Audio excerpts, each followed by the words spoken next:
Howdy, howdy, everybody. How are y'all doing? What is up, folks? It is Wednesday. How's it going, Aurelios? Thanks for 11 months of support. Nate Miller, thanks for 13 months. And Rocky Nudge, thanks for the Prime sub. Thank you all. All right, cut the tunes. Wednesday. And the Jaw Freak, thanks for 31 months of support. As well as Aaron W. with 32 months and the Prime sub. Thanks for y'all patience with our late start today. Originally, I had an appointment scheduled for around this time yesterday, but it had to be rescheduled to today. So I had a real-life thing to deal with, insurance stuff.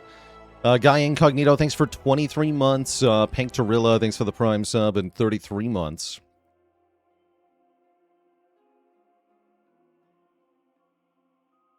Yeah, boo, real life. Boo. Boo. Was the lesson we learned on Clad yesterday, maxing the elites is good?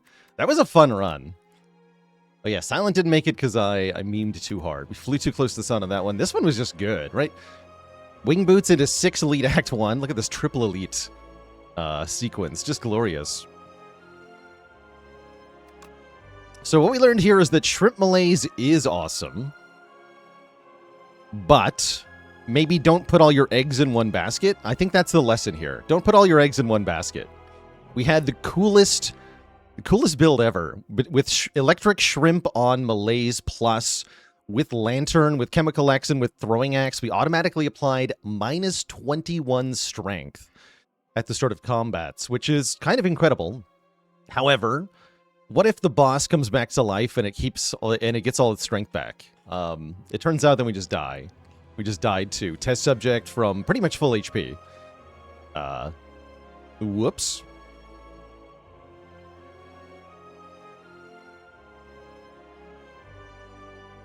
So some thoughts on Abundance. So it's I think something really important to highlight. It's not a slightly better white noise. It's a much better white noise. The difference between getting 1 random power and choosing from 3 random powers, the best one, the most applicable to the current situation, is a very big improvement. I don't know how many random powers it's equivalent to. Probably 2 to 1, but it does depend on the specific synergies you get. But yeah, it's a lot better than white noise. That's really important to highlight. It's just it's much better.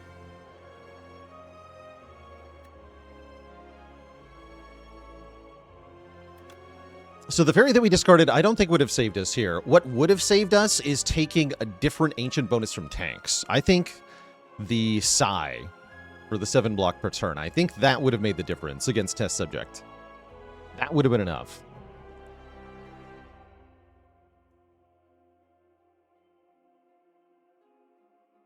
So that's why the lesson here is about the eggs in one basket thing, right?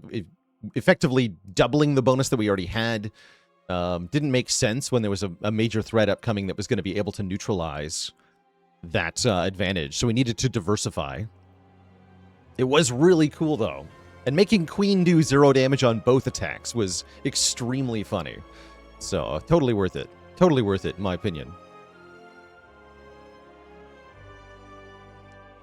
Steamolds, thanks for 4 months and the good luck wish. Menacing Squirrel with the Prime sub in 19 months.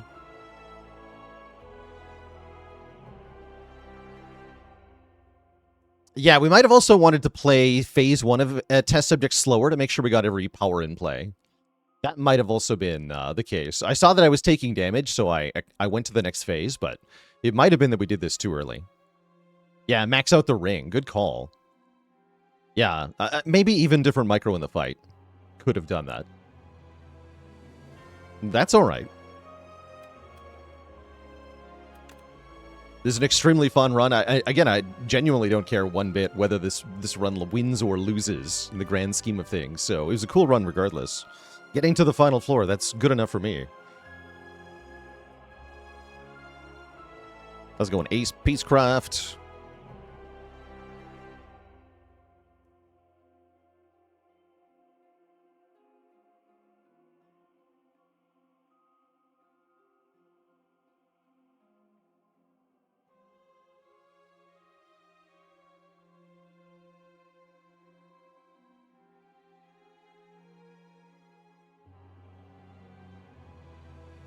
And a dad joke for the crowd, courtesy of Nikki Grande. Let's have one themed on this run.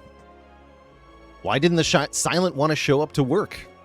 She was feeling malazy. No refunds. So with Silent down, that means Regent is up next, or I could go random. I like picking random. Skip right ahead to Necrobinder. I'm down for it. What have we here? Random rare on Necro? I don't think is it, right? Looks like a good Transform 2 start. Necrobinder in the Underdogs is usually something you're pretty happy to see.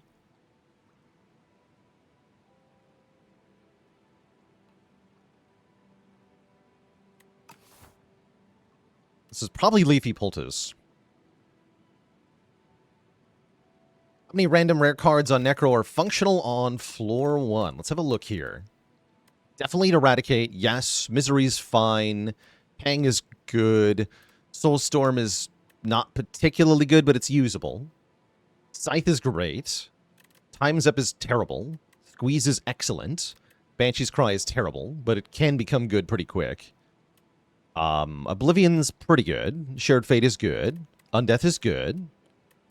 These multiplayer cards away.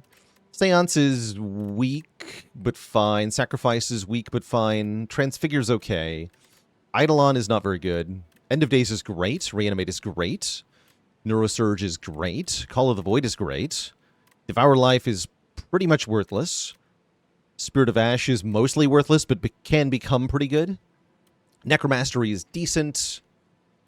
Sentry Mode is quite good. Domain is quite good. And Reperform is quite bad. There's a lot of whiffs. It's not that bad, actually. I'd say more than half of these are pretty usable on floor 1. Yeah, more goods than you expected. The thing is, though, why have 1 the Scythe when I can have 2 the Scythe? Oh, we get Spirit of Ash. Okay, so there's a rare. Transforming cards is pretty likely to give you a rare card anyway, so why not take the rare plus? Now we have good reason to pick up any and all ethereal cards we see, as we could build a block engine out of that. So is a nice option, too, right? Having a multi-attacking, a multi-hitting card is pretty useful here. The current path I'm dreaming of is something like this. Get this early rest site into 3 elites here. I do have to pass through a hard pool combat here to get there, though.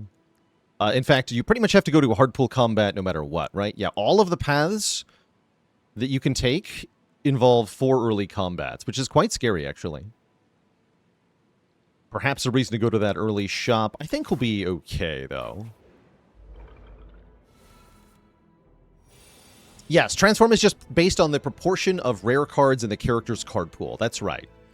So, every character has 25 rares, I believe, out of a total card pool of 80. Except you can't transform into a starter card. So most characters have effectively 76 or 77. For most of them, 76. Ironclad, 77 cards you can transform into. So 25 out of 77. Or 25 out of 76.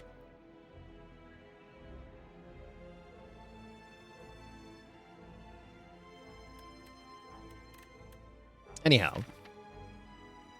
Let's see here. This is not a great draw. We don't do very much damage turn 1 to the Toad Pull, which usually means I'm hitting the back one, right? Usually.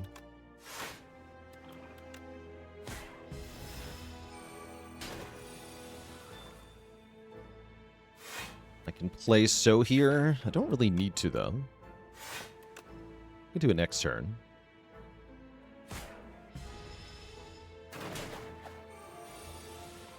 And Unleash is more powerful because I didn't. You have to play 2 attacks here, though.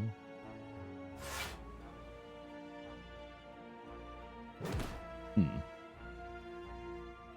a little unfortunate. Not too bad, though.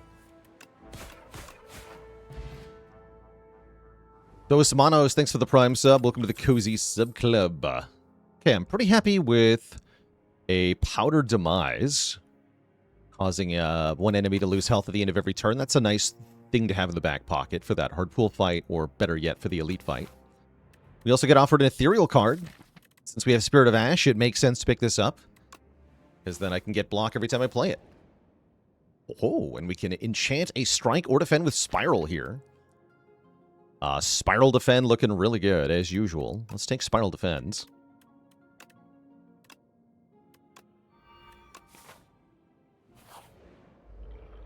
Any tips on getting past Ascension 9 with Regent and Necrobinder?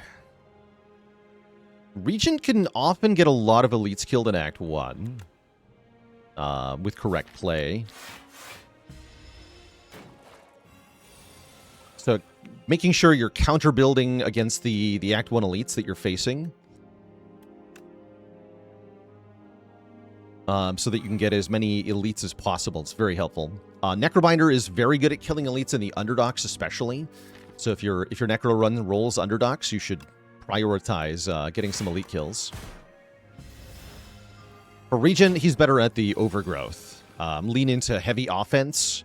Just try to kill things as quickly as you can with Regent. Some of the block cards are nice.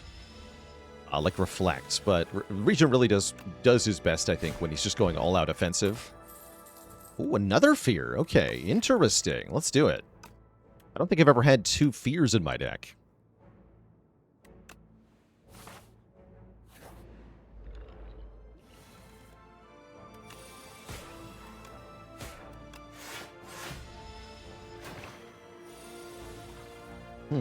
Ow. Didn't draw... Ow. Ow. Definitely ow. Little unfortunate there. It's not too bad, though. Okay, a Shackling Potion is here. Dance Macabre activates when we play cards costing 2 or more, which we currently have none of. I don't hate Poke here. Just a little bit of extra damage. It's nice alongside Fear. But I'm also pretty happy skipping these cards, if I'm going to be honest.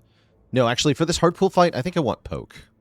A little bit of added free damage goes a really long way here. Let's take Poke.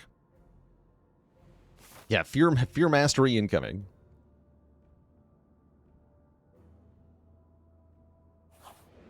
Josh, thanks for the Prime sub and 2 months of support.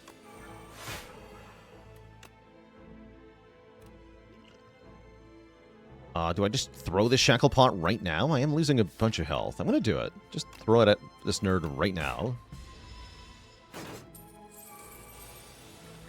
You dare take my money?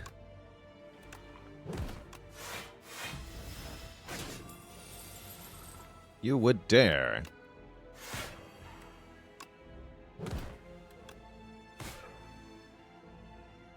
Let's keep him alive for one more turn here.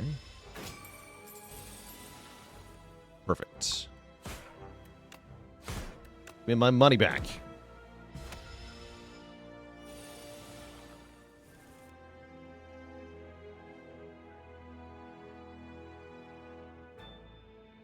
Got your friends in Aspire 2 to play multiplayer, but as new players, they don't like the region at all. How can you tell them they're stupid without losing multiplayer partners? Have you tried calling them stupid using words they don't understand? Just use longer descriptive terms to insult them that their pea-brains cannot comprehend.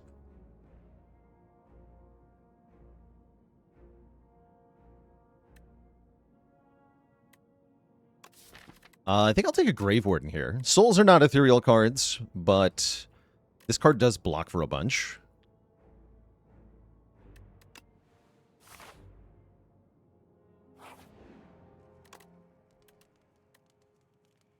See, Fear upgrades to 1 more Vuln, which is kind of nice. I like the So upgrade a lot, but I think one of the best early upgrades for Necrobinder is Bodyguard, to get 2 more summon each time you play that, to get that sort of retaining block effect. Very valuable. Okay, usually go Calcified Cultist first here. This could be a moment where we need to think about using the Powder Demise on the guy in the back, but I am not going to stand for it. We have good enough physical damage. Uh-oh, that's not enough damage, though. But I can go Bodyguard, Defend, Defend. This gets retained. Yes, this will work.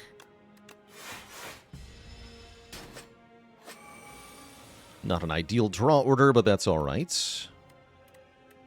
Plus 12.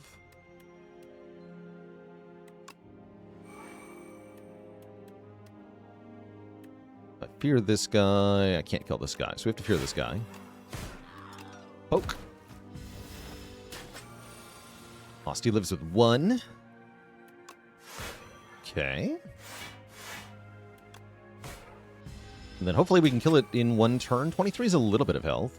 I can't quite do that much damage. No, not quite. I had to be a little bit more aggro. That's all right. Take 6 and then we win. Acceptable. Lethality is here. That's an ethereal card. So is Enfeebling Touch. Enfeebling Touch is a really good ethereal card. Lethality is the one that lets me do more damage. That's kind of nice too. We don't have any big attacks. Lethality is definitely better if you have big attacks, but I like it. Let's take Lethality.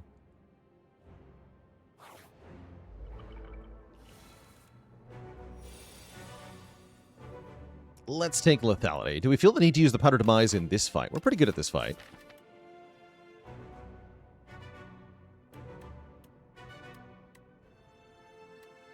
Yeah, Lethality with Fear, I agree, is a little bit on the weird side. We will do a lot better.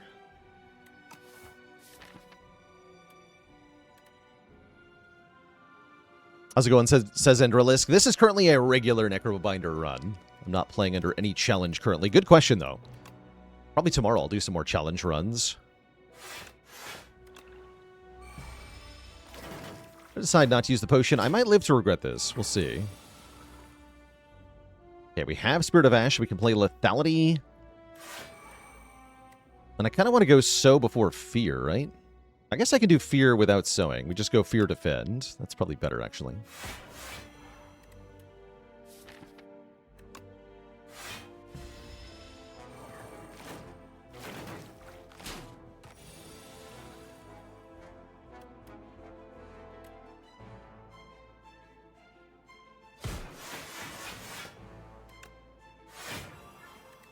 Poke. Okay, we're going to take some damage here. Not so much damage that everything is awful, though.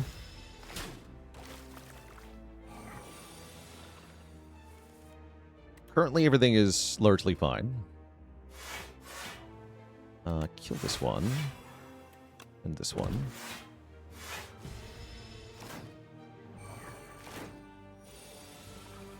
I was hoping I'd get Sow back. Perfect.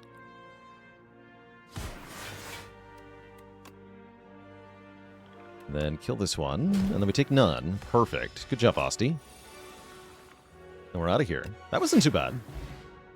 We get freaking Meat on the Bone, which is excellent with low max HP, as well as a Bone Brew. Meat on the Bone, Bone Brew. Double Bone. Deck. Or something. We also get Page Storm. When you draw an ethereal card, draw a card. Do I want to draw all the ethereal cards at the same time? Maybe. Solid maybe. Let's find out. I'm actually not 100% on this. And Warpaint will upgrade 2 of our skills. I'm hoping for this Defend and Grave Warden specifically, but any 2 defends is fine. All right. We got one of the 2. Grave Warden Plus is definitely awesome here. And we are going to blunder our way into the next elite fight here. This will be the Coral Entity, a.k.a. the Skulking Colony, a.k.a. Mr. Jiggles, who is a bit of a threat. I think I'll use the Powder Demise here. Let's see. Half of 54 is 27, right? So I only got to take 3. That's good news because I'm taking 4.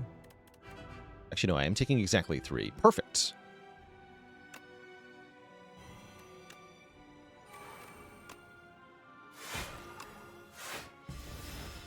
So we activate the meat, as evidenced by its ominous flashing.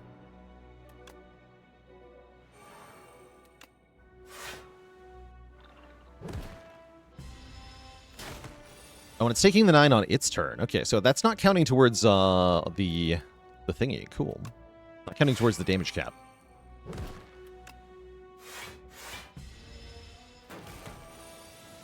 Unfortunately, we didn't set up a kill for this turn, but I think I can just block. Yeah. Then it'll die. It hits us and then dies. It's kind of cool. Parrying Shield. If you see this early on in your Necro run, you should be very happy, because Necrobinder is usually looking to block or at least 10 on her turn and then not really make much progress while doing that. The Parrying Shield says, as long as you're blocking, you're going to do 6 damage per turn, which is fantastic. That makes me want another copy of Grave Warden, which I'm pretty happy with.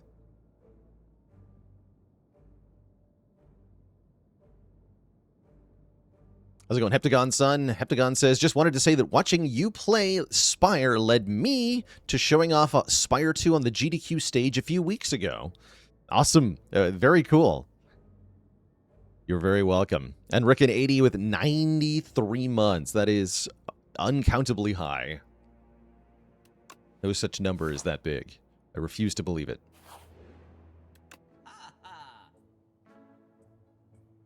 Well, well, well. What have we got here?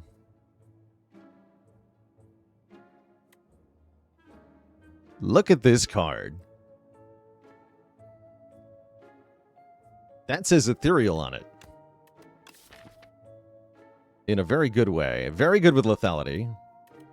Oh, this is really coming together now. Everything magically worked out. The only shame is that I can't give it Punch Dagger, which would be pretty funny. I could Punch Dagger So, which is kind of cool. Or Poke even.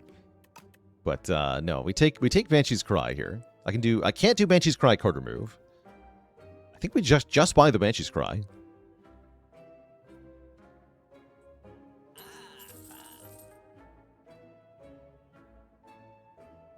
I'm cool with it. Could buy a Power Pot. Honestly, though, I don't think I need to. I think I'd rather just keep the cash. Because I think with the meat on the bone, we get to get away with it, so to speak. I'm going to upgrade the Banshee's Cry to make it reduced by 2 cost. Essentially making it 1 less ethereal card that we have to play to get it set up. I should upgrade Spirit of Ash soon, too.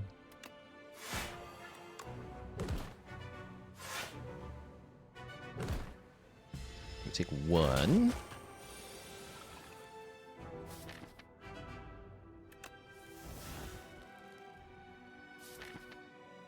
Okay, if I lethality, then Fear. Banshee's Cry costs 1. So if Soul draws into Fear, I can play lethality, Fear, Banshee's Cry, and that'll stun it, right? I'm pretty sure that stuns it. Matt, thanks for the Prime sub in 12 months. Didn't draw Fear, though, so we have to full block instead. Which means no lethality this fight. I'm okay with that.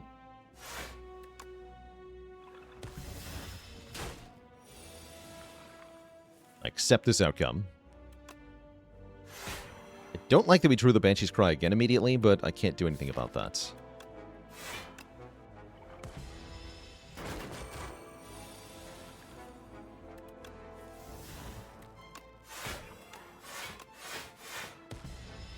Looks like we're fine, regardless.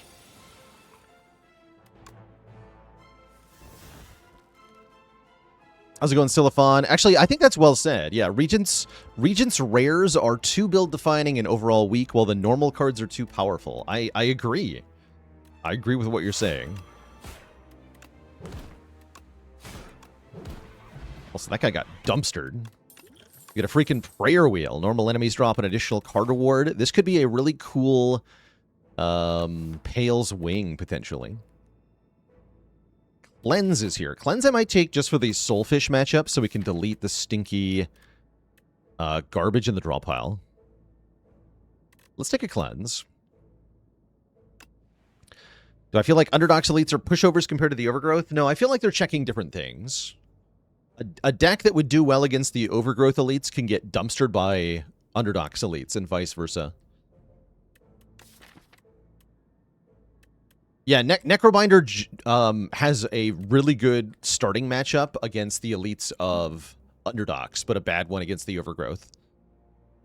So Necro definitely feels the difference between the acts the most, I think.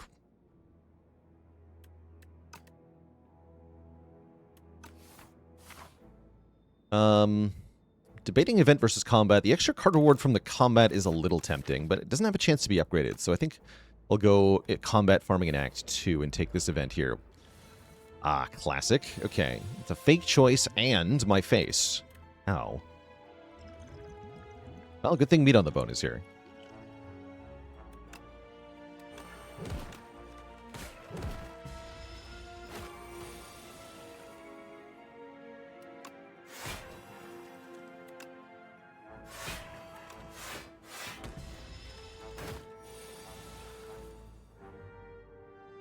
Okay.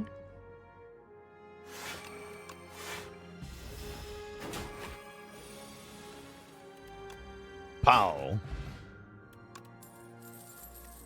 Heart of Iron is awesome. A third copy of Fear. Devour Life is also here. Deathbringer is here. Normally, Deathbringers are really good. I don't think it fits in this deck, though. Genuinely, I don't think it's very good here.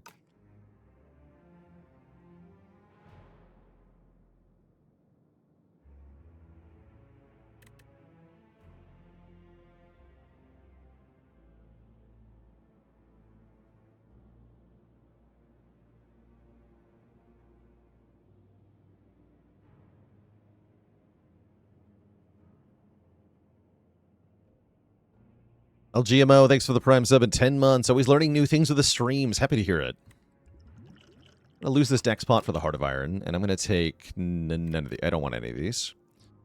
I don't. Not even the Devour Life, even though I have 2 Grave Wardens. I don't want it.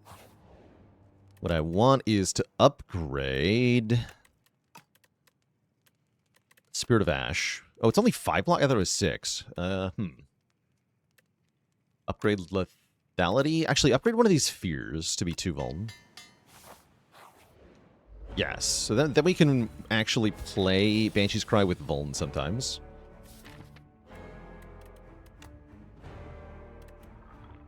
Alright, I'm actually going to delete a Strike here. Rather than the Ascender's Bane. I know I can delete Ascender's Bane, but I want to get rid of the Strike. So that I can draw into my better cards more often. Since the Ascender's Bane will exhaust anyway. I guess Page Storm is getting skipped for now. That's fine.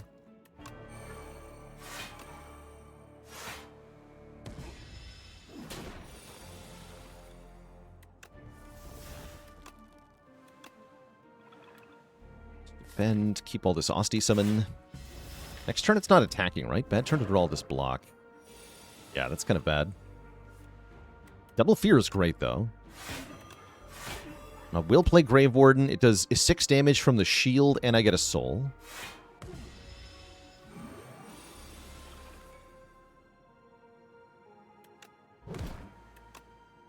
Get rid of that. Guess I'm never playing Page Storm. I'm never playing Page Storm. Okay, here it is. Banshee's Cry dealing 74 damage. Bang. Excellent draw. And I can get rid of a Beckon, too. Even better. Fantastic fight all around.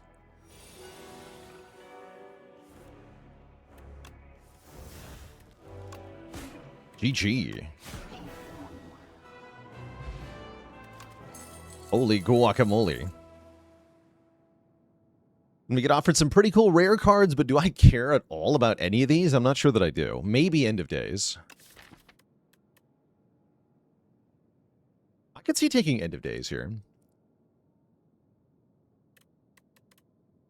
Just for an AoE option.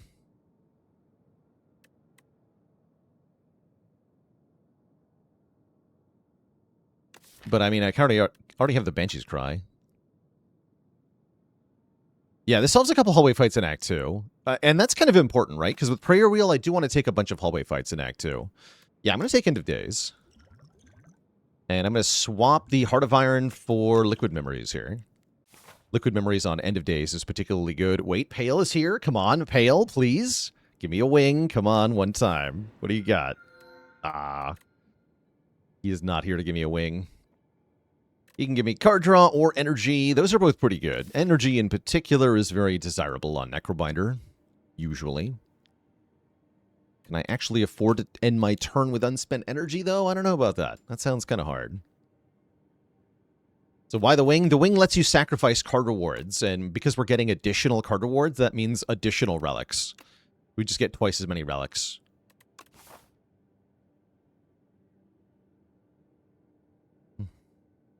That would have been sweet. But no, can't have fun. That's all right.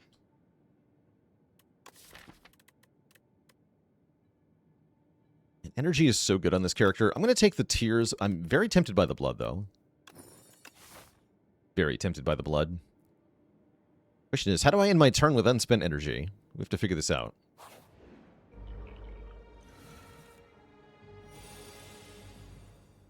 Guess I can do it here.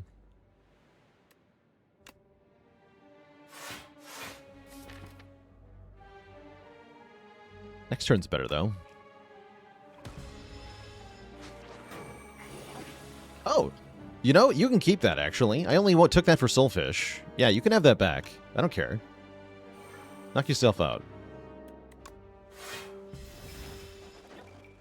Use the tears. Okay, we have 5 energy now.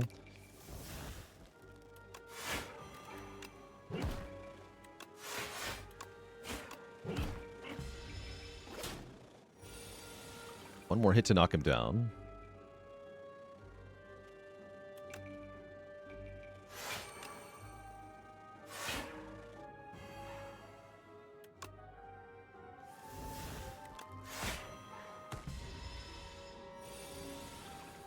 Perfect. Okay, don't take that card back. Did I draw the emotes myself? Absolutely not. No, I had a... various artists have contributed to them. Ivy Blade did the most recent batch. Thanks for that shouting out the artist command, Zavern. Want to know more about the people who made our emotes? There's links to both of them. Add Ethereal to a card in your hand. Is Sculpting Strike kind of cool here, right? We definitely want Defy Plus. Yeah, Defy Plus is bonkers. I didn't miss it. I just wanted to look at both card rewards first. But yeah, that Defy Plus is definitely getting clicked. I think I might take Sculpting Strike, too. Let's do it.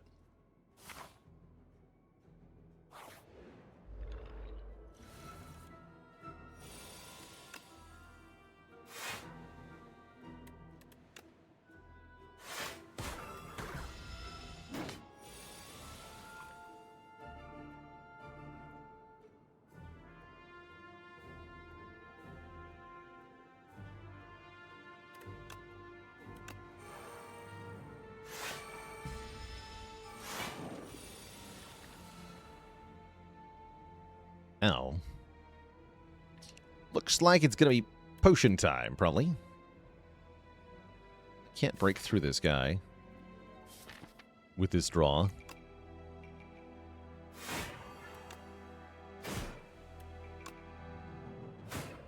Oh, wait, yes, I can. The shield. Hold on. No, the shield. The shield gets him.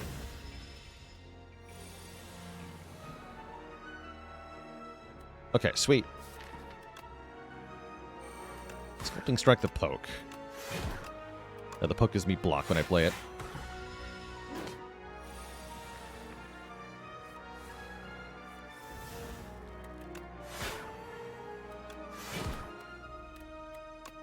Doom.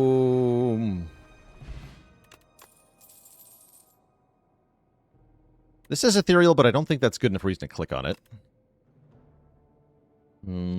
Grave Blast might be good, actually.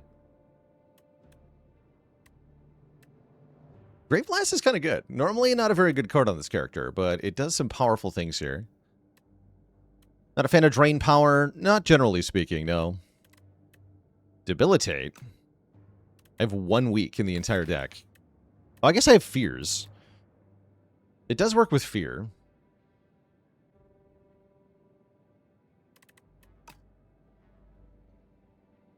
I should probably just skip.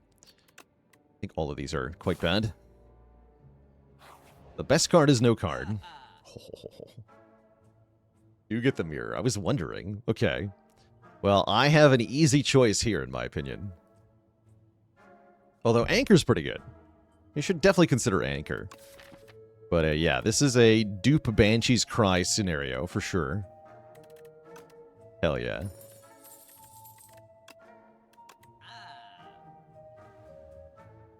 And I could buy Wisp. Wisp is nice for getting the tier started.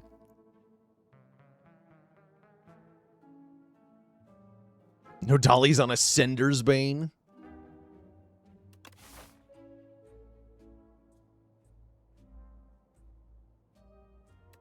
Alright, I want a bit of money for that X shop, so I'm going to not buy this Wisp. If I want a Wisp, I can just take one with Prayer Wheel, right? Hey, I prepared for this fight and everything. Come on. Don't be like that.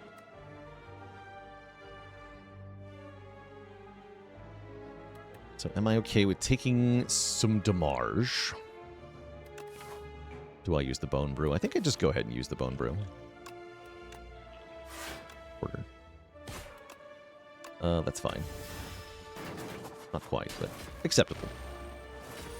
Just need one particular card anyway, not that card. Fool.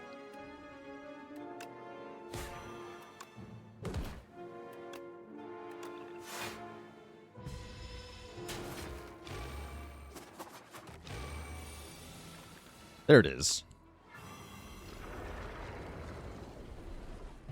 Boom.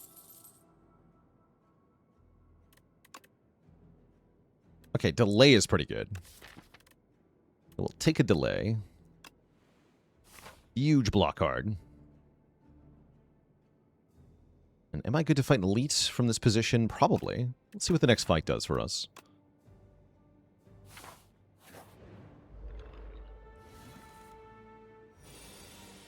Yikes. Oh boy. Oh, that is gonna hurt. Ouch. Oh boy. I almost want to Liquid Memories to defend. This is very bad.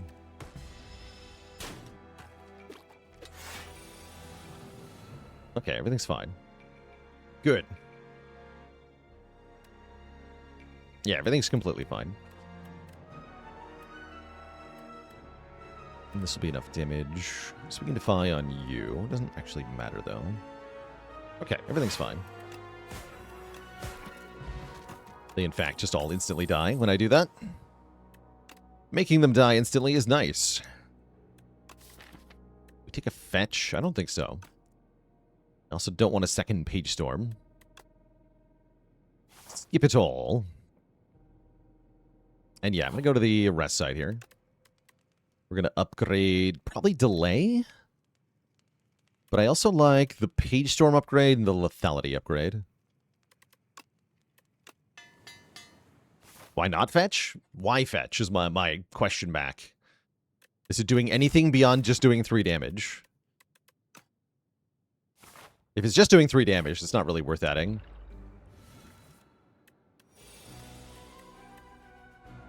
How's it going, Alistair? You're very welcome for the educational and entertaining videos. Congrats on your first A10 win. What if they were just instantly dead? Yeah, we can just End of Days, Liquid Memories, End of Days, and they die. Let's see. Half health is 27, right? Yeah, I don't have much health to gain. Yeah, let's just kill him.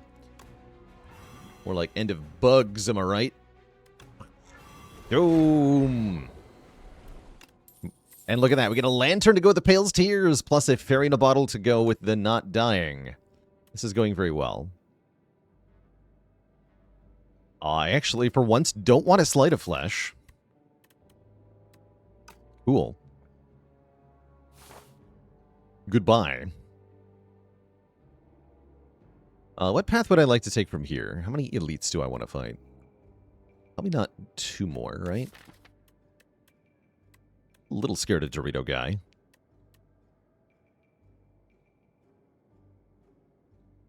Why no Sleight of Flesh? We're barely doing any debuffs. We have Fear, Defy, End of Days, but that is not enough debuffs for Sleight of Flesh to actually work. Ooh. Now, if it was a Sleight of Flesh plus, we could maybe talk. Is duo more difficult than solo? So here's what I'll say. Duo is scaled at higher than 2x health, right? The enemies have more than twice as much health. So if you and... Yeah. If you and the other player are just kind of like doing your own thing, just making deck without trying to coordinate or inter-strategize at all, then you'll find it harder than solo. But if you cooperate and coordinate and try to pick up force multipliers, look for ways to scale both players off of one effect, you'll find it easier than single player. But I think that's kind of a dilemma for the devs at the moment with the multiplayer health scaling, is that the current health scaling is presuming that you will take advantage of force multipliers, which are available in various ways in multiplayer. You have to use those if you want to stay ahead.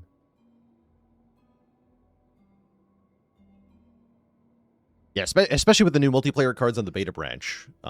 Definitely more easy than solo. I think I'm going to go to this rest site. Let's see. Take an event here. Let's take an event here. What's an example of a force multiplier from multiplayer? Simplest one is vulnerable, right? If Ironclad plays Bash, then just his strikes do 50% more damage. But in multiplayer, if Ironclad plays Bash, then the silent strikes are also doing 50% more damage. Debuffs of any kind are really easy access force multipliers, but there's other things that you can do, like multiplayer-specific cards that allow you to... can I even see flanking here, actually? I don't think I can. I don't have them unlocked in this thing. Yeah. But yeah, there's like cards that allow you to make another player's attacks do more damage. That's another example of a force multiplier. Let's see, ethereal. Are there any ethereal cards we can get from the other characters? Oh, I spelled flanking wrong. Is that what happened?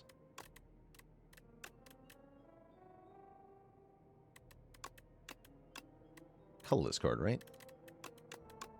Oh, here it is, yeah.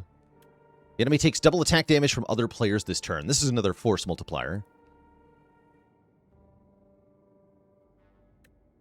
As in, it's literally a multiplier. Idonator, thanks for the Prime sub. Welcome to the Cozy Sub Club.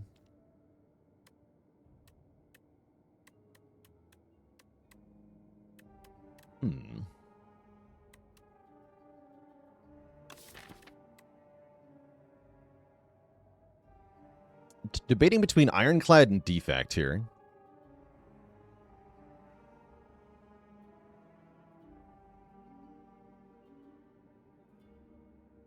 Echo Form is a ethereal card. That's a good point. I'm going to look at... Give me the Echo Form. We get a Spinner Plus. Or a modded. Those ain't it. Those are not it. Ooh, Fusion's good, though. We definitely take Fusion. Fusion is crazy good. And I could take a Lightning Rod, but I don't think I want it.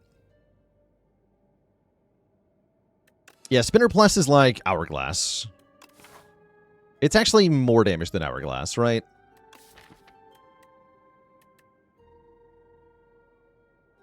It's going to be 4 at the end of turn, plus then 6 from evoking. So it's actually 10 area damage per turn. That's actually pretty good. Yeah, it's 10 per turn. Oh, it eats our plasma, though. Right, I took Fusion. I don't want it. No, I don't want it. So probably should have taken Ironclad cards, but we'll be pretty happy with our Fusion. Probably.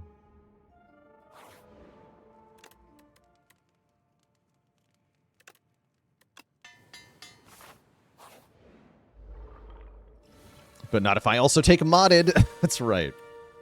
Not if I also take modded. True. The big true.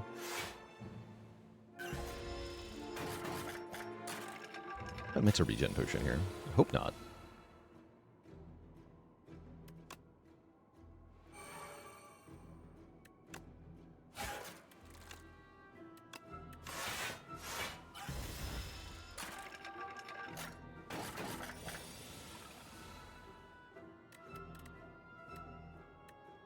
They just both die. Sounds good to me.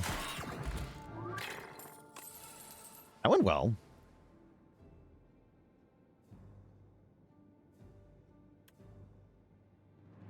Wait, what? Oh yeah, that was the spiral one. Okay. Ooh, Enfeebling Touch is back. Give me that. All right, who it is? It is the Dorito. Okay, spooky. Why are you so spooky?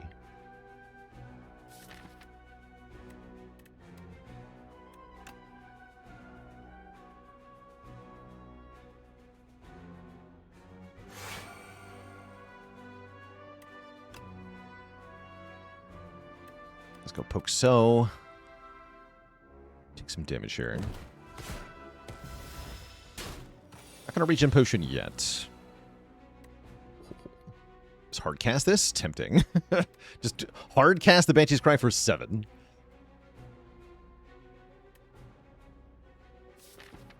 I think it's time to regen potion. I think this is probably the correct play, actually.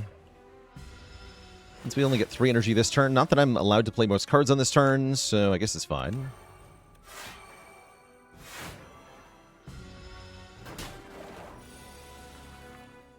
Okay, things are looking good now.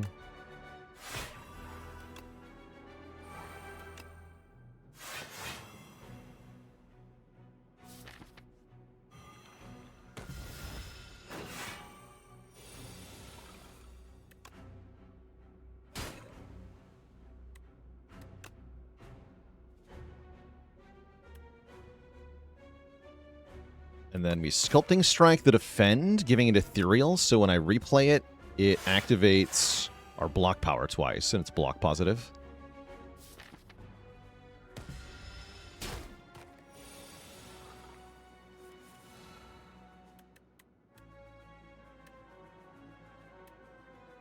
Already Ethereal.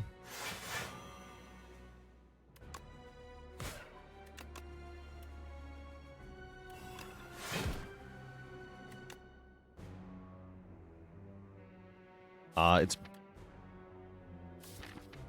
I might not kill it next turn. Okay, I'm just kill it now. I could heal one more by waiting a turn there, but there was a... because it was gaining block, there was a risk that I couldn't kill it on the following turn. Okay, now we have to address the Sleight of Flesh Plus. Is it good? It's not that bad, but I'm doing so much damage in other ways. I don't think I care.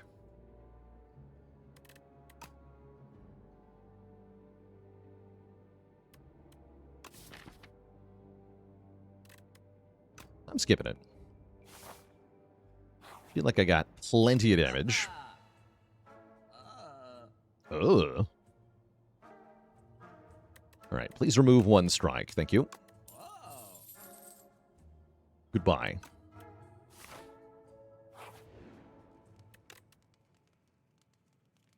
And let's upgrade the lethality. I think with the Fairy in a Bottle, we should be good into Crab Battle here, but we'll see how this fight goes. That's a pretty good turn 1. You see what's about to happen here, chat? That's a pretty good turn 1.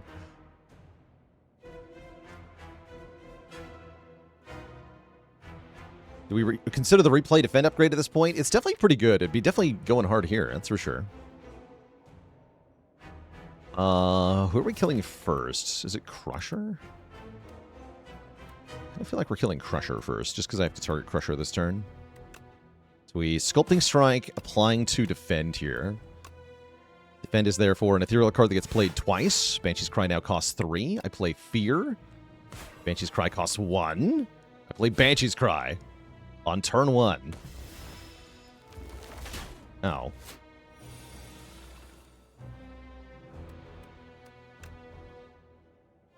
Speaking of ow.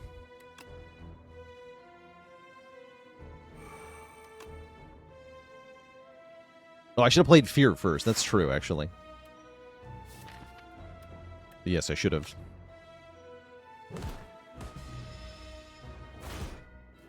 Ow. What if I die? Dying is bad.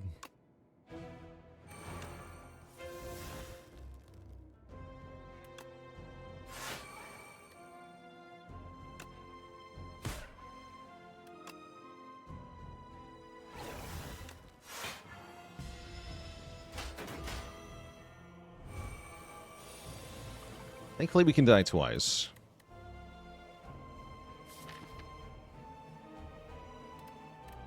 Yeah, we're super dead to this. Not much I can do about it, seemingly.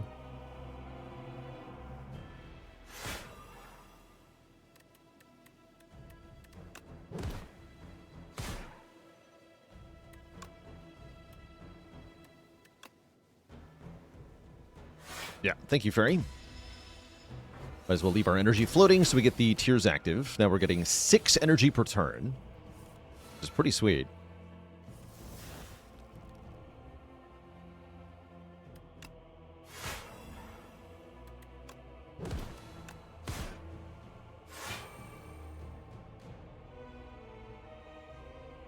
Keep this around. This is an ethereal card. I'm going to let it go, though. Both of those go for now. Here's a Banshee's Cry when you need it. Perfect.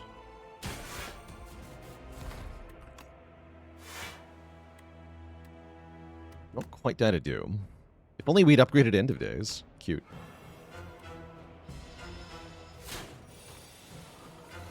Doom! GG. Okay, cost us the Fairy, but we do get through that boss fight. And we're offered a Spirit of Ash Plus. So we can get more block per ethereal card play. That's definitely getting added. Yoink. Yoink-a-roni.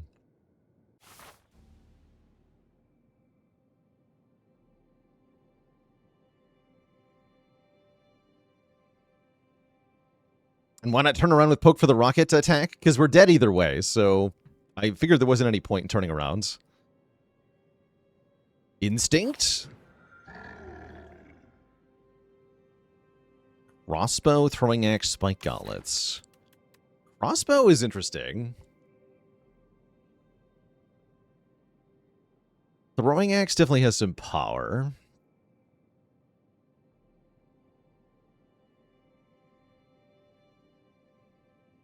Gauntlets seem pretty bad. We have enough powers that it's not very good. So I think it's either Throwing Axe or Crossbow, and I'm leaning towards Crossbow here. Yeah, Crossbow can be ethereal cards. Crossbow can also just be giant necro attacks. You know, it can make free Bury. It can make free Reap. It can make free Banshee's Cry. It can make free the Scythe. It's not guaranteed to be ethereal, though. It might not be ethereal. But what if it is? What if it is? Consider that.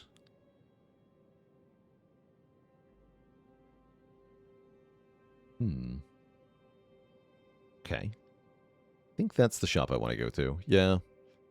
We're going to go for a bunch of combats. These are good, actually, because we get 2 card rewards per combat. We can look for more stuff. All right, turn 1, we get a free Flatten. That's not too bad. Not amazing, of course, but not bad. Ow. Might just die early act 3 here. This happens sometimes.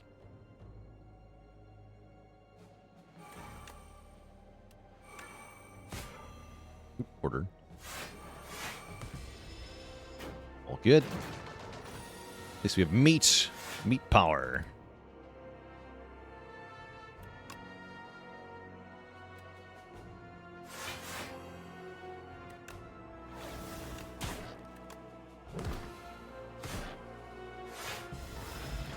Dead.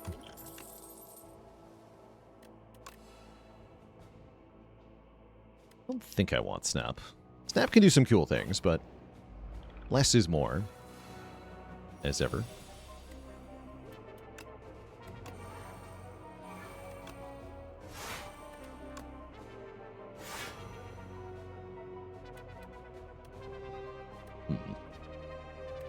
We should have skipped the lethality. Oh well. Small.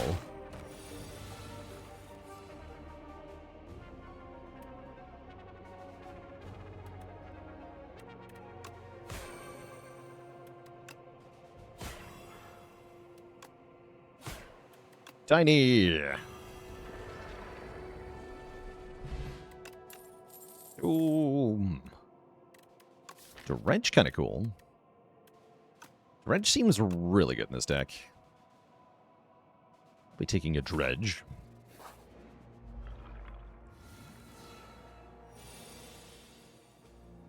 I need Dredgers. Okay, now I'm going to Sculpting Strike defend again here. So I can just get 2 ethereal plays. For the price of 1.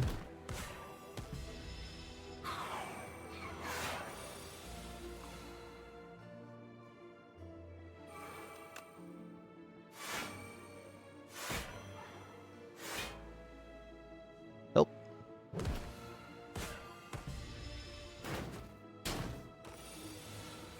I need to take 1 more damage, because my max health is smaller now. That's annoying. I think Spire 2's hallways are generally scarier than Spire 1's. I wouldn't say so. Now, there's some really scary stuff in Spire 1, especially in Act 3, like Transient. Transient's big spooky.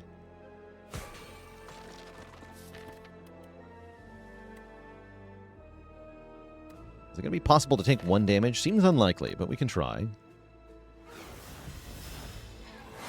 Avocado Rat is very scary, yeah.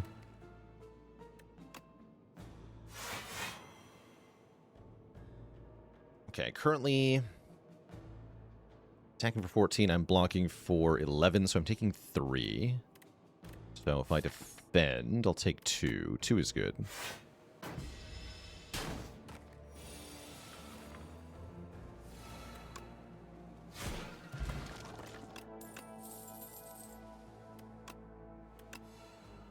Another Defy Plus and another Lethality. That seems pretty good, right? 2 more ethereal cards. You love to see it.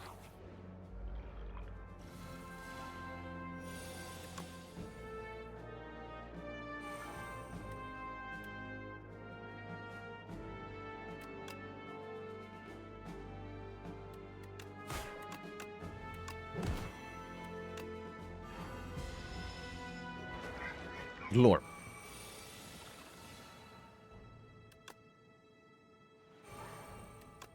$123 damage. Seems fairly excellent. Dredge it up out of the discard pile.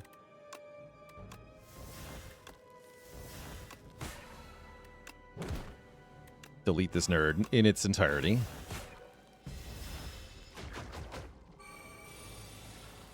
Just completely destroy it.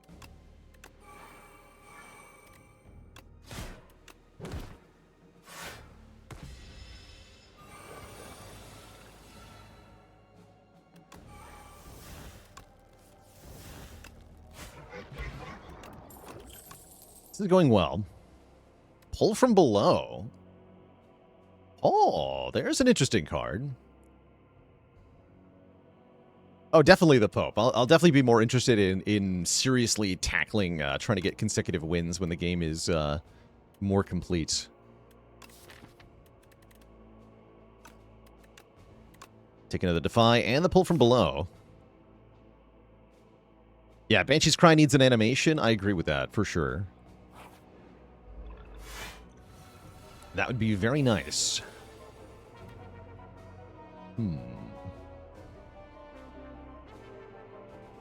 It seems that there is no way out except to suffer here.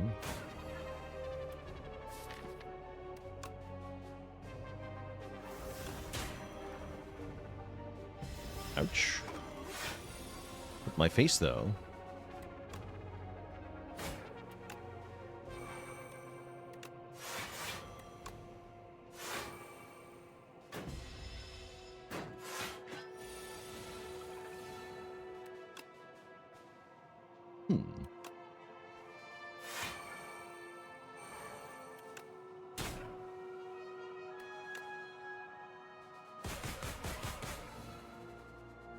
Nice, and I get to I get the tears to continue thanks to that. That's funny. 28 times 5. A big number. Oh, a second Page Storm Plus? I'm going to click on that. I think we've started to get silly. Yeah, somewhere along the way we got very silly here.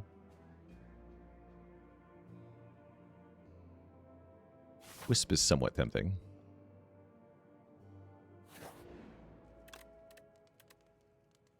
upgrade this. Draw 5 powers and die might be a little bad, but what if I draw 8 powers and die instead? Think about that.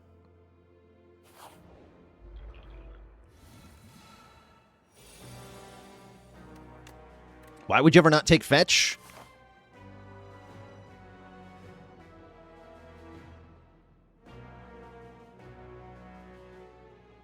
Yeah, this thing.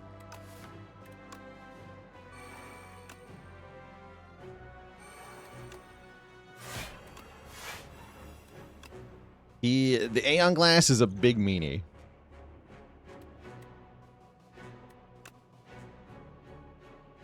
So is this enemy, apparently.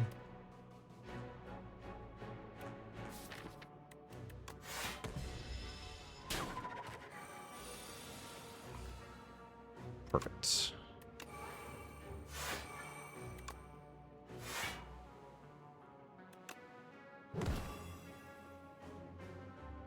Just stop playing cards. Foolish.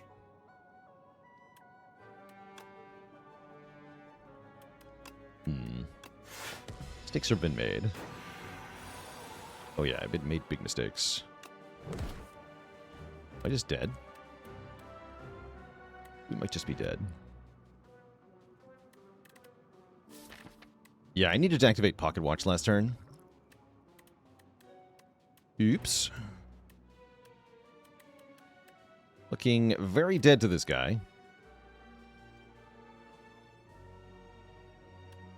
None of these cards are ethereal, right? Yeah, nothing ethereal in hand is what killed me here. Welp. Dupe pot the defend? I mean, sure, but do you see what happens here? GG.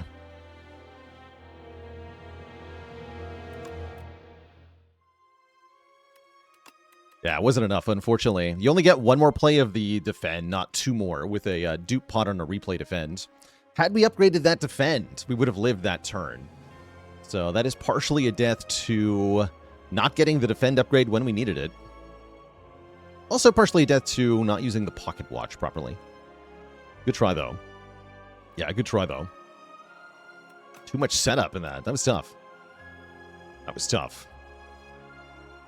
Would Anchor have been better? A little bit. Instead of, what did I get? Instead of what? Duping the Banshee's Cry? I don't regret duping the Banshee's Cry. I think we had what it takes to beat those Act 3 bosses, so that's a little unfortunate. But that's all right. That's just how Necro goes sometimes. Next up, chat. I'm just going to click random again. Unless I want to pick the character, in which case I'll play Clad. Tough choice, actually. Random or Clad?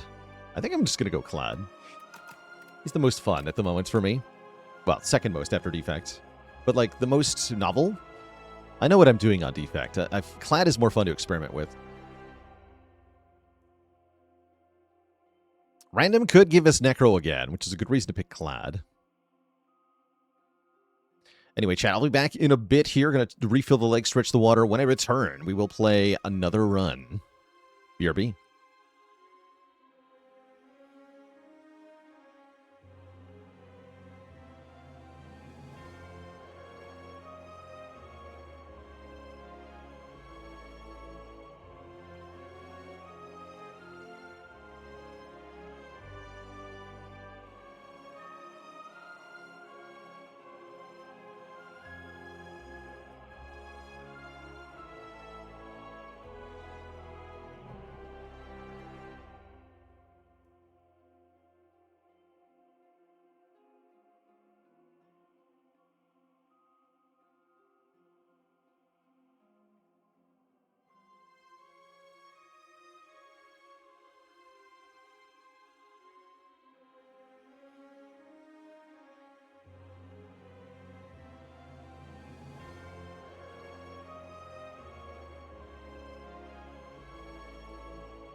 All right, chat, we are back.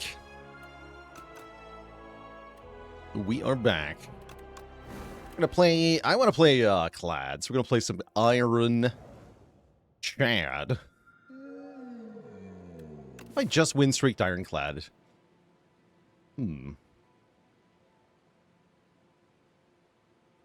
Oddly tempting thoughts. This map layout is telling me to take on this greed here. Honk is also an option here, but I'm loving the greed. How's it going, Foxnix? Yeah, I agree. Bloodletting back to uncommon just feels like a great injustice has been corrected. And Taunt is a common card I'm really happy with.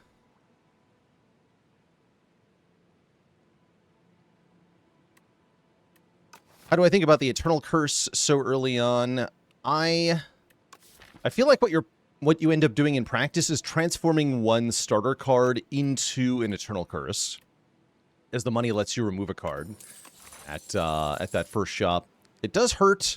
I don't recommend taking the Cursed Pearl if you cannot get to a shop before your first hard pool combat, because otherwise you could be in some real trouble.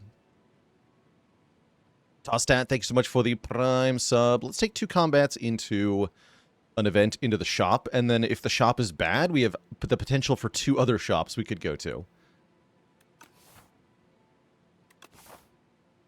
So how do you know when it's hard pool? Your hard pool fight is your 4th normal combat.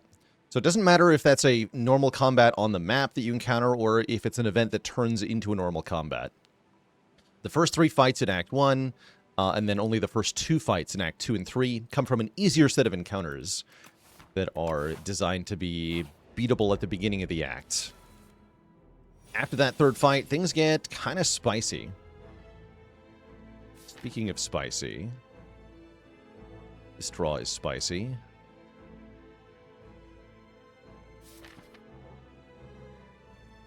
I think it's correct to strike the front one, and then next turn we're just going to triple strike the one with spikes.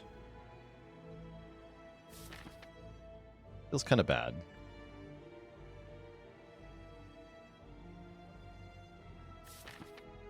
I think it's correct, though. I draw not triple strike? Okay, good. Great. Excellent. Ow. Ow. Ow. Okay, good. And then we'll just double defend here.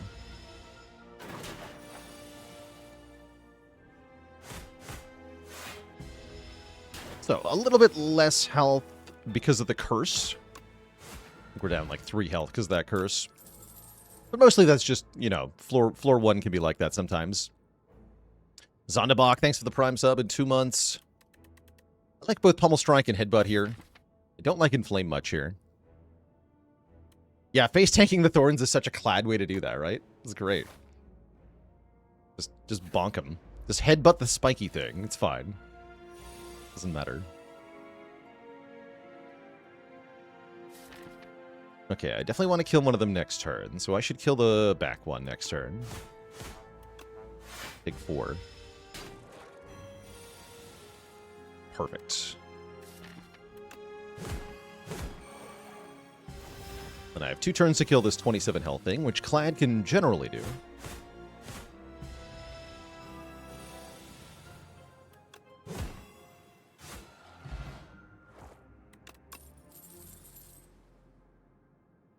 Pummel Strike and shrug it off.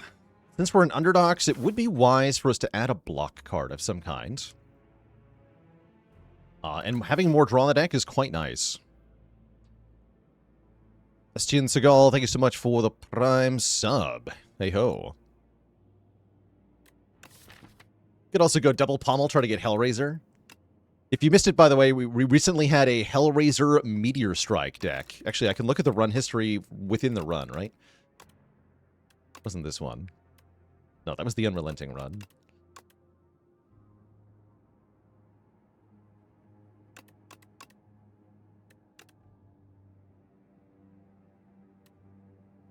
Where was that Meteor Strike run?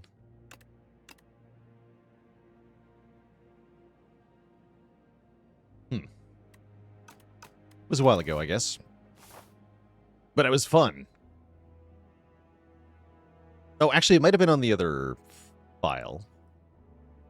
Are some of my good runs on YouTube? Only hundreds. Yeah, tons of good runs on the YouTube. Tons. Even more money into this shop is interesting. Yes, give me even more money. And a hello world.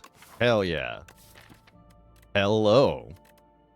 Hello world says, at the start of your turn, get a random common card in your hand. It's like card draw. Oh. We're offered mummified hands.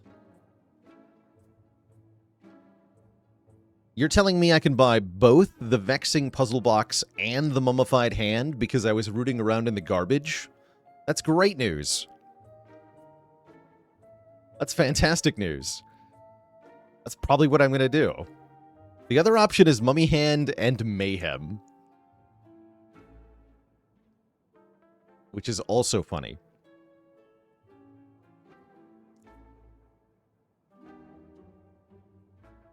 When do we not click Mummy Hand? Yeah, if you have no powers, but we do actually have a power, thanks to the Hello World. Also, this can give powers. Yeah, I'm going to buy both those relics. These are both insane relics. The fact that we can get them both is insane. The fact that I can also afford Stomp is even more insane. Hell yeah, Stomp. That is a ridiculous start, indeed. So I can go Bash, Strike, Molten Fist, Stomp. How much damage is that? 17 plus 33. That's 50. That's 50 damage, right? Let me recheck that. 17 plus 15 is 32. Wait, I'm confused. 17 plus 15 plus 18. Yeah, 50. 50 damage. Math.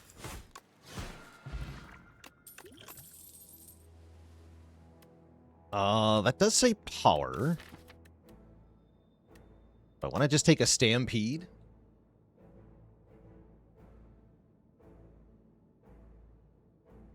Sure. What the hell?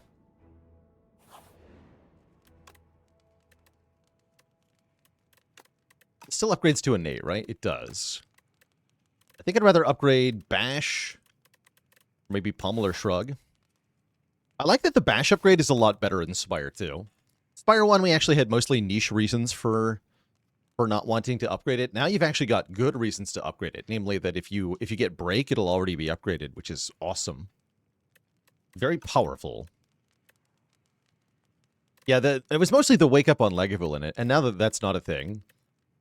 it wasn't just that you would wake up Lagavulin. The other thing was that you would always click on Shockwave, which was a better Vuln card. Now that Shockwave's not there to be clicked on, Bash is looking a lot better.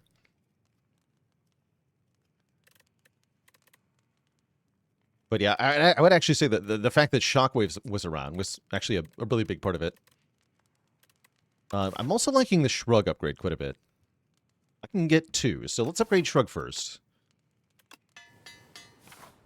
We're definitely going to skip the shop now that I'm poor as heck. Poor.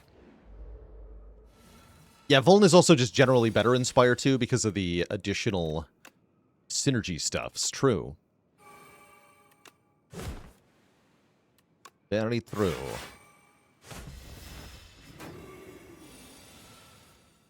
Welp.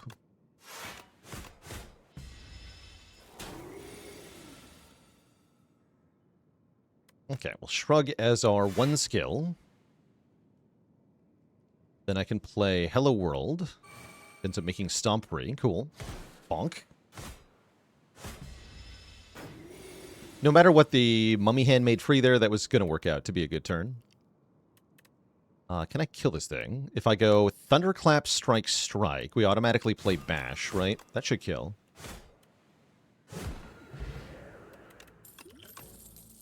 Nice. Let's take another Shrug. Do I like board games? I do. I do, in fact, like board games.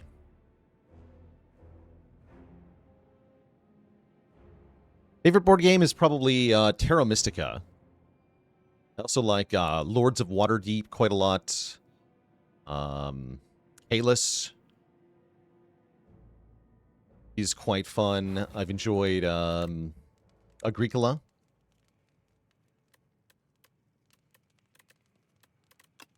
Let's get that bash upgrade.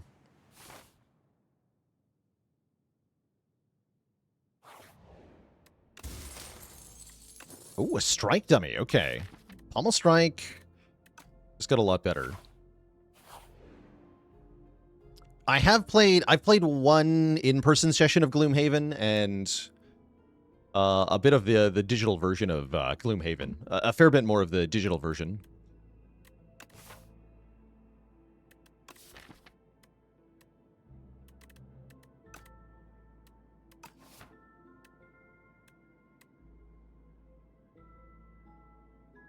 Thinking about the spoils map, actually. We're in a pretty strong position here.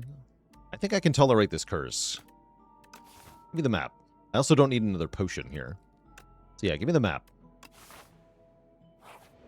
Kind sir, thanks for the Prime sub. Welcome to the Cozy Sub Club.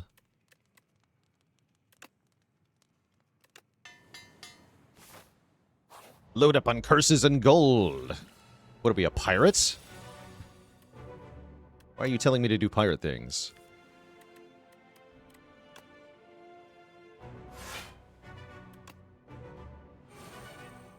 Okay, strike got made free. That's unfortunate.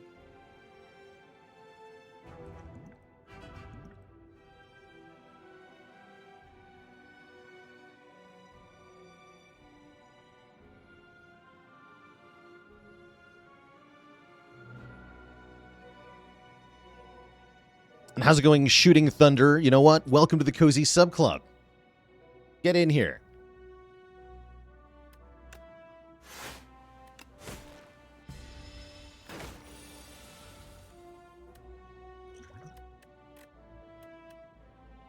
I feel the need to potion. Kind of. Oh, next turn's even... Actually, next turn's not that bad. I'm going to potion here. The skill pot. Dominate. Dominate caps our damage. Offering... is going to make me take damage. I'm going to take Dominate here.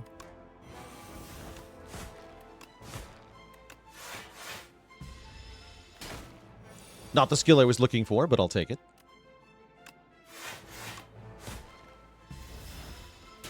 And this turn could hurt if the draw isn't good. Let's throw another potion at the problem. The Gambit. It's a bold choice. I don't think I can take the Gambit. I think we are too likely to die. Because we get attacked next turn for 20, right? If it had 40 health, I would do it. Because we could kill it. But it's got 1 hit point too many. Alright, I'll take Mayhem. Whatever.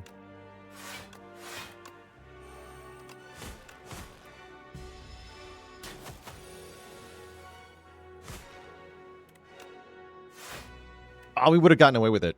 That's alright.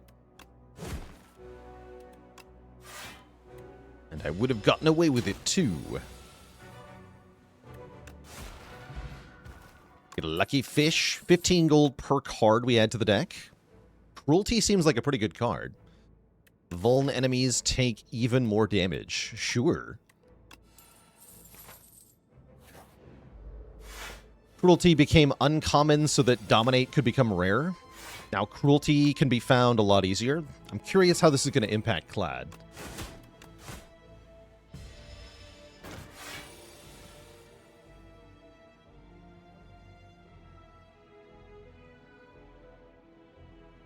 How's it going, Jerry? Very much appreciate anytime I hear compliments on that Elden Ring playthrough. That was very fun to do.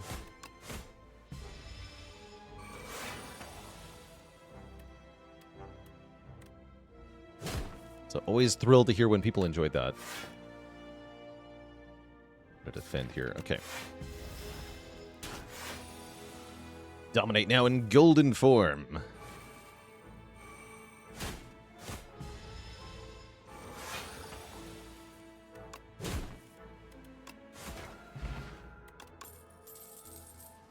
Strike. Strike deck. It's nice with Stampede. Yeah, give me Perfected Strike. Wait, could this be it? We have to upgrade Perfected Strike. This could be the run. I want it to be the run. I'm praying. I'm praying right now.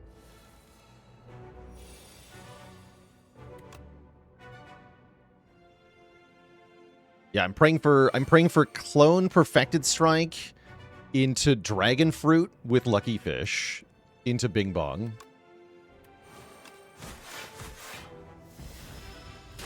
I don't think that's going to happen, but I'm really hoping it will. That's a lot of praying, I know. I know. Or is it?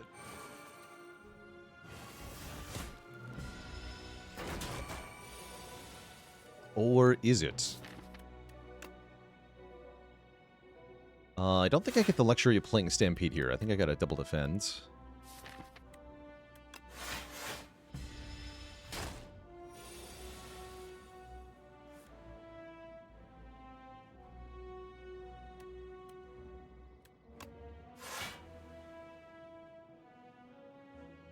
All right, I'll do it. I was really hoping for Bash. Okay, that means we have to stun whether we like it or not.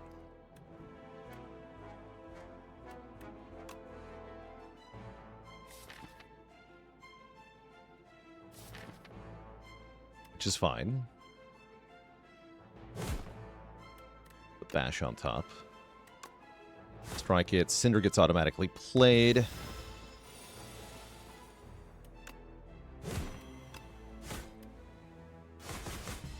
Oh. Yeah. Get a skill potion and a regal pillow. With pillage or conflagration. Conflagration's good if you got strength. We don't have strength, so I don't think it's very good. Pillage might be better. Actually, probably better to skip here. Now that I think about it. None of these really go with what we have. So normally I'd be inclined to upgrade Cruelty here. In the world where we get Clone, though, I really want Perfected Strike to say plus on it, so I'm gonna upgrade the Perfected Strike into Soulfish here. Just in case. It's finally the run, but I doubt it. I very much doubt it. We're going to try. Someday it'll happen. Maybe if not today. Of course. Oh. Ugh. Oh, that's not good.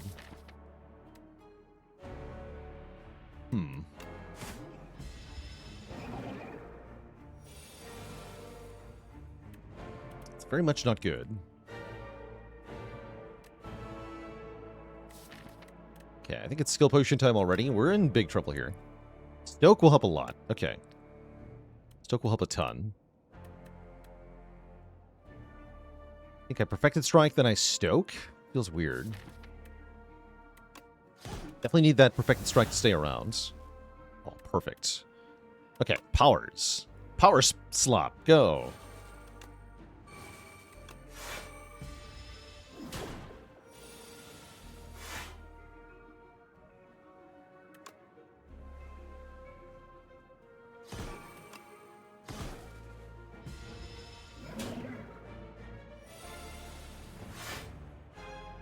Okay, Cruelty's finally here. Shuffling the Shrug Plus back to the bottom is a little annoying, but just have to live with it. Missing Stampede a second time is bad, though. Oh, get stoked, nerd. Bash first, then Stoke? Yes. Spicy. That's a really good skill potion.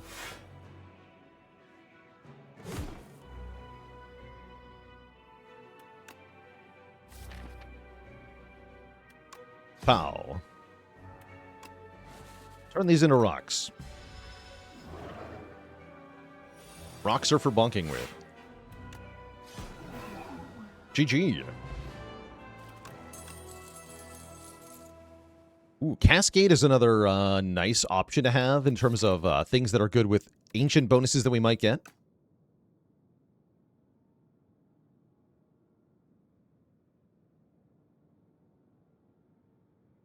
Favorite boss from the whole From Site series, From Soft series, probably Fume Knight from Dark Souls 2. In terms of the overall design, he felt like a real step forward. Kind of one of the first really big examples of them using a phased boss that had really interesting, distinct phases.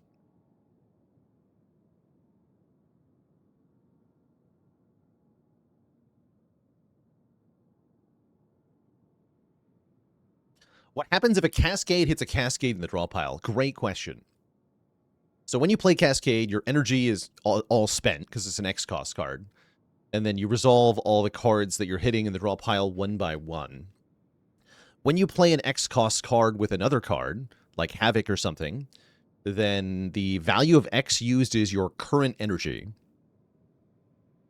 So normally that is 0 because you just played a Cascade. In the event of Cascade Plus, because it gets X plus 1, you'll just get to play one more card. But yes, if you hit a Bloodletting along the way, if your energy changes after you play the Cascade, but before the second Cascade resolves, then some really interesting stuff can happen. Because you'll gain energy mid-turn, and then the newly resolved Cascade will resolve for however many actual energy you have. So if you play one Bloodletting Plus, suddenly your Cascade Plus is going to play 4 cards off the top of the deck. And if those cards are themselves Cascade, because, oh, I don't know, you have Clone Cascade, then suddenly you're playing a lot of cards. And yes, that can go like exponential, and you can just play essentially infinite cards off of Cascade resolving if you have enough copies.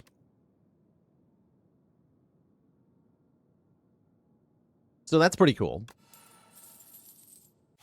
Okay, it's not Clone. It is, however, Darv. What's up, Darv? Got things to do today. Take whatever you want from the pile. Boy, howdy, do I have a good choice here. Although I feel very silly about that Perfected Strike upgrade. But if we take Pandora's Box here, we transform 9 cards, which is 9 times 15 gold. That's a lot of money. 135 gold, I think. Yeah. What about Black Star? How good is Black Star? Meh. Oh, also notably, we don't have a shop after this chest. They all spawn before, so that can happen sometimes. That's a bit sad.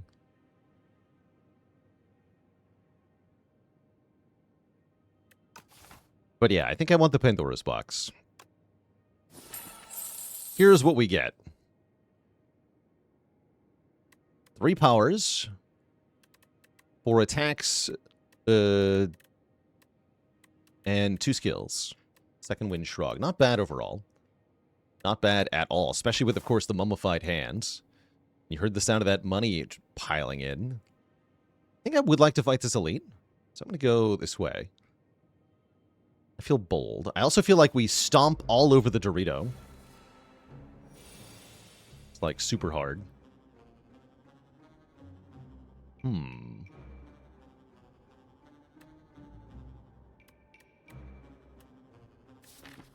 Restoke. Do I play Mantle first? I might play Mantle here. Yeah, I should play Mantle. Made Shrug free. Sweet. Now Stoke. Can Burning Pact Howl from Beyond? That's good. And then we probably just hit this guy in the back so that the Howl from Beyond will kill it, and we take 8. Can't do better with this draw, looks like.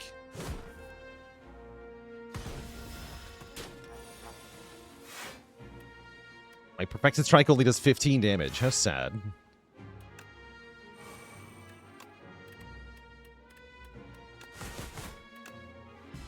Oh well. That's alright.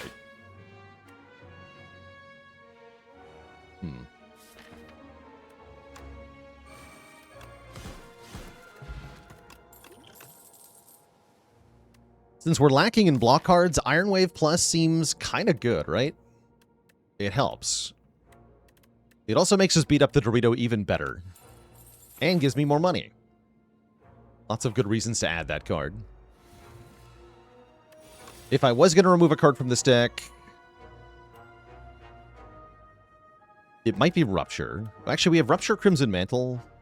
Yeah, probably Perfected Strike. Probably. Make something free. Nice. Perfect. Yeah, that was the best possible sequence.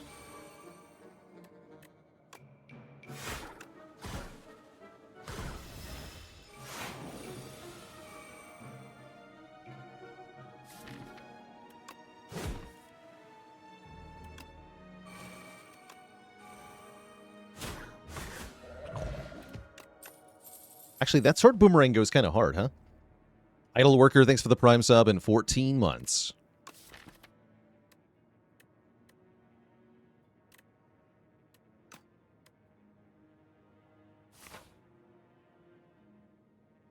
How'd we play Demon Form for free? With the power of the Mummified Hand. Which we bought at the first shop because we were rich. Oh, man. Okay, Conflagration, definitely come back. I'm sorry, Conflagration. I didn't mean it. Vambrace is pretty good, too. I might just buy the Vambrace. Is there anything else that's really good with Gnarled Hammer? I guess we could put it on, like, Sword Boomerang or something.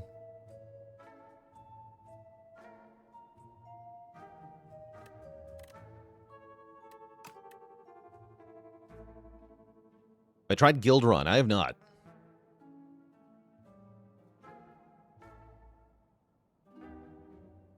All right, I'm going to buy the Vambrace and probably remove Perfected Strike Plus. Rip.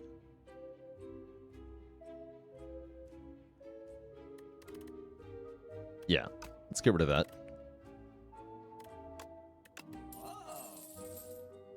Flame is here. Don't think I care about Inflame, I'm going to be honest. Flame is just adding a card to the deck for the sake of adding a card to the deck, which does not help me. I do think a potion helps me, though. Let's buy another Power Pot. Definitely want some help for this elite, whatever that might be. I guess there's also these nerds. Oh, look, we get a free demon form. Okay, this one's from the puzzle box. So one free demon form can turn into another free demon form, hopefully. Or a free stomp. That's also acceptable. It's not like I need free demon form in this fight of all fights, yeah? This is the worst fight to get free demon form in fact.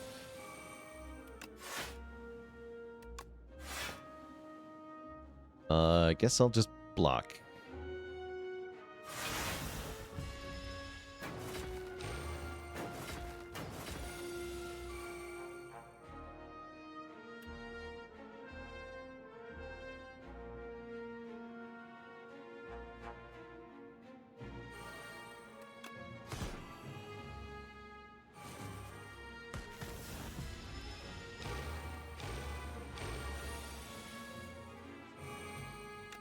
Sword Boomerang, go!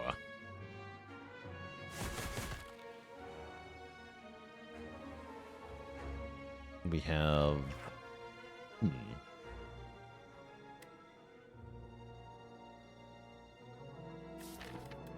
guess I'll Cascade for 2. Perfect. Yeah, close enough. Didn't actually have a way to kill them both there, reliably. Because of that damage cap of 9 per hit. Skip these. They're trash. Okay, we're really well set up for this elite. Oh, we can enchant an attack with Vigorous 8.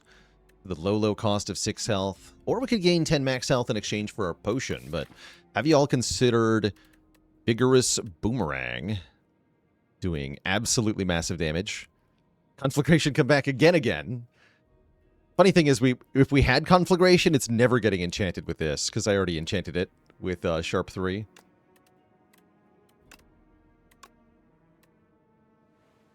Nothing happens. Okay, I was a little afraid it would be these guys. Good news is we get a free stomp. That's pretty sweet. These freaking guys. And one free stomp can turn into a second free stomp. I think I'm going to attack potion as well.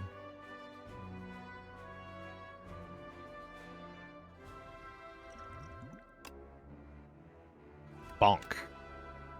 Deck.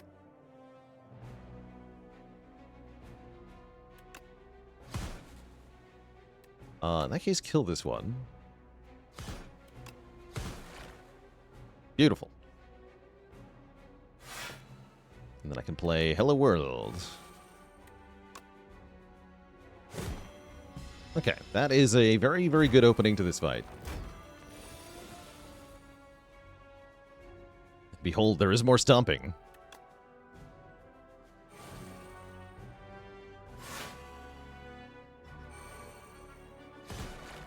Beautiful. We get a Vajra for +1 strength, which the Clad loves. We could take a real taunt. I don't feel like I need it. Although we do have cruelty, so more vuln is appreciated. Still think I can do better? I can do better. Was that a +6 Decimillipede fight? It was. Oh. And look who's here. We're just about to get rid of our quest card. Why don't we just pick up another one? Also, the history course would be quite good in this deck. It only now plays attacks, but guess who's got a lot of attacks? Me. I'll fight him. Seems like only one of you is making it out of here with a key. We also get some more money. Good call. We get more money.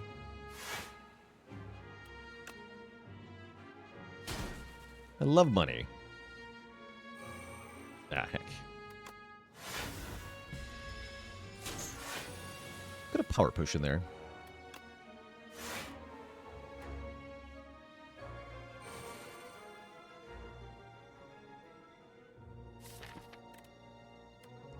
You need to die, sir. Imminently would be good. Please stop.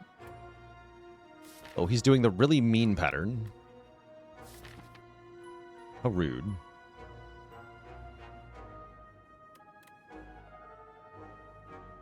Yeah, this guy's pattern is quite random. He's got a single attack, he's got a ×2 attack, and he's got a strength up thing that he can do. And if he does the multi-attack twice in the first 3 turns, you're in for a world of hurt, as we are here.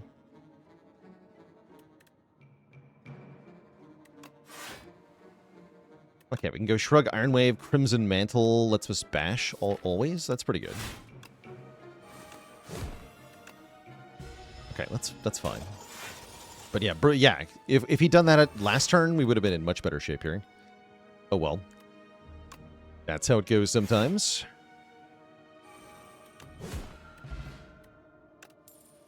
Give me the Lantern Key. Now we briefly have 2 quest cards in the deck. Do we take a Feel No Pain? Not really. I mean, kind of. Probably better. I guess I don't want to go for 2 more elite fights. Maybe I do, though. Get rid of the stupid map, and we get a Smooth Stone. We'll fight this. I guess we'll see how this fight goes before we make any rash decisions here.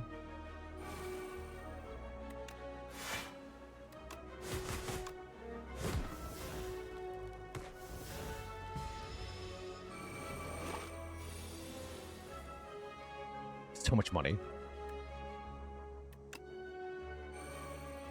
So rich.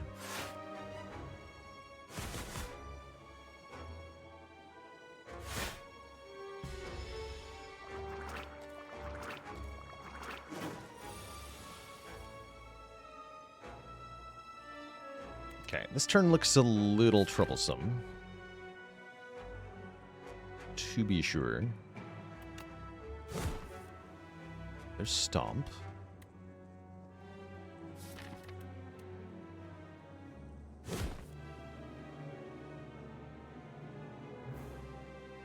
Stomp is not quite enough damage to kill, huh?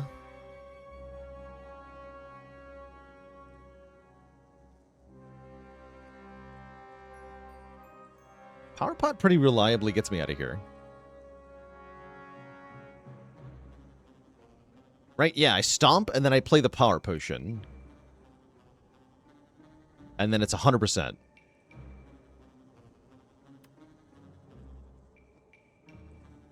I could roll it first, right? If I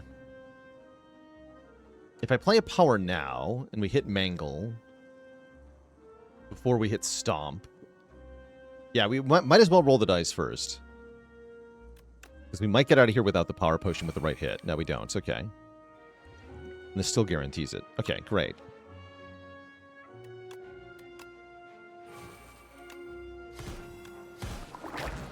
Acceptable. And I'll take Burning Pack since we now have Feel No Pain. Yeah, perfect. Okay, with no potions, I don't think this is a smart idea. Let's go this way. Let's rest. With Regal Pillow, we go all the way to full.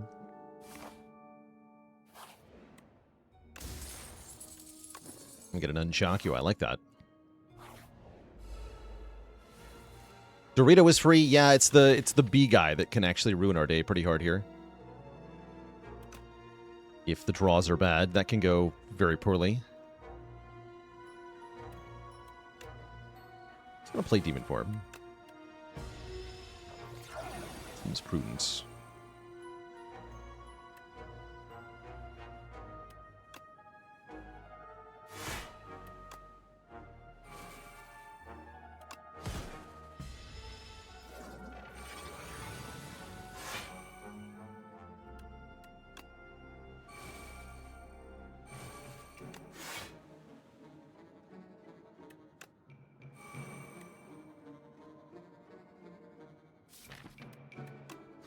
Doesn't kill, though.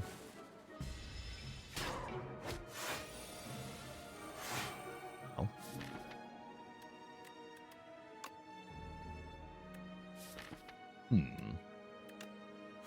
Let's block and just do more damage to Obscura here.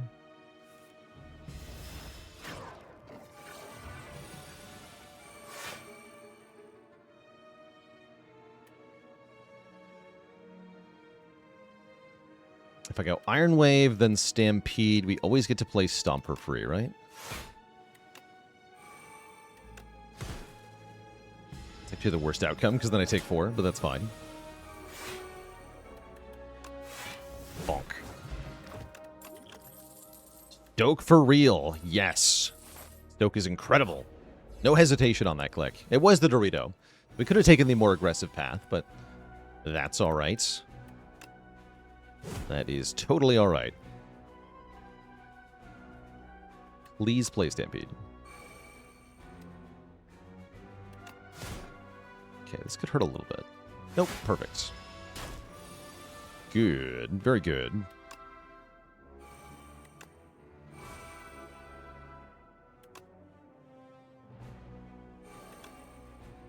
Play every power. Sure. Yeah, this fight's also not free, actually, as you can see.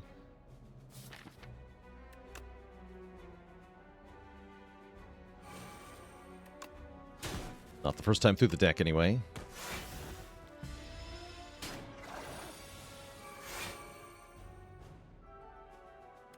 Now it is, though. The Mangle makes it pretty good.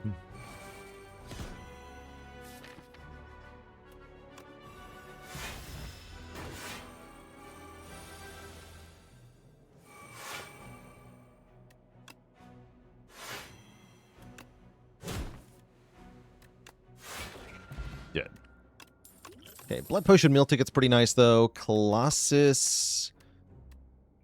I want it to be good, but we literally only have Bash for Vuln, so I don't think I can take it. Pass. Very unreliable. I'm going to upgrade Stoke. And we're going to fight Knowledge Demon. Hellraiser? Wait, I only have one Pummel Strike, right? It's already in my hand. Whatever, play it anyway. Who cares?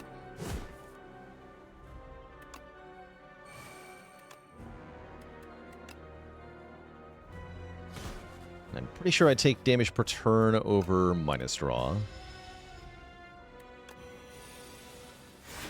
Pretty sure.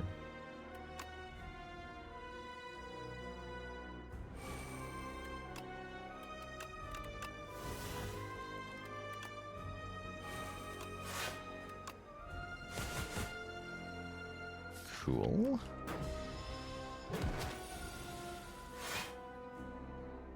Unfortunate that Feel No Pain is not in play currently. Mangle kind of stops his turn, though.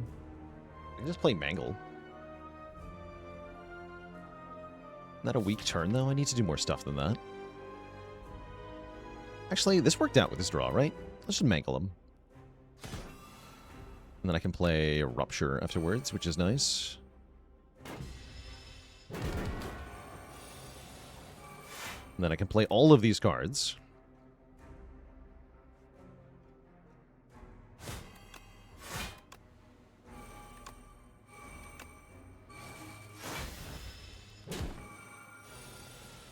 And now every power's in play, so we should win. Smile.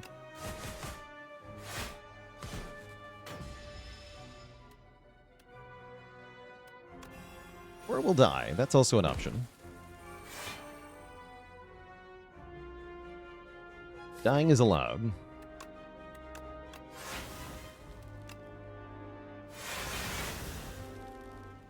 Perfect.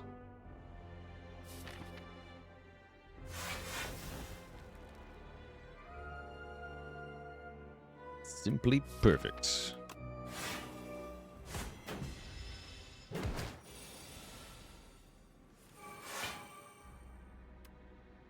So about that dying thing.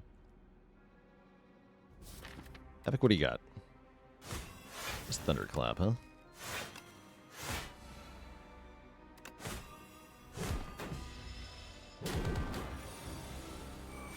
Okay, we did not die. We, in fact, won. GG. G freaking G. Ooh, Offering versus Dark Embrace. That's a tough call. That is a very tough call. Think it's Offering, but they're both very good here.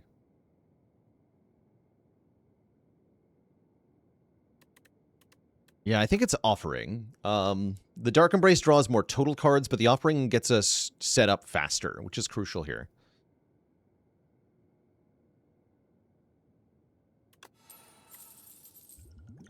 And I'm going to drop this Fire Potion for the Colorless Potion as we say hi to Nonu. What is up, Nonu? Glam. Glam's pretty good. This map gen makes Fur Coat a little bit appealing, but not very appealing. We do get to go to 2 shops, which I imagine we probably want to do because I have 1,000 gold. Also, we want an early event, which we'll get here, to get the history course. What do I think of Buff Demon Form? It's still slow. It's definitely slow.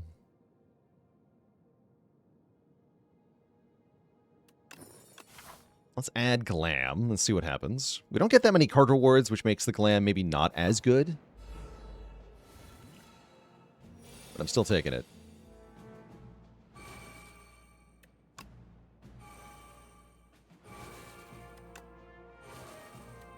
I can't play both of these cards. I guess I'll Burning Pact. Oh well. Call.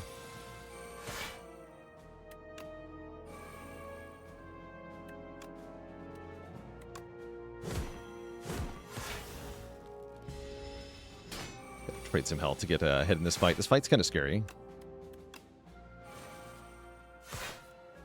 This guy is spooky. Wait, no, he's dead. Perfect. Okay, drink the blood potion, pick up the power potion. There's some more Vuln. Tremble with replay. Armaments plus with replay. It's pretty funny. This would be good with Searing Blow, if that was still a thing. What do I think about the new well-laid plans? I like that it's less clicking. That's actually part of the motivation behind it. The well-laid plans change is not about game balance. It's about fixing the card in multiplayer. And at that job, the change does a really good job of making the card work in multiplayer.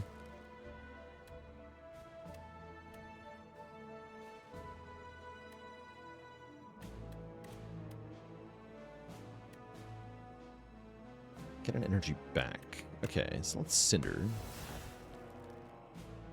Then Shrug.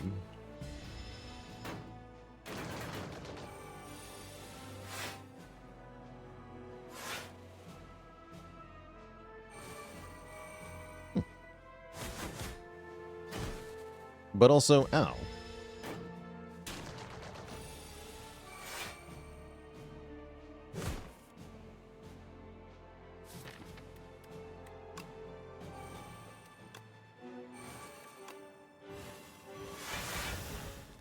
Havoc. Perfect. Bash that nerd. One Oppering would do wonders for this deck? You mean this one? The one that we have? There it is. Okay, this actually works. Expect to Fight actually works because of the change to it. I don't know if I want it, but it does work.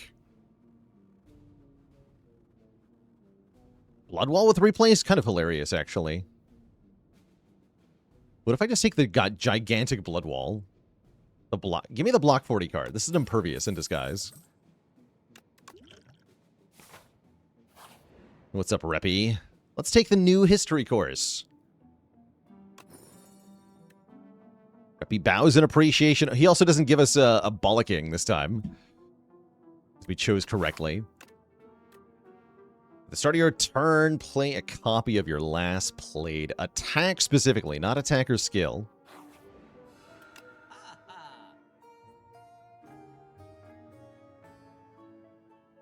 Okay, definitely like Centennial. Definitely like Carter Move. I'm so rich. Why am I so rich?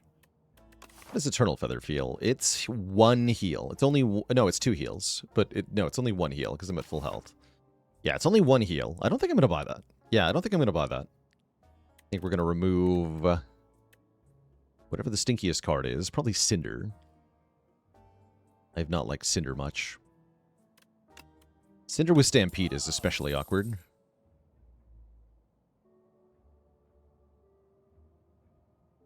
I could take Juggling. Seems strange.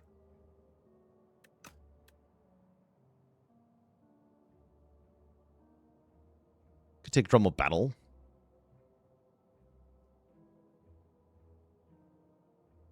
With the history course change, do I think it loses a ton of value for Silent and Necro? Definitely for Silent. Necro doesn't mind having giant attacks get doubled. But yeah, Silent is suffering for sure.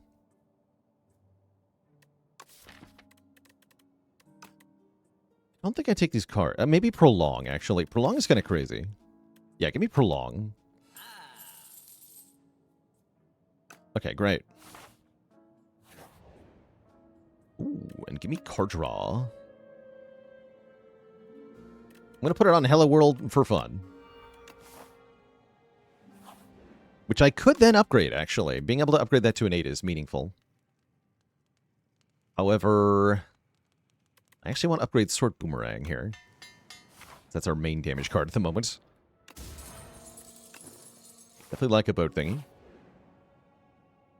And I definitely have to serve as today's decider. You are not allowed to reject. Fun fact, Twitch chat, even if you have Lizard Tail, if you reject the deciding, you will lose the run. 2 card rewards are transform 2 cards.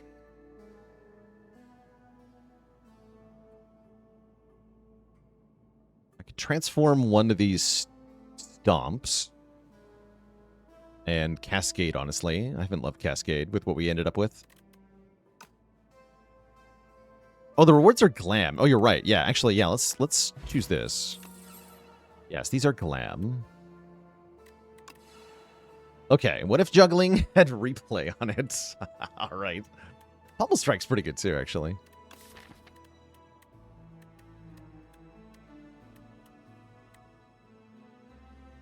Let's try Glam Juggling. That's too funny. I'll take Glam Molten Fist. Very glamorous. Right, but then the problem is I only have 2 attacks in my hand, so what does it even do? What does it even do? Let's be small.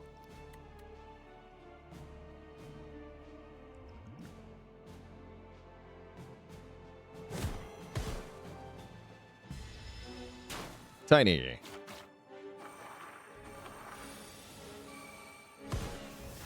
Oh, the history, though. Learn your lesson, nerds. Oh, mangle with replay? Holy moly. Okay. Yes, to mangle with replay. Now that's a card. With some real power to it. Burning Sticks. The first time each combat you exhaust a skill, put a copy in your hand. Hell yeah. Bag of Marbles. Hell yeah. Akabeko. Hell yeah. Anything else? Yeah, Burning Sticks with Offering. If I had a little bit more money, we could remove Doubt, but... Good bolas. Bolas actually helps with the juggling thing, right? Interesting. Yes, give me the bolas. Excellent. I will buy bolas. Great.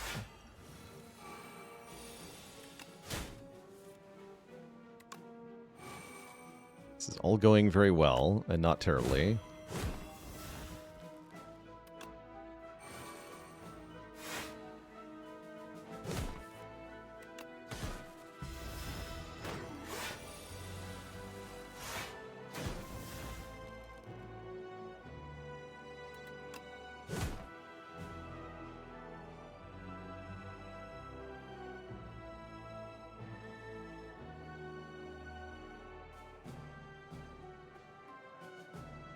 I think I just play the Mangle.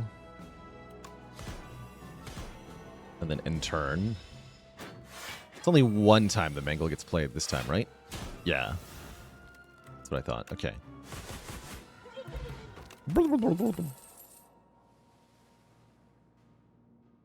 Taunt with replay looks pretty good. The Dorito. Mark 3. Or whatever you are. Foul creature.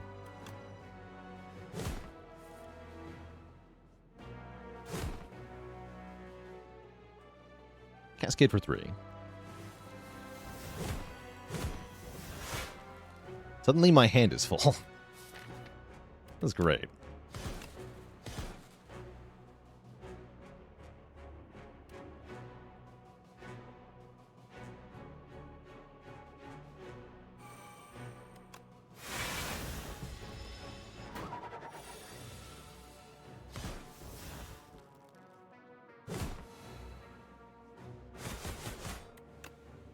Bonk.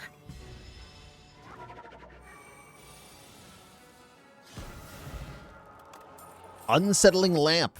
First time we play a card that debuffs an enemy, double the effect. And more blood. And doubled stone armor is pretty good. That's a good upgrade, actually. I'm probably going to upgrade that. Yeah, that's a good upgrade. Drink this blood. Pick up the fresh blood. Upgrade this, I guess. Make your own eternal armor.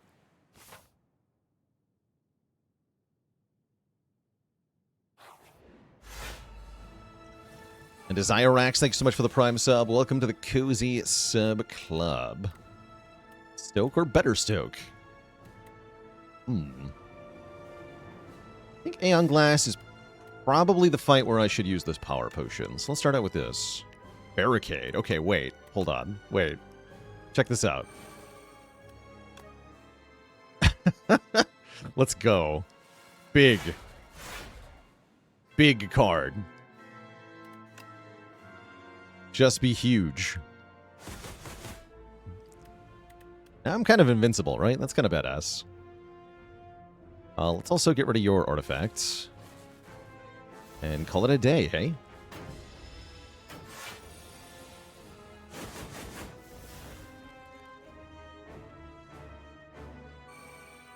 Nice. Alright, you will be mangled. We did double mangle there. There goes the unsettling lamp. I'm okay with this.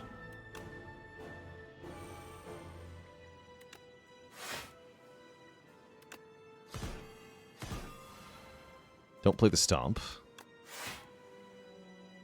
Actually... You go Stomp, Stomp, and then second win an additional Wither, which is kind of nice. Let's do that. Means we're not getting Mangle next turn, though.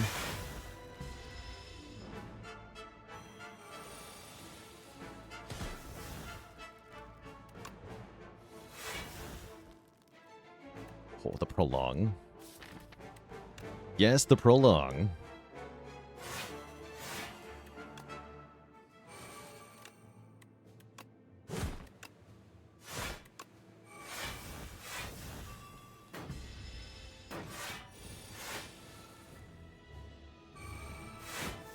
Alright, feels like we're definitely winning here.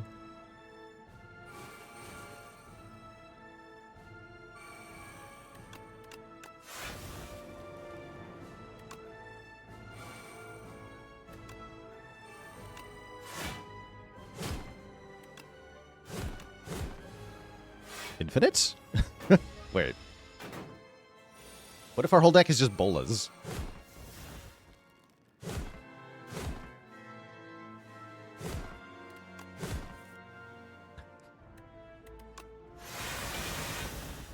There's too many bolas. Oh, Body Slam. Okay, well, rip. Rip to our opponent. We just Body Slam and then History Course Body Slams. Oh no, History Course Howl from Beyonds. Excuse me. I got scammed again.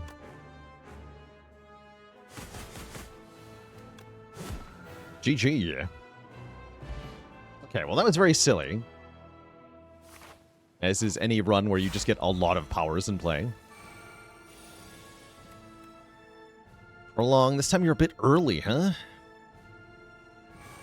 Oh well, I suppose. This much Vuln I should probably put on Queen. Yeah, let's make the Queen Vuln for 10 turns. Oh, even more. Oh, I could have double prolonged. Right, with the sticks. I should have done that, but we can spread out the Vuln. That works too. And I do want to kill the Amalgam first, probably.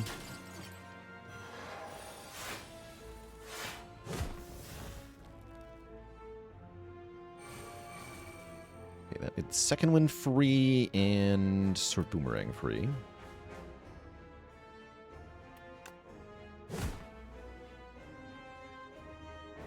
Which means we get to do something very fun here, right? If I play Stomp...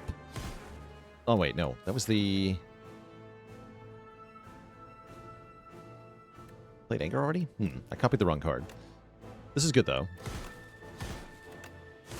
Definitely miscounted my cards there. Oh, the History Course. Yes, okay, that makes sense. Yes, the History Course. I was like, why would I miscount there? History Course being a troll. I see. Well, that is acceptable.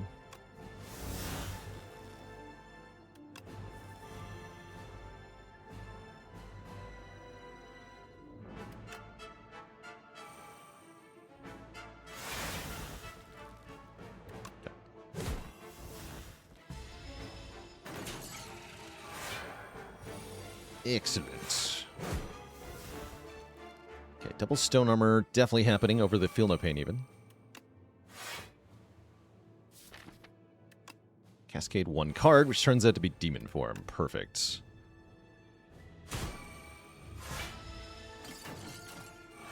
We break through at the start of the turn. That activates Rupture, giving us more strength.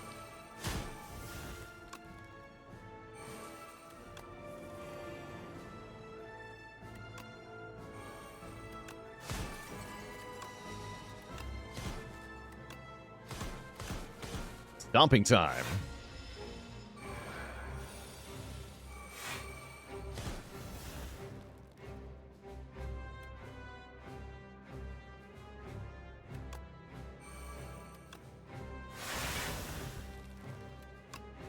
Bonk.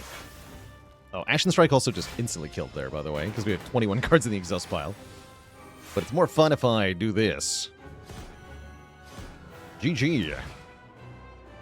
Get bonked, Queen. Okay, that was pretty good. I don't feel like the History Course was as incredible as it usually is. Definitely felt less impactful, but still good. Still very good. And overall, a very strong run, thanks to all that free money. GG. Hopefully that showed off. That was a good showcase for greed being strong, I think. Just get a lot of power early from some good relics, and then you can really just be off to the races. It's pretty good.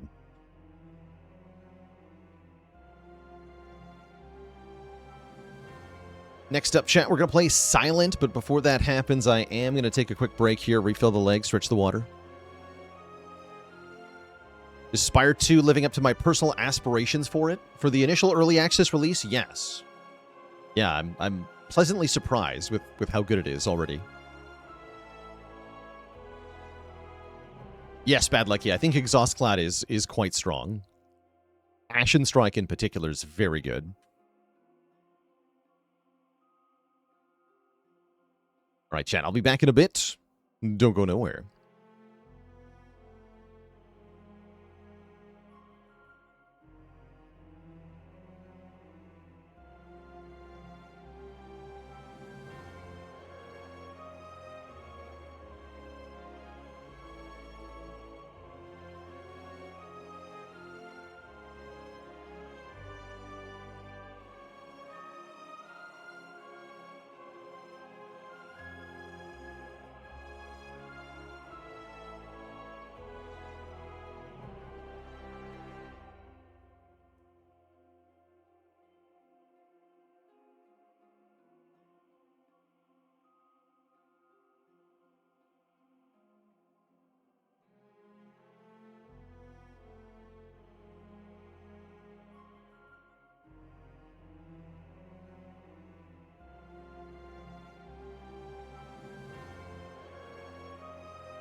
All right, Twitch chat, we're back.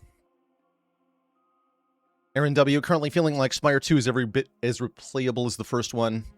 I agree. Part of the reason I haven't felt any motivation to go back to Spire 1 is that there's so much more variation run to run in this game with the way that the Ancients work and with some of the interacting mechanics that you can see.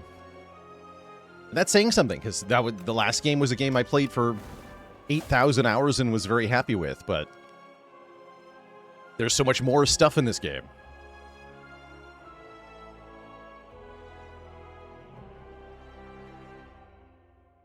How's it going, Zavern? Baylor Edition has been on my mind.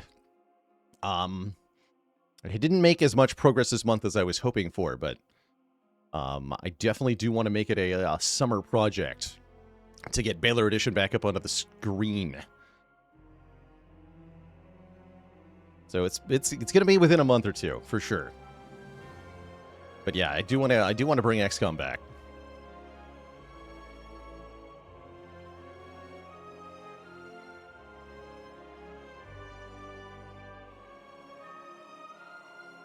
That's interesting, Terranaut. The idea that the wing boots would recharge would be kind of cool. I think they're fine as they are. Underdogs, huh? I am a Lava Rock enjoyer. I don't know that it's the right play here, but I am a Lava Rock enjoyer. Shops are a little inconveniently located. Probably I have to take... Well, I don't have to. Probably I want to take the Poultice for that Transform 2. But I'm thinking about Lava Rock. How's it going? Hey there, James. How did I decide on the name? It's a creature from D&D, but specifically I take my name and the spelling thereof from Neverwinter Nights, a early 2000s role-playing game from BioWare. BioWare's original HQ was in the same town I grew up in, Edmonton. So they're a company I've had a lot of admiration for over the years. It's been pretty sad to see them in their current state, but that's EA ownership for you. Do you get better relics from Act bosses with Lava Rock? I don't think so. I think you just get a normal, like, random relic.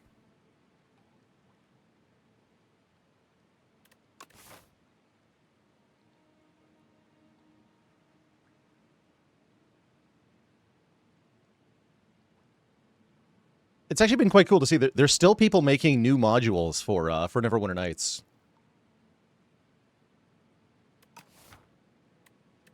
Very cool to see.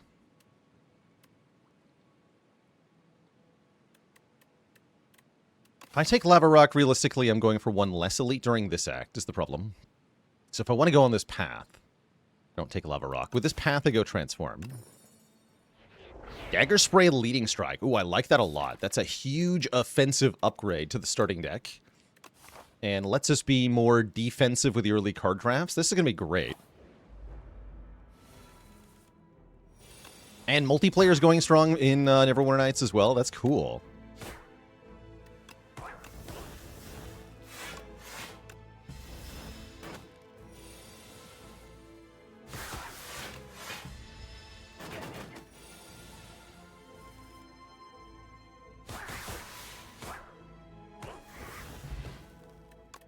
Big. Okay, I don't think we take a floor 1 bubble this time. I could take a Flick Flack. I also don't hate an escape plan this early in the run. Give me the escape plan. Shiv deck.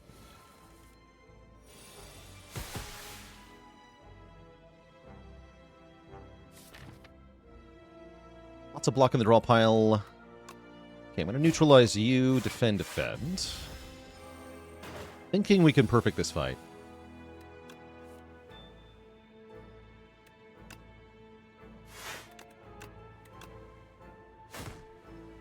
It's better to Leading Strike, because then I can do 4 damage to the back one.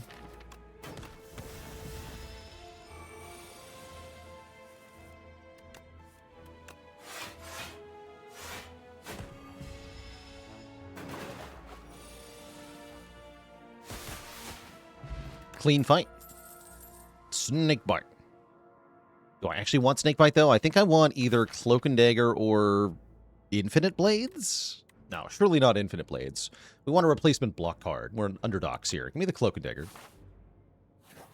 Definitely inclined to go Shivs here.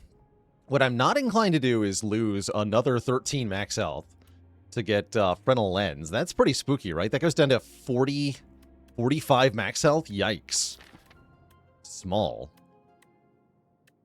No way. Give me the potion.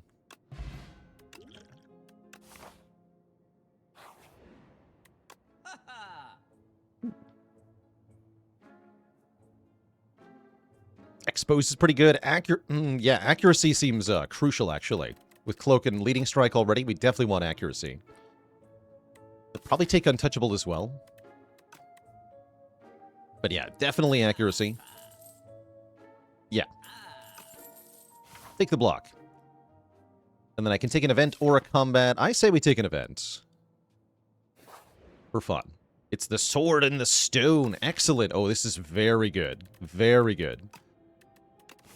Because we're already on track to fight 3 elites. We should be able to get this online next act. For 3 strength in my Shiv deck. Perfect. Absolutely perfect. For now, I'm going to upgrade Neutralize, I think. Really want to improve our defense into this first elite fight. Yeah, because of this. This thing.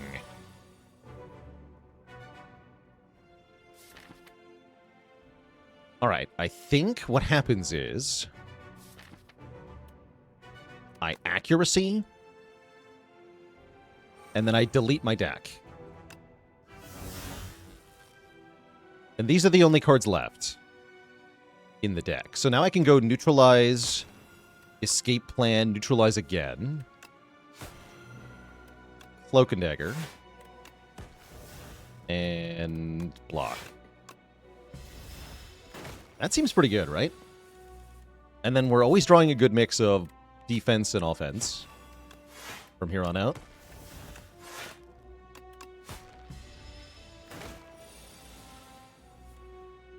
Seems good.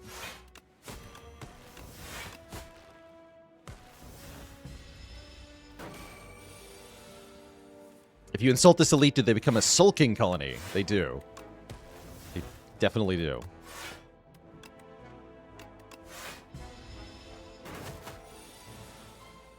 Okay. Easy peasy. That was completely free, thanks to the potion. You get bronze scales, and there's a prepared to help us play our Untouchable. It also makes the escape plan indirectly better. I like it. Now we can upgrade our Shiv cards. I think starting with Cloak and Dagger, and then Accuracy second.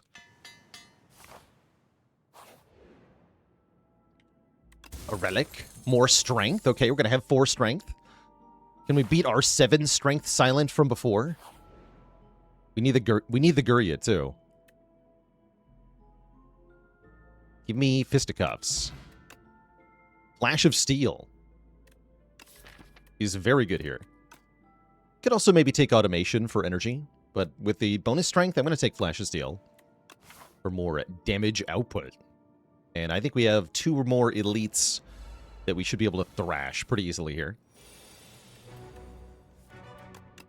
Excellent.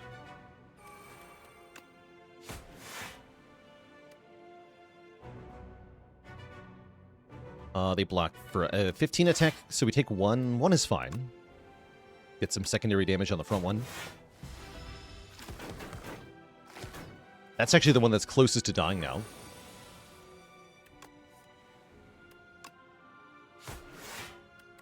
Nine plus 9 won't kill this one, but it will do a lot of damage.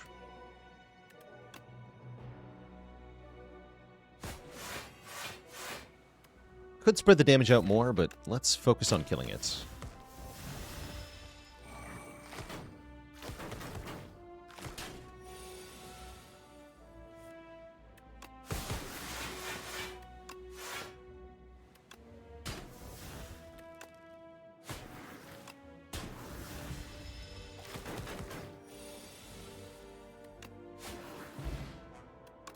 Gremlin Horn. Oh, this is a really good set of relics. to have picked up here. More shivs if we take it up my sleeve. I don't really like up my sleeve very much, though. Too expensive to initially play.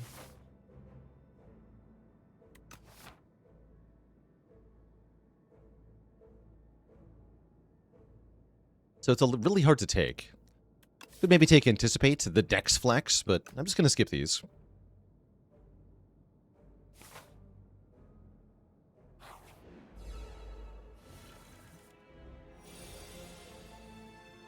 Still fighting easy pool enemies, I guess? That's right, I only did 2 encounters earlier, so this is also free. Get him.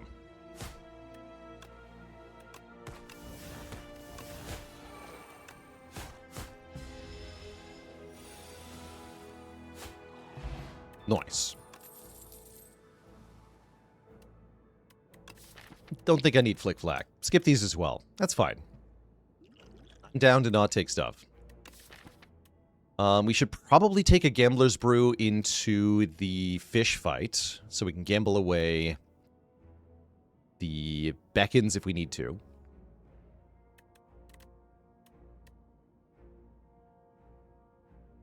I actually think the Gigantification Potion's currently quite bad. It's worse than a Flex Potion. That's kind of funny.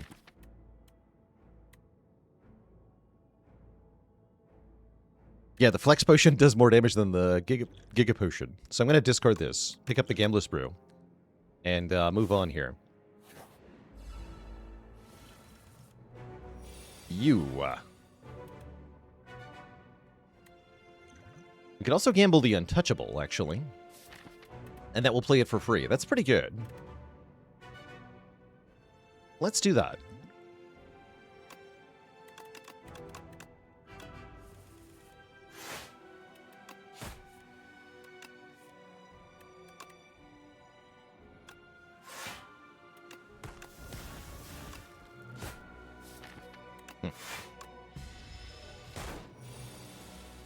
Neutralize on this turn is actually pretty good, I think. So we should be happy.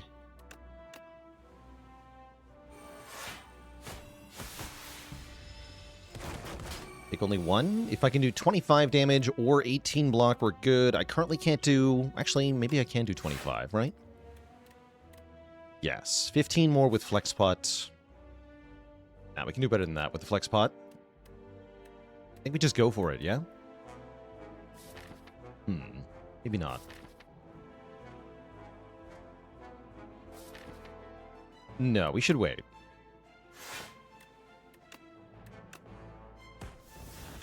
Just keep 1 Shiv.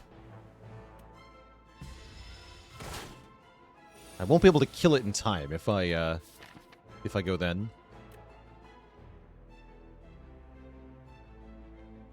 If it gets stunned by thorns, we have a full turn, right? Let's do this. Yeah, that gives me a full turn.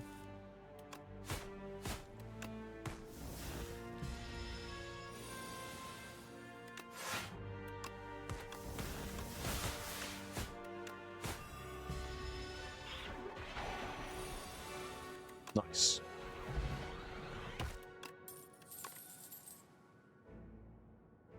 Backstab is here, Pinpoint is here, or more Shivs with Infinite Blades. Infinite Blades with accuracy is actually pretty good. Let's take an Infinite Blade, see how it feels.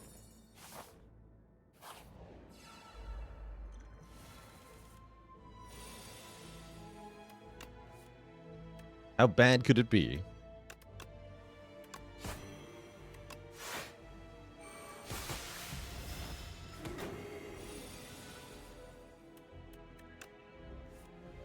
Oh, right.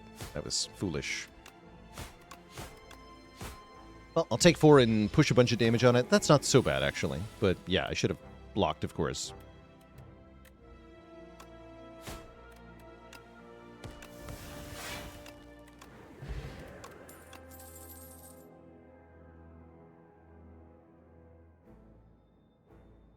Piercing Wail's not bad to have. It's not that good in this spot, but we do appreciate more defense. Yeah, let's take a Piercing Wail.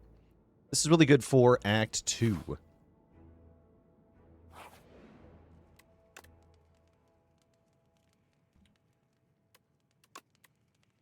And we definitely want to upgrade accuracy so that we can defeat the boss more reliably. Because we definitely have to kill it before death occurs. Which will happen if we draw too many beckons at the same time. Or beckons in place of block cards, more accurately. I think we're good now, though, with the Shiv per turn. That's going to help a lot.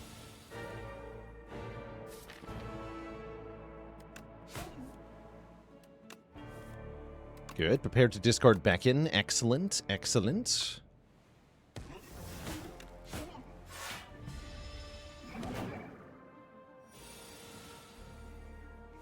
Looking pretty good so far.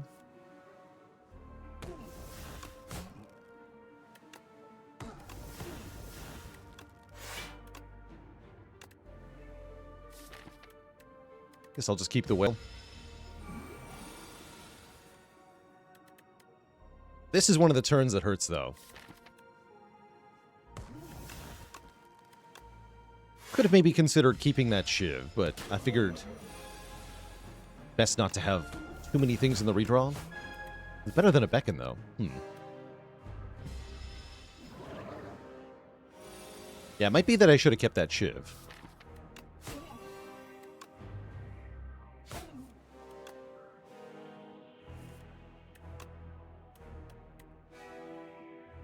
Might be that we kill right now, actually. Yeah, we do. Excellent. I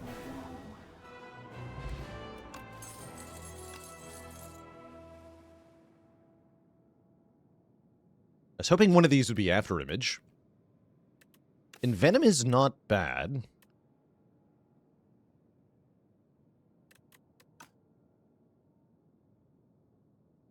It's not great, though. Abrasive might be better.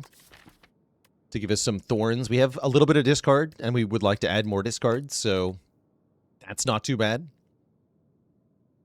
Milwaukee Culkin joining the almighty list of channel cuties. Let me get you added right away.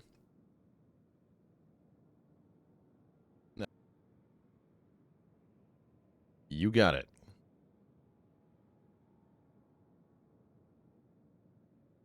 You are on the list.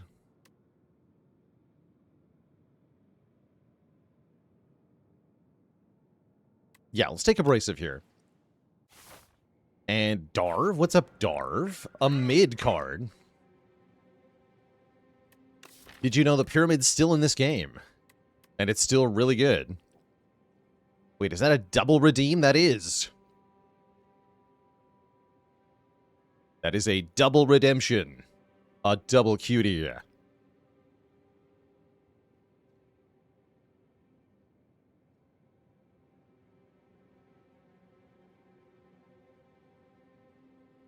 And that means all capital letters on the cutie list.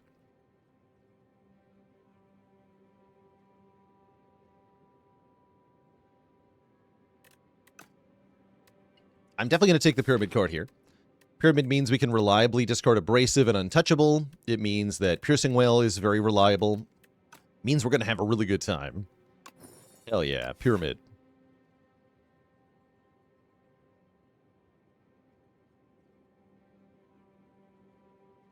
And then we want to fight 2 elites. At least. We can fight a lot more than that. That sounds fun. Yes, let's do it. Many elite. I would like to fight 4 of them, please. Please and thank you. Great. I'd also like to look at a lot of events here. As there is one event in particular I am hoping to find. Oh. Alright, I'm going to flex potion now, I guess. Oh, nice. Perfect. Okay, that was very good. Good potion.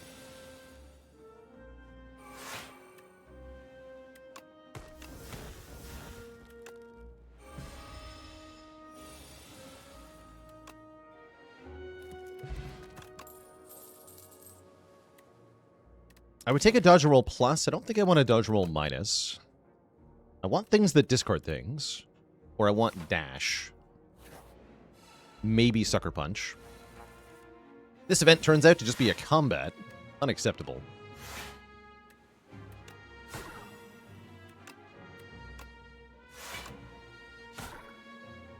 I'm going to hold on to these shivs here. I want to use them to break through the block it's about to get.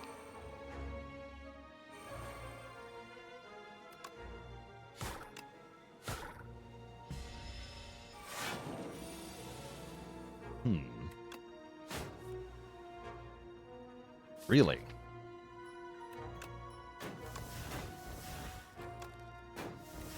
Okay, I do have enough damage, though. 7 thorns, by the way? That's pretty cool.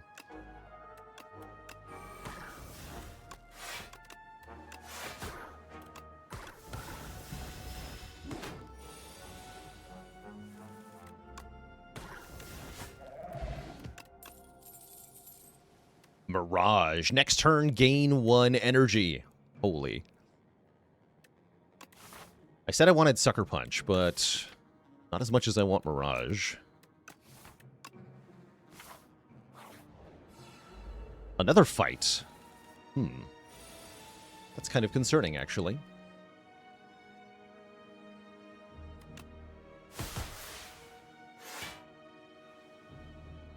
Play these, because we're going to get stupid crap added to my hand here. At least we can survive one of them away. Any chance I kill the front one next turn? Not really, right? No. Realistically, no.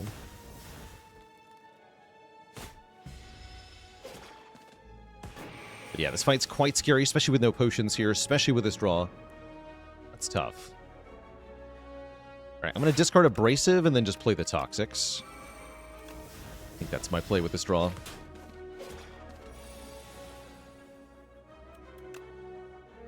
Whale, Mirage. Defend is slightly better than Toxic. Slightly. Still take a ton here. But then we finally have a good turn on this turn. In theory. Hello? Come on. Help? Melee MP3, thanks for 64 months of support.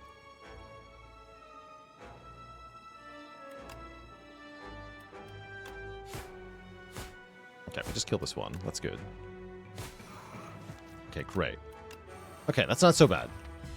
That's not so bad at all. We are out of here.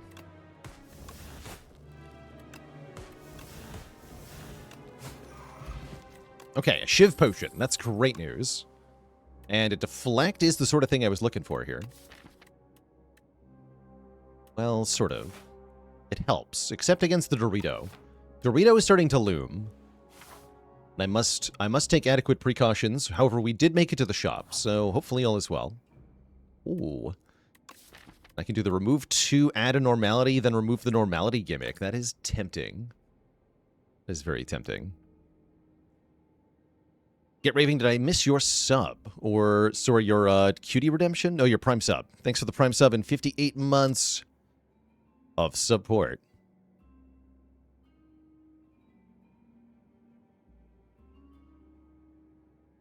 And if I didn't thank Melee MP3, thanks for 64 months as well.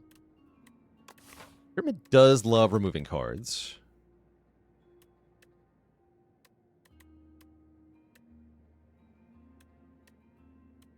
Dorito is looming.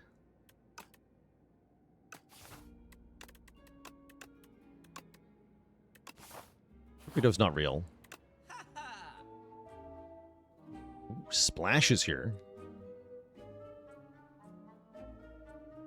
Nothing in the shop that makes me not want to remove normality, so let's do that. Might have to take Splash. Splash is fun. Splash is also pretty dang strong. And I can still afford a potion on top of that. Those skill potions a little ambitious. Is there any way to enchant shivs? Yes. You can create enchanted shivs with The rare card, Blade of Ink. Yeah, these are shivs that come in with an enchantment. Oh, Strangle's not that bad. Yeah, actually, Strangle might be what we need here. But no, Splash is better. Although I really feel like I should take something that has guaranteed value against the Dorito specifically, which is this Poison Potion. Kind of a weak potion, but it does help. Okay. Okay, not the Dorito. That's good news. That's very good news. Do we employ the Poison Potion?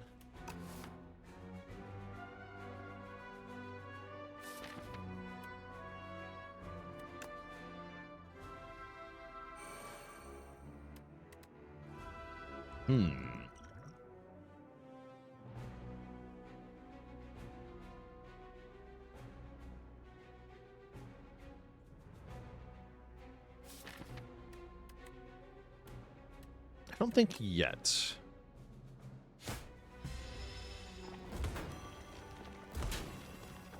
This one's multi-attacking next turn, so I figure make it the weakest here in terms of health. No discard, huh? And no bonus shiv damage. This is a little concerning now. Just a bit.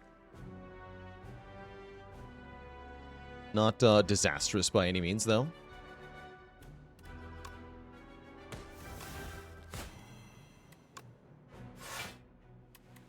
We do waste a lot of damage potential by not having accuracy down here.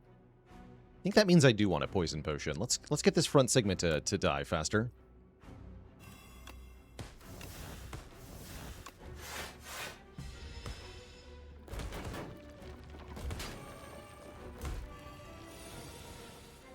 Okay, here we go.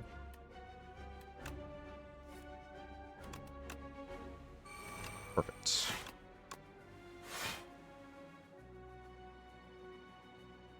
Okay, so we have to block 16 plus another 7, so I will have to play Defend and Deflect.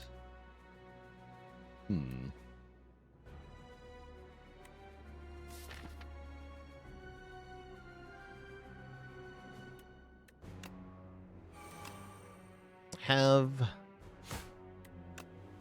Gremlin Horn. Perfect. Keep this shiv until we're no longer weak. Now we should be able to kill them both. Unfortunately, Splash was on the bottom. Makes a Whirlwind, which is fun, but not free. Severance is free.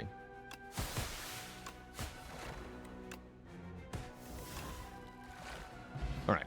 We destroy them, we get a Fortifier Potion and an Intimidating Helmet, giving us a bonus for playing cards that cost 2 or more. And here's Strangle. That works on Abrasive currently. That's 4 block when we play Abrasive. And yeah, I'll take Strangle because it helps us against the dreaded Dorito. I think resting also helps us against the dreaded Dorito, so let's rest. Some 17 hit points. Hopefully it's the B, because I'd really love to have 3 strength against the following elite. It is. Okay, excellent. Excellent. This chump we can defeat. No problem. Dr. Bees.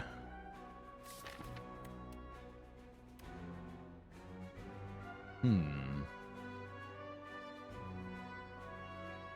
1 looking a little iffy. I guess we're just going to use the Fortifier now. Yeah, that makes sense. Discard Ascender's Bane. Actually, discard Strike. I don't really want to play that card. Then just triple my block. Great.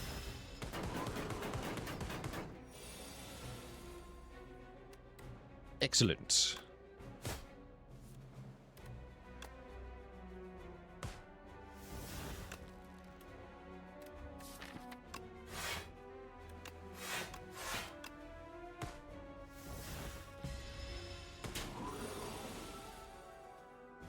Okay, we've got Prepared and Untouchable. That's arguably a good thing. Got Piercing Will in the draw pile.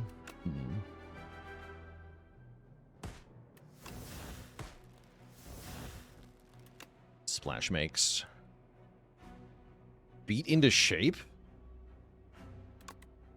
No, Ashen Strike.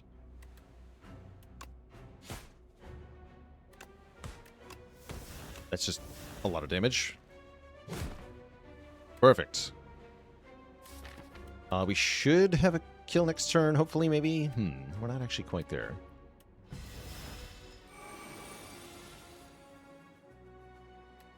Okay, now we are. Just had to draw that strike. Get a Snecko Skull, which is not doing a whole lot for this deck, but more importantly, we get the Sword of Jade active, and we now have 3 strength. I think that makes me want this backstab. Give me a backstab.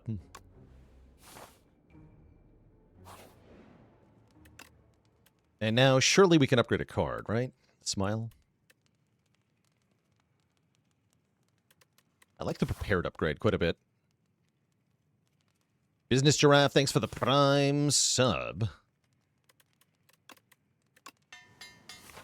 We're going to go for 2 more elites. This is a little ambitious, but we're doing it. Hello, Infested Prism. I do lots of damage. I see that you do as well, unfortunately.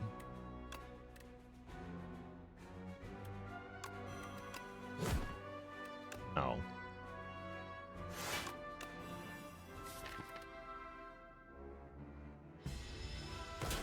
The knob.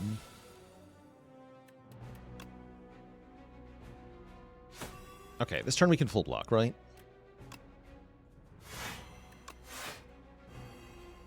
Yes. Should probably play this too. Perfect. Okay, great. Keep the shivs. Kind of hoping we kill it next turn. Although it won't kill me, so it doesn't really matter. That was not the card I was looking to draw. Heck. I may have been overly ambitious here. That said, Shiv pluses are what? 16 apiece? It's actually only doing 8 damage. Because we can play Abrasive to block 4, yeah. Let me check my damage, though. If I can kill it now, I would like to. We have 25 plus 28. No. Wait. 45, right? No, it'll be 16 by 3.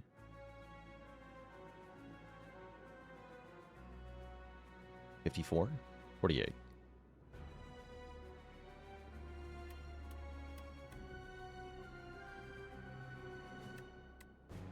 Yeah, 48. Which is 101, which is not enough. Okay. But I'd have 7 thorns, right?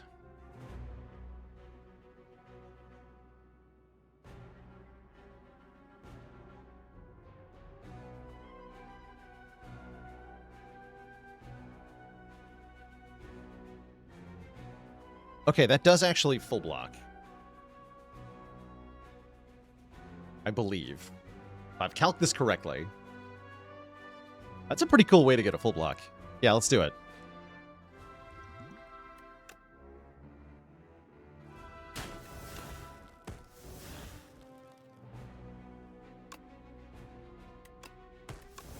We do as much damage as we can. Oh, it does take 2 hits. Okay, it's not a full block. That was slightly incorrect. It saves us 4 health. I don't think I should have used the potion then. However, we get a Blessing of the Forge and a Cloak Clasp with a Pyramid. Oh, yes. And more discard and shivs at the same time. Brilliant. All we have to do is survive the next couple fights on 14 HP. It's kind of scary, but remember, we have 4 strength, so it won't be that scary. Also, this enemy's going to get dunked.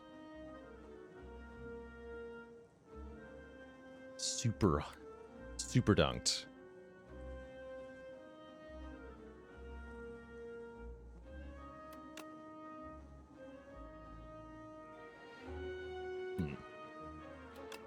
I think I'm just playing accuracy here and maybe backstab. keeping everything else in my hands.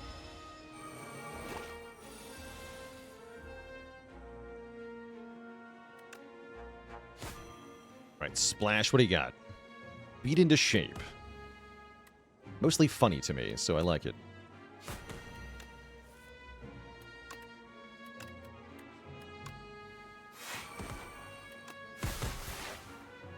Wait, this is extremely funny to me.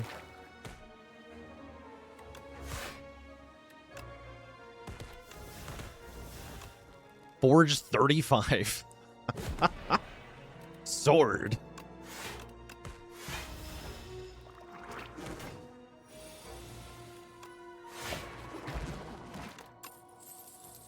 Yes. Hand trick can make any skill have slide. That's quite good with Pyramid here. Be taking that.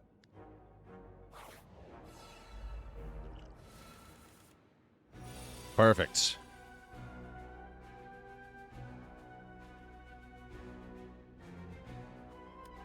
Well, who's bees now?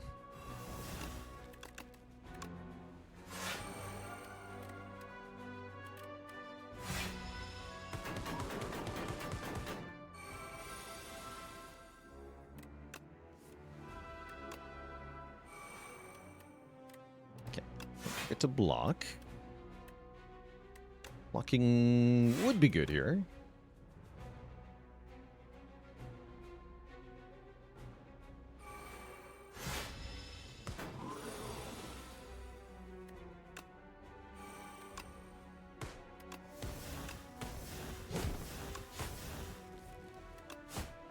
Death. Okay, excellent. We get Guria. Okay, we're going to rival it. We are going to rival the run from before. Although I don't know that I'm allowed to lift into Knowledge Demon here.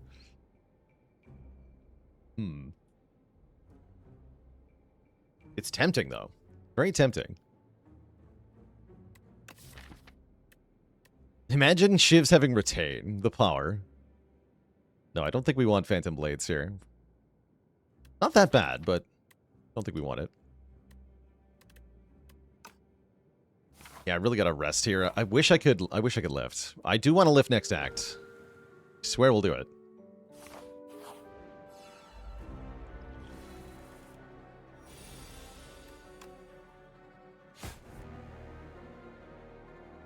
Smile.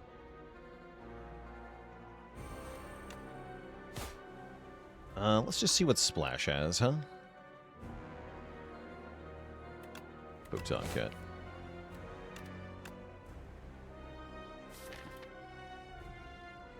Allowed to take Drawdown. Don't feel like I am. Why is your Mirage different than mine? Because I'm playing on the beta branch, where Mirage just got reworked into a new card. Beta branch is an opt-in experimental version of the game where the devs try out the latest and greatest patch changes before they push it on to everybody, because it might not be any fun.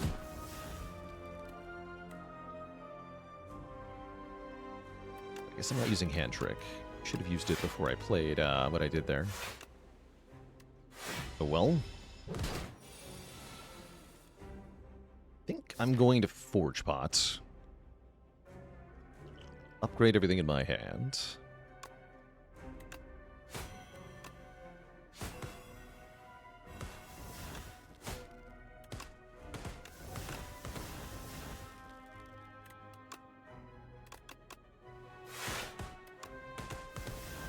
It was a good flex potion turn if I really wanted to push damage, but I figured we were okay. Might not be the case, though.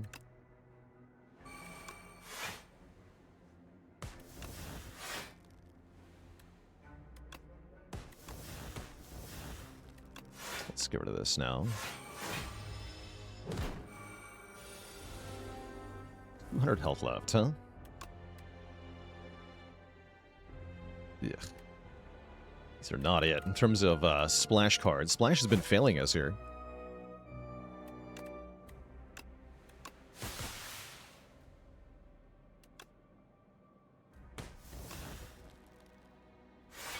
Get that to block. Definitely can't limit myself to 3 cards a turn with this deck. It does not work that way.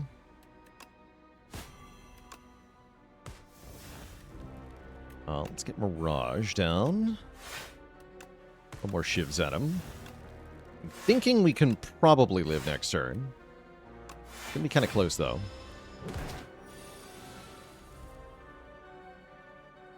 We might just be able to kill. Actually, killing with the Flex Potion looks very likely. So that might be the way to go here.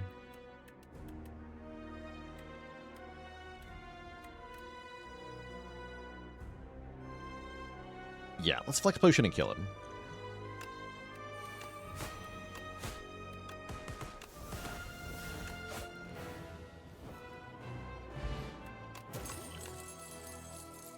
Bullet time is interesting with Pyramid.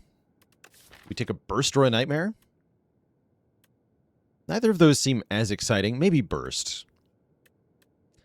Did I even need that? Maybe I didn't, actually. I should have done the math there, actually. My initial vibe check said not enough damage, so I drank the Flex Spot.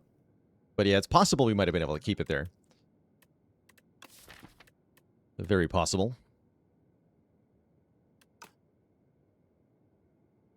Nightmare Abrasive. Would I even Nightmare here? Nightmare Piercing Wail is kind of tempting. Nightmare is good with Pyramid. I'll take a Nightmare. What's up, Nunu? Gonna say, this is like one of the times I would take a bunch of max health. If you want to offer me a bunch of max health, I'd be happy with that. But we could get Swift, which is normally very good. I think it's less good with Pyramid. Apotheosis is looking a lot better here. Upgrade deck. Don't mind if I do.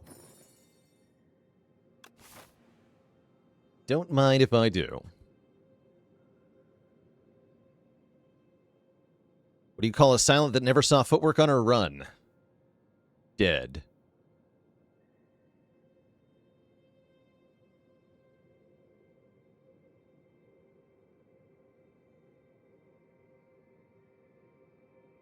Finally, Nightmare Apotheosis, the deck.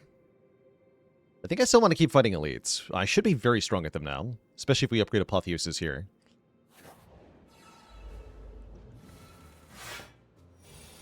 Hello.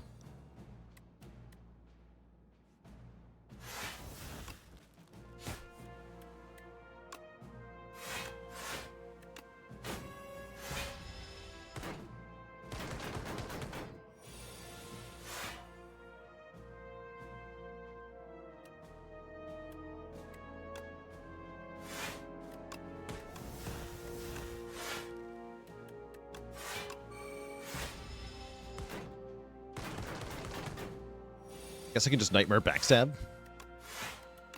Oh, I should Nightmare the Splash card, actually.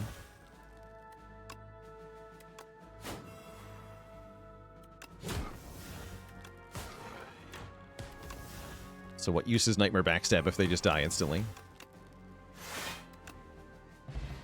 Good question. Why are these cards upgraded? Is the game mocking me? I think the game's mocking me. What is happening?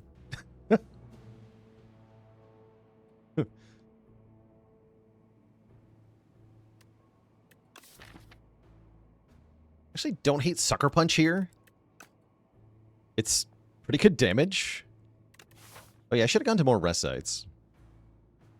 For lifting. I forgot about lifting when I chose my path here, but I figured fighting more elites would be even more better. We just gotta get a tent. If there's a tent in the shop, that means going to the shop actually is something we should do. Change our path here. If we can find a tent, we can lift. Neko Skull Outbreak and Venom would have been pretty cool, right?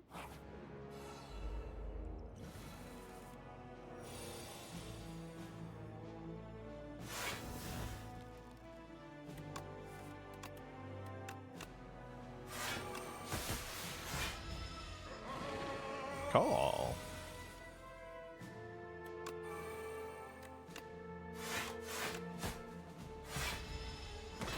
Keeping Backstab in hand just for block per turn at the moment. It's also a good Nightmare target, as we already established.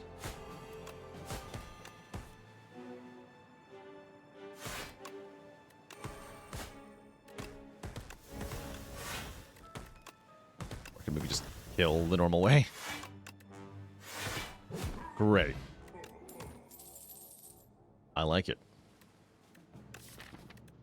These are all effectively upgraded. I'm going to take another prepared here. We have more draw and discard. I do not mind losing Dagger Spray falling off a bridge. I love bridges.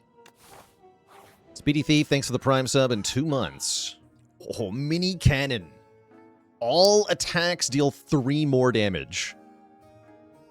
Screw Gurya. This is Gurya. This is fully loaded Gurya. Doesn't actually show up as strength, but this is effectively 3 strength, which is fantastic. Well, except for the shivs that are generated by some of the cards. So actually, not quite. That's true, not quite. Hidden daggers will upgrade shivs, but the others will not. I'm still buying it. And I'm probably going to buy another Piercing Wail. Although I am going to a second shop, am I not? I am. Okay, I will not buy another Piercing Wail.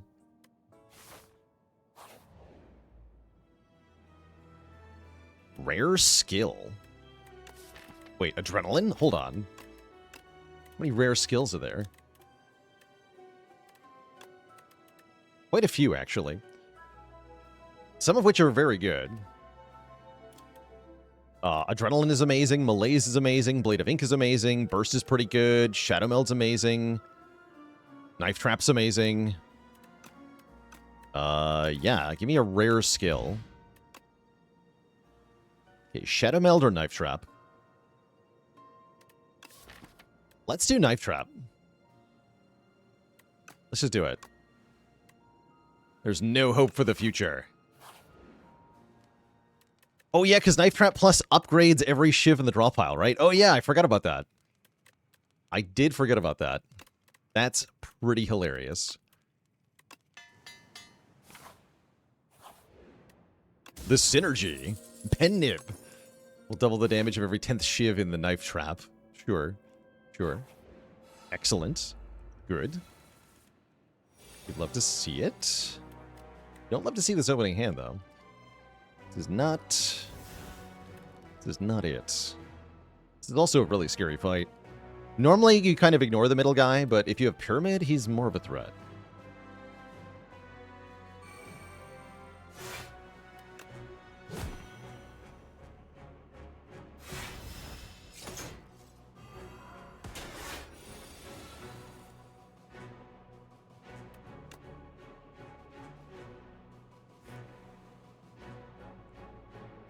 That's very unfortunate.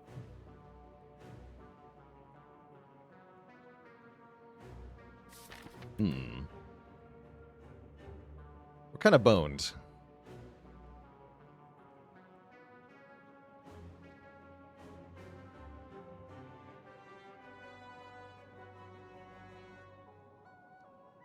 What is the middle guy's debuff? He makes every card in your hand every card in your deck rather ethereal, so they will always exhaust if you don't play them. Game is evil and cruel. Yes.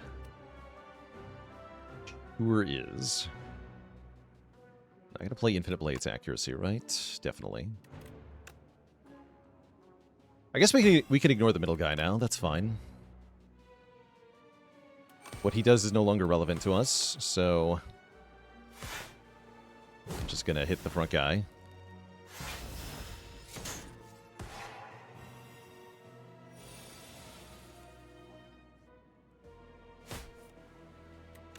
And the back one steals all our upgrades, which is pretty gnarly because Apotheosis. You know?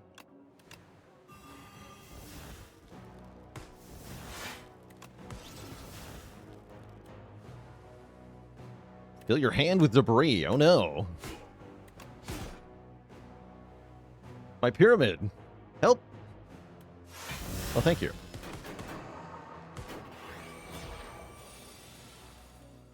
Debris? What is that? Never heard of it.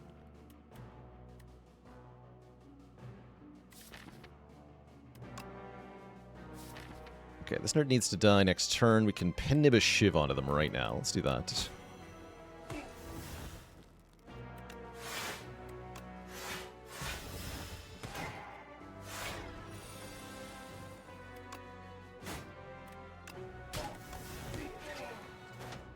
Okay, the upgrades return. As does the damage. GG. Okay, that wasn't too bad. Don't think I can take another escape plan. Am I allowed to keep fighting elites? Is a good question. I mean, we get a heal if I go to that shop, though, right? Yeah, we gotta do it. I do want another escape plan. I lied. Hello. It's the anti-powers guy. What's up, friends?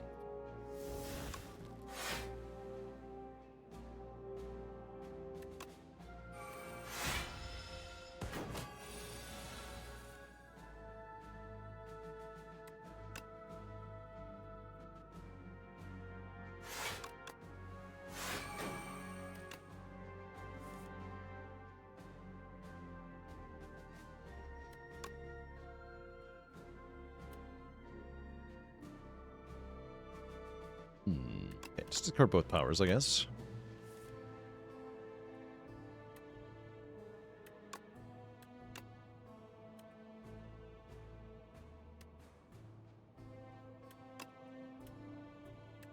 Do it this way.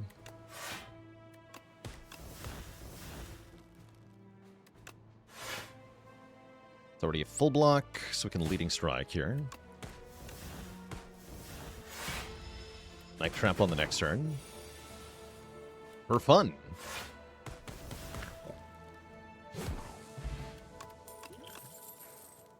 Snake bite? No thanks.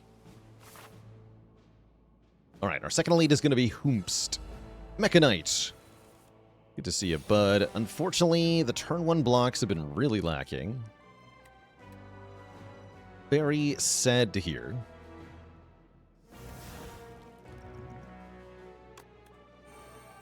Blocks for a lot, though, at least. Good second speed potion if I felt the need. I guess I do feel the need. I'll just use both. Full block this nerd. Easy.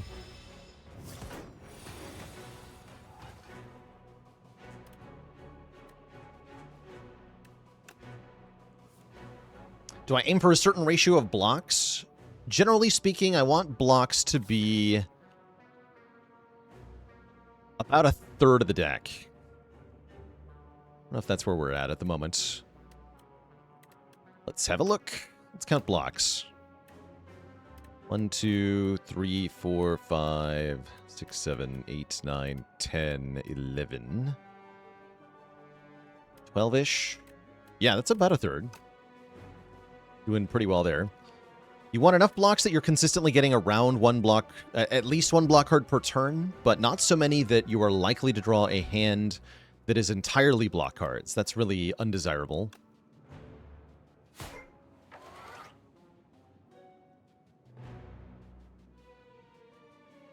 All right, we want to keep prepared for next turn, I guess.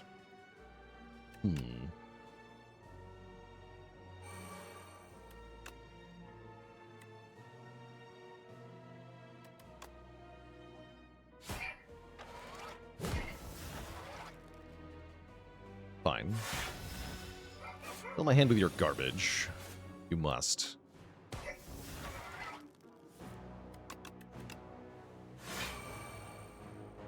Okay, we're just gonna Nightmare...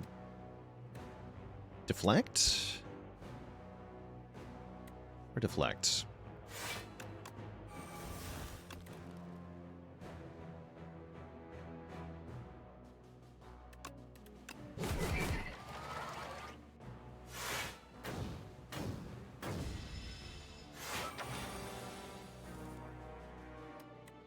Blocking.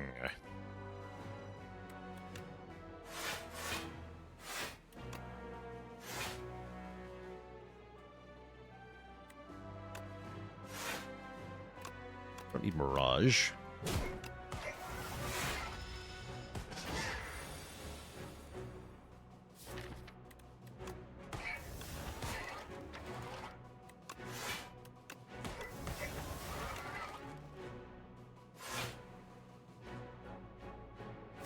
Time to have my hand filled with garbage.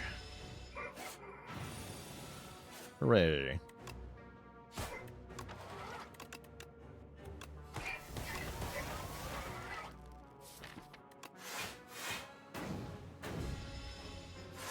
be awkward, actually. Okay, we do draw the knife trap.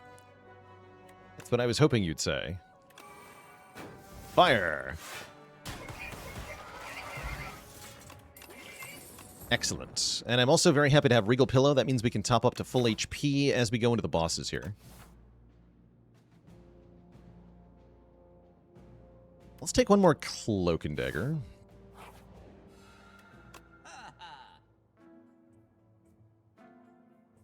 And what do I want here? Definitely we want a potion. We could retain our hand. Great. Perfect. Yeah, I promised lifts and never lifted. Well, Apotheosis changed everything, unfortunately.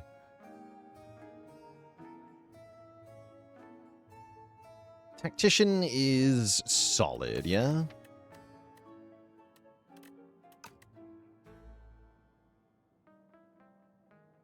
Yeah, I like Tactician's Swift Potion. Piercing Well. $0. Uh-oh. Swift Potion. What's up? Actually, no, I'm healing a ton, right? I don't actually need to potion. No, we should keep our potion. We should actually keep our potion. Could think about using Nightmare here. Let's just splash and look for a mitigation option. Alas, there was none. Can do pretty big damage, though.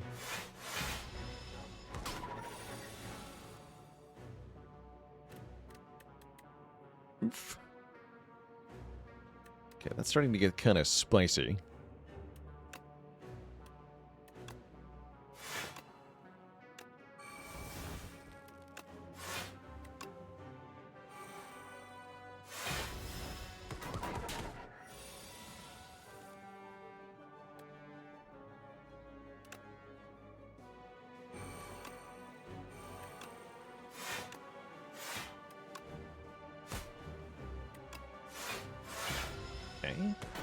Kind of hard to use hidden daggers currently.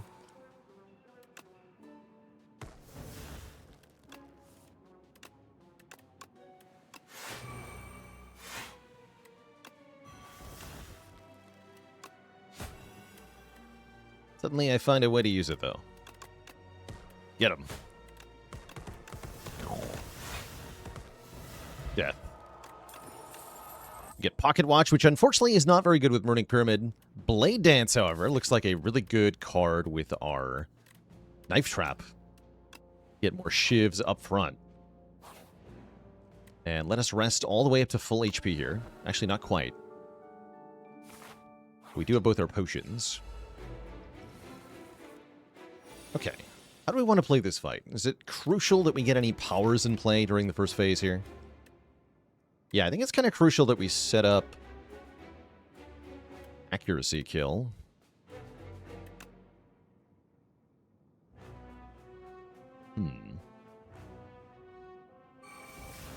Does look like a spicy opening draw, though, yeah?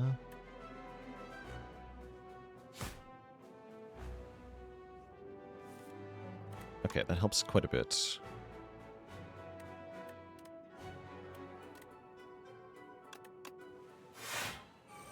Okay, perfect.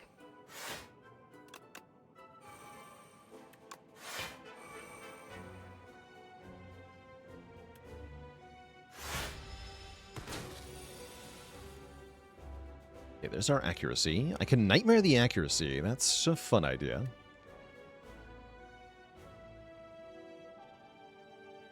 Seems hard to avoid a lot of damage on this turn.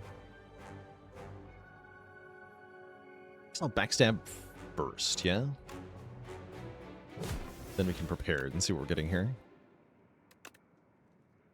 Okay, what if I actually accuracy, cloak and dagger, knife trap? No, I can't do that.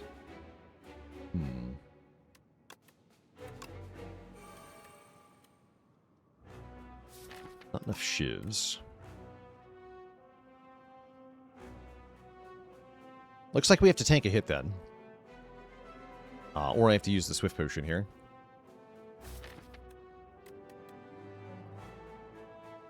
Swift Potion sounds pretty helpful. Go ahead and use that now. Perfect. Okay, Sucker Punch. Something I was looking for. Now we can more reasonably block this. I'll get rid of a defend, actually. And we'll Cloak and Dagger. I think only 4 here. Okay. Now we can play Accuracy.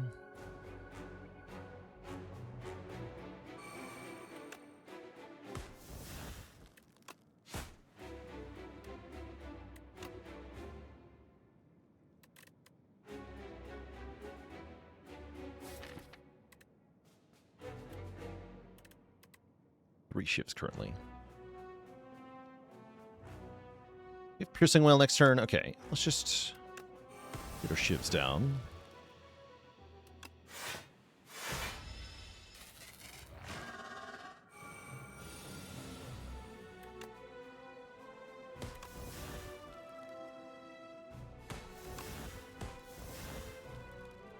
Okay.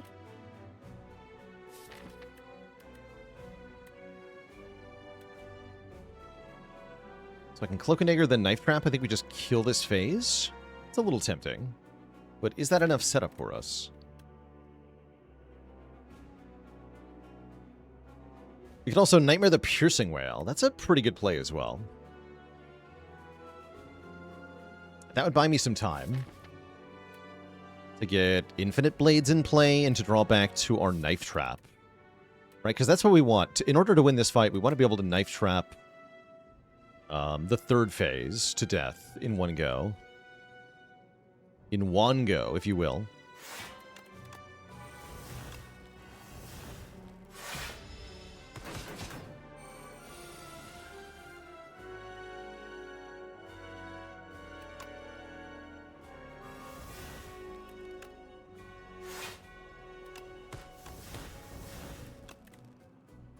Bunch it.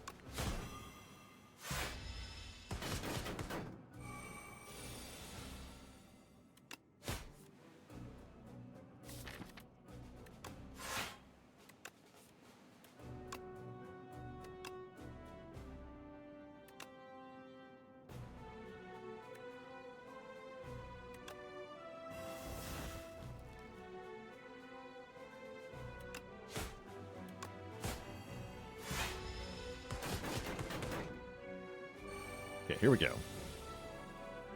Infinite Blades and Hidden Daggers. Excellent. Get rid of Abrasive. Don't get rid of Tactician. Feels weird.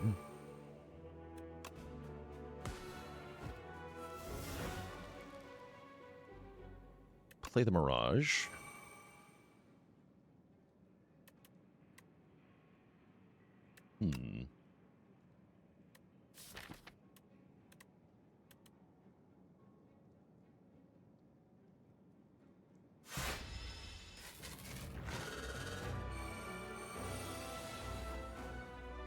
Okay, good uppercut. We get vulnerable for the Knife Trap next turn. This should be a kill. Pretty cleanly, I think. Get punched.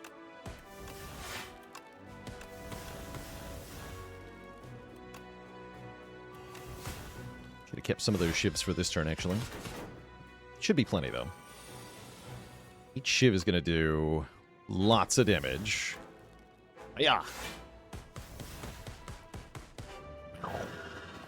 Excellent. Absolutely deleted. Okay, that worked brilliantly.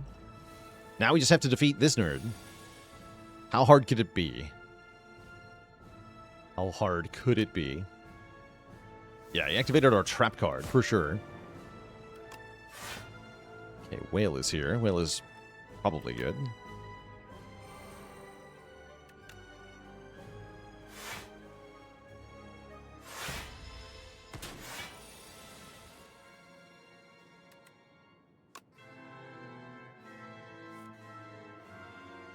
Hidden Daggers can discard Wither and Abrasive.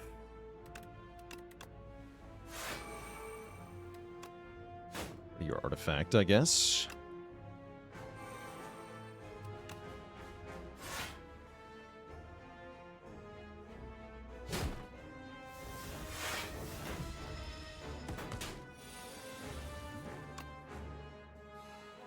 artifact. Splash. Ice Lance? Sure. Or another Giga beat up into shape. It's kind of funny too. But no, give me the Ice Lance. Thank you.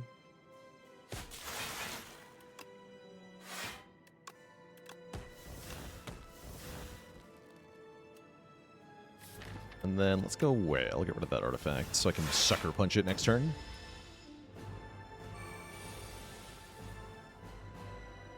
Perfect.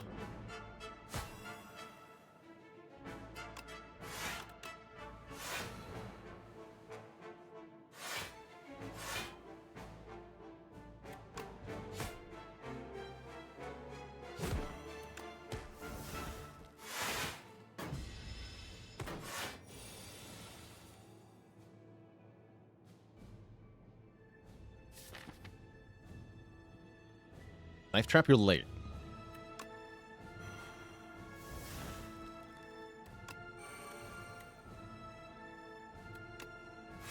Hand Trick the Nightmare, so I can play it for free here. Just make more shivs, thanks.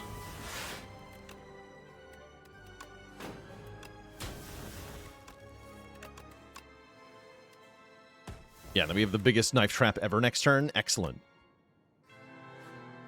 Excellent.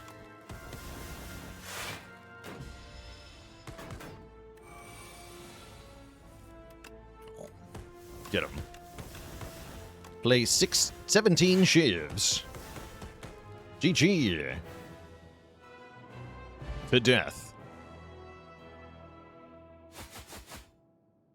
Excellent. Most excellent. Begone, annoying wretch. Be clapped. Yeah, the moral support Guria. I'm sorry we didn't get to 7 strength again, but the mini cannon was a good impression. That was fun. It was very fun. Excellent. Most excellent.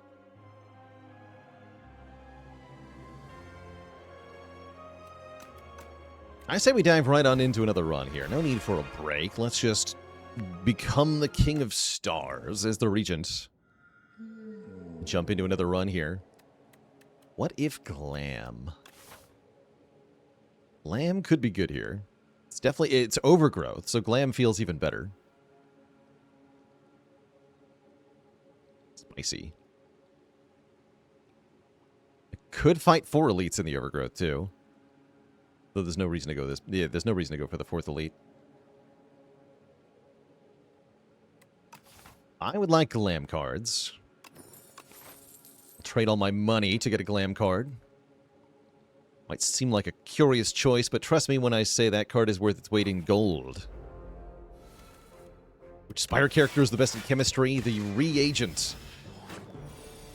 No refunds, apparently.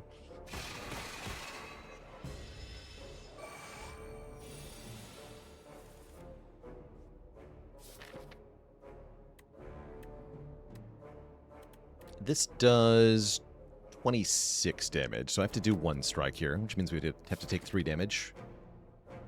We'll take 4 damage next turn if I don't. So yeah, take 3 damage here. Otherwise you don't kill. Oh no, not again. Why aren't all the cards good? What if we take Crescent Spear? What if Crescent Spear is good?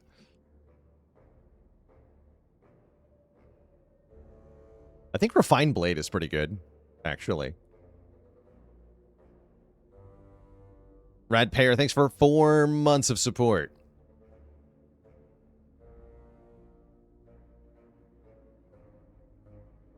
Let's see if Crescent Spear can be made good like this. If it's not good like this, then it's never good, right? Surely.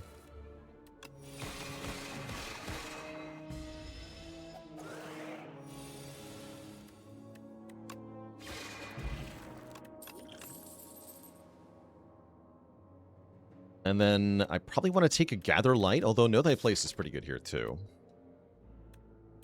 Actually, no, I want to Know Thy Place. We should take some Star Generation so I can get more Star Spenders.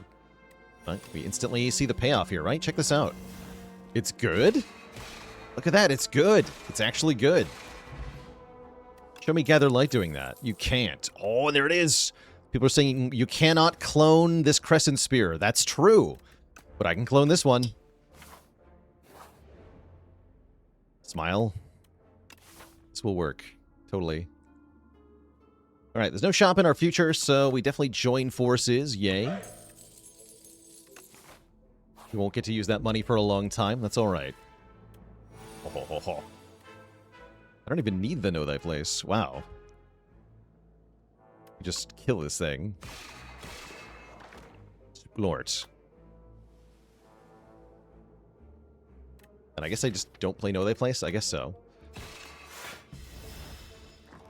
It's not doing anything on that turn?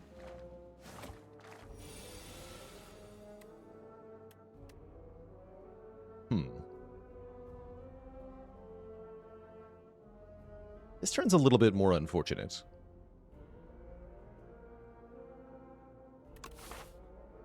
Delete is next, okay.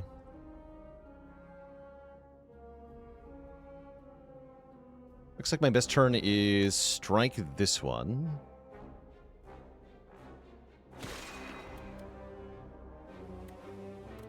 Then defend Falling Star the front one.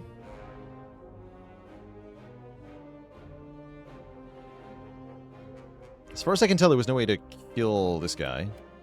Yeah, we did not have the damage to kill this one without using the fire potion, because we don't have enough stars to play both of these.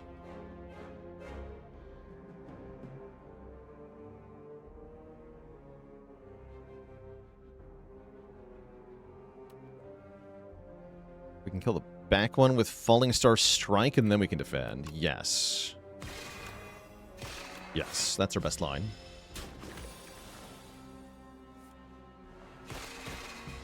Okay, not too bad for a hard pool fight with no potion use. Oh, almost spoke too soon. Take one more. I do take one more, unless I get a Crescent Spear that I can kill with. Ahaha. Excellent. Look at Pale Blue Dot being a whole thing. Pale Blue Dot with a replay card is quite nice. I will take this Pale Blue Dot. It's not that good right now, but it will be crucial for our draw engine later on.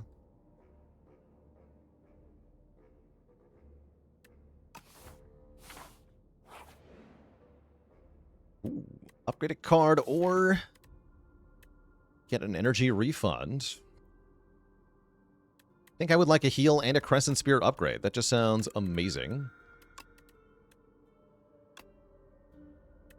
Bigger spears. Do I upgrade them both?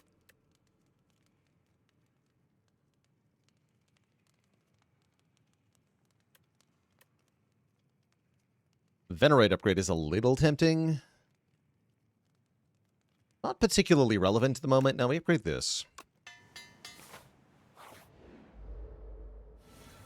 Might matter in this fight. This turn sucks, by the way. Do I dupe pot? Know Thy Place? I don't think so. I'm gonna keep it. Oh, jeez. Well, this kind of works out, right? I'm gonna destroy it next turn.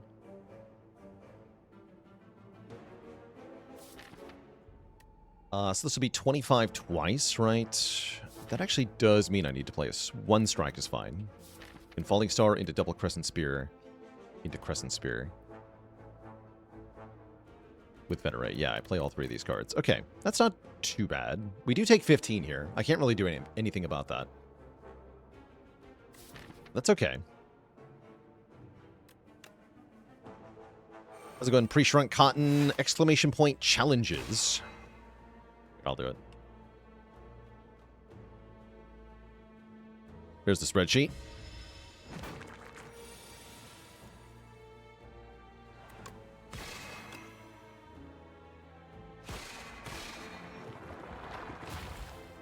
How did the spear get in the deck? You know, that's a very good question. Very fair question.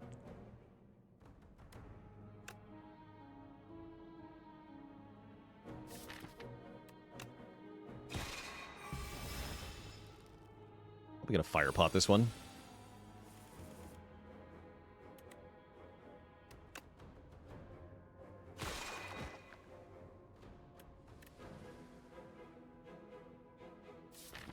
Yeah, let's just do that.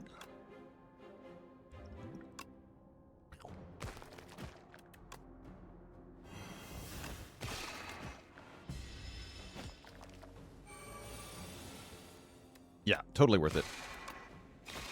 Saved a lot of health with that fire pot. We got a potion belt, though.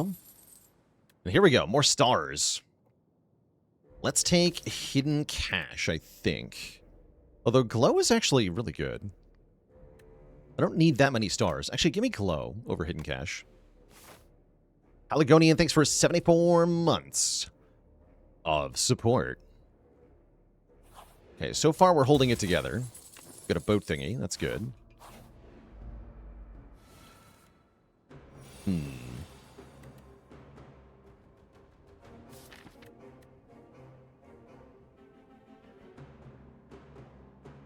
It's very unfortunate.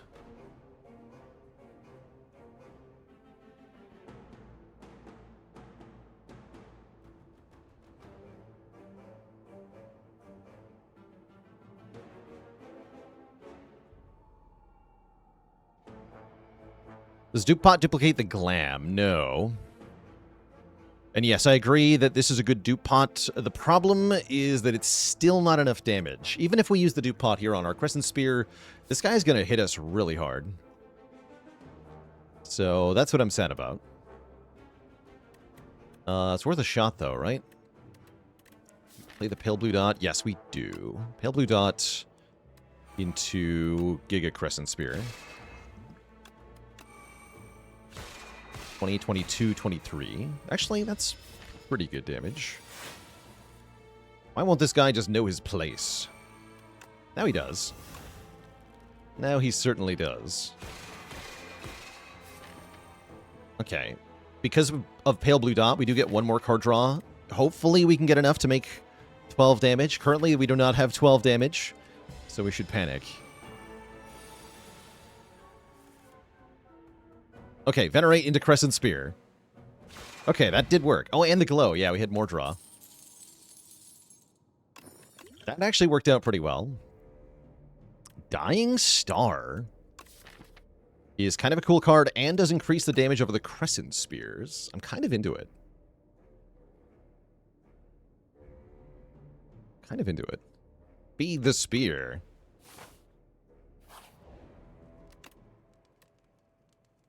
And then I would like to upgrade Glow. Help with the Star Gen problem. There's definitely a Star Gen problem. Wait, how much damage? Not enough to kill, right? Not quite.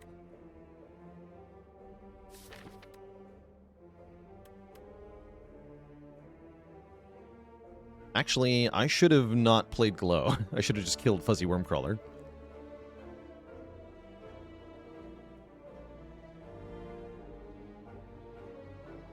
That's all right. Let's do it like that.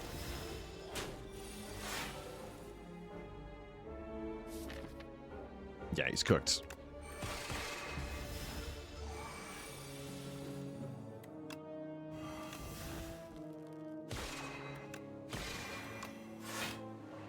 Almost.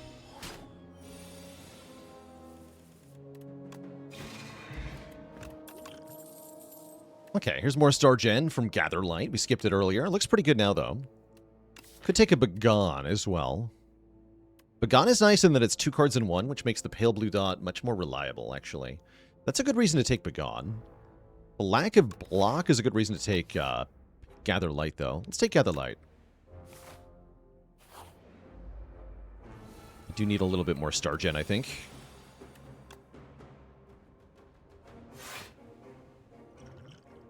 And I'm going to... I don't need to Potion of Binding here, do I? I don't.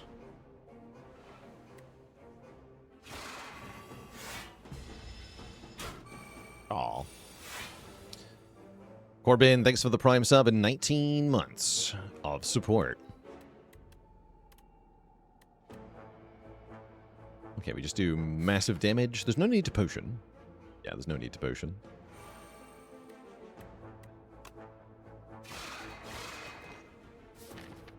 Actually, maybe there was a need. Looking now at the draw pile, I realize my mistake. Actually, I'm going to panic potion. Partway through my turn. So that we get the kill with the one strike guaranteed. Good. Okay, now we can take Begone. You could also take Gamma Blast here for more consistent debuffs. It makes the Crescent Spear stronger as well. But I want the Begone.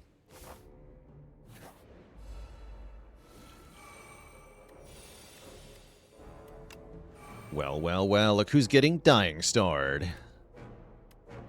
This stinky guy. Don't play the Falling Star.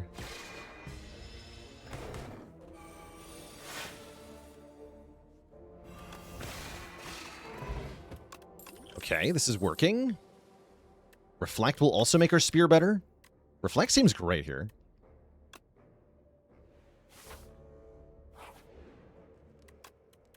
And then I think we want to upgrade the pale blue dot to make it draw +2. Since we can now activate it some of the time. Hello, Bantam. Know your place, Bantam.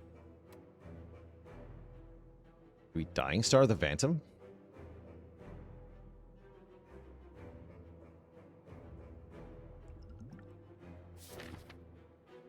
Guess I probably do, huh?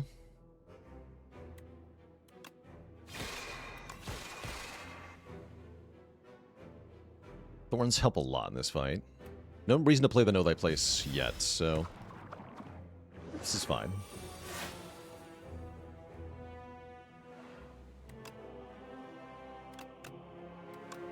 We want to skip Falling Star here.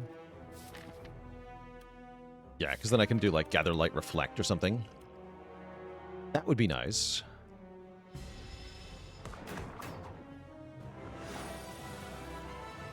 I cannot do Gather Light Reflect. Ow. Ooh, that's not good. That means it is time to start drinking potions. I think specifically the Regen Potion this turn, and then probably the Stable Serum next turn to keep the Reflect in my hands. This draw order is quite unfortunate for us. Yeah, we'll just drink potions to get through it. Ow.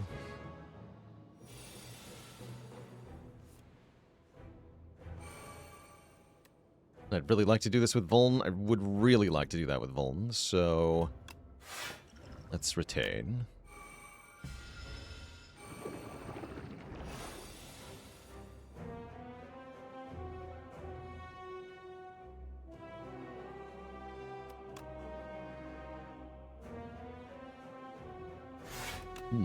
Trouble Abound.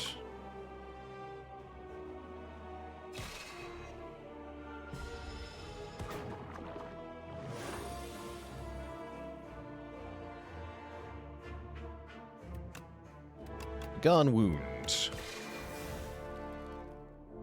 Okay, there's the Know Thy Place Crescent Spear with Reflect combo. Next turn is not going to kill us. Okay, yeah, this is fine.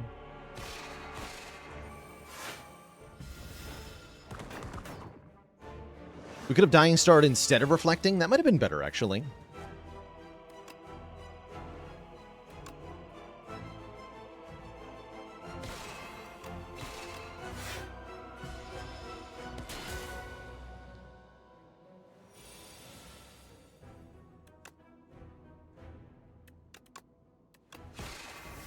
Let's die, sir.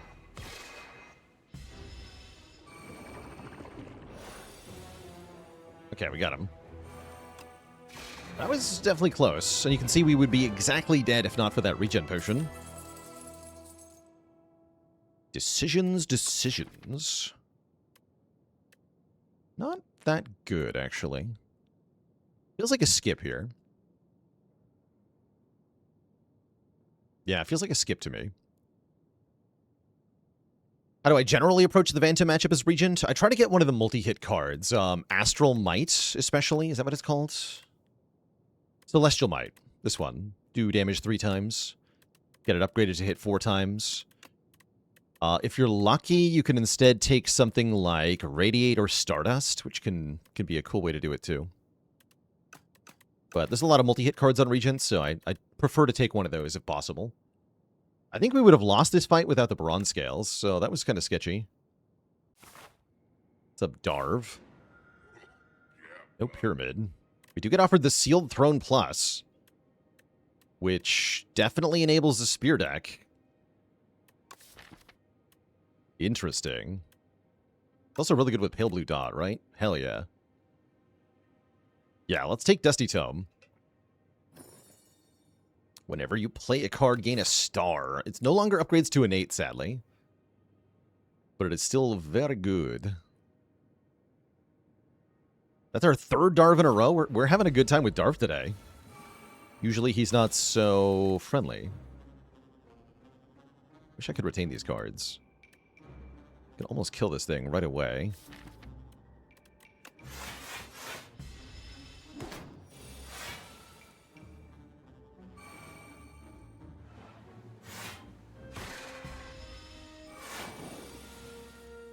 Okay, that's fine, though. Oh.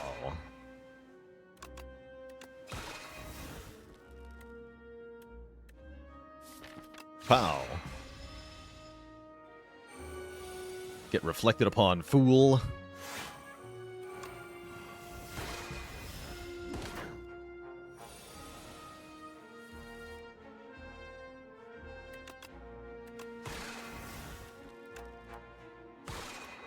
Oh, not enough damage, actually.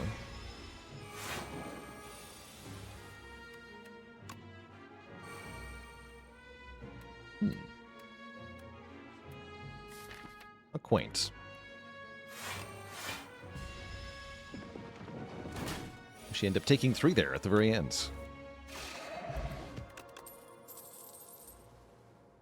Bulwark is here. It's a good block card, but it doesn't really fit in the deck. Run is convincing you to Pale Blue Dots. It does need a lot of support. We're super close to making it really good. It's not an early game card, is what you should take away from this. It's not an early game card at all. Hello. Hopefully I don't have to take Monologue. Jack of all trades looks kind of good. Oh, Black Hole. Yeah, Black Hole is kind of amazing. We should definitely take Black Hole. And I'll take Boat Thingy as well. Means no Jack of all trades. I should probably just buy a potion. That seems good enough to me. Yeah, Black Hole's a little too good to ignore, I think. Just a bit.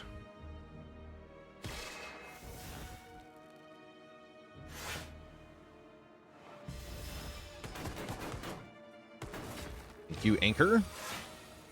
Already done a valuable service.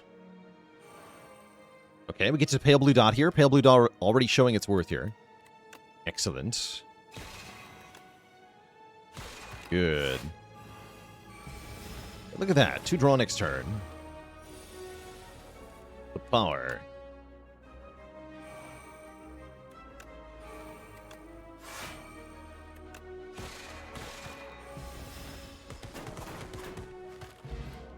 That's fun.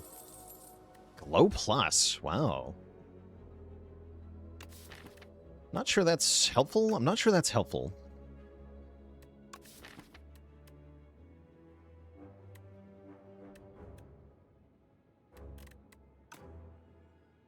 No, it's not. Okay, skip. We want things that spend stars. It does say plus on it, but it's not a very good plus.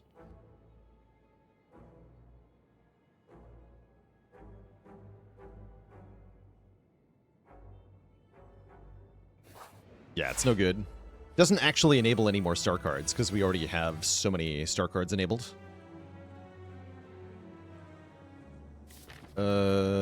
This draw sucks, though. This fight's not going to go well. Concerning.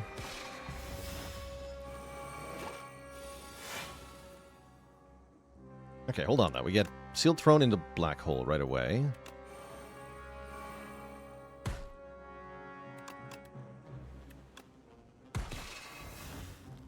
Excellent. Area damage per card I play. Very satisfying.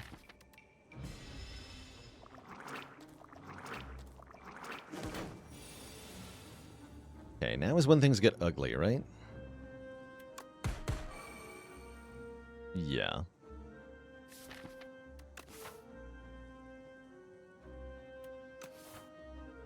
Really like my potions, and I would like to keep them into the elite fight.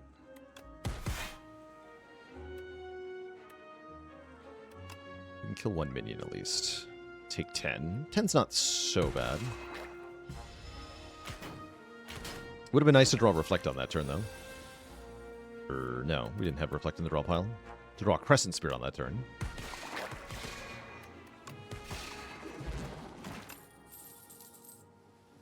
Radiate is interesting. What if we just take another Crescent Spear, though?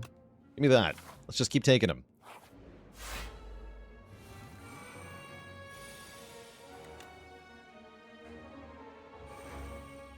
The Spear deck. The deck.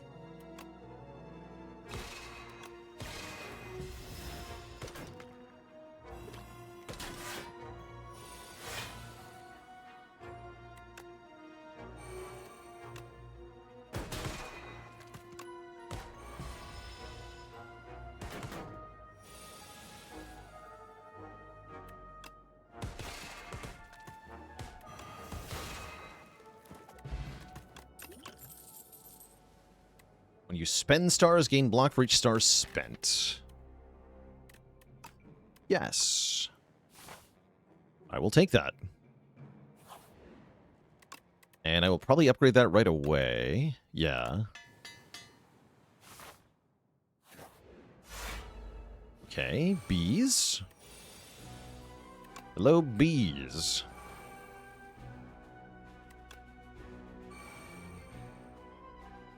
And a weak potion, double Crescent Spear here seems reasonable. Yeah, seems reasonable. It's good damage. We get Thorn's damage too. Sarah Artemiel joining the almighty list of channel cuties. All hail Twitch chat. We got a new cutie on the list.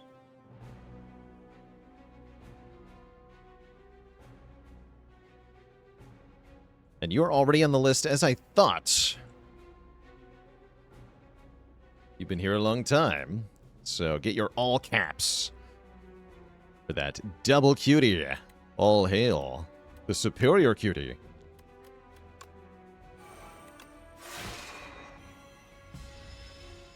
Upgrade. Okay, we have a win, we have a win. Okay, I gotta say, the Crescent Spears are doing pretty well, actually.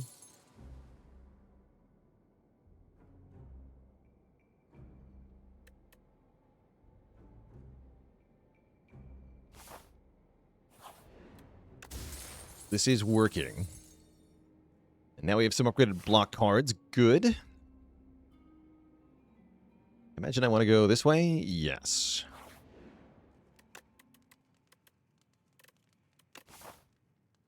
Black hole upgrade looks very good as well.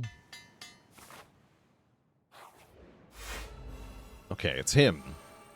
The good news, Sealed Throne turn 1. And Pale Blue Dot turn 1.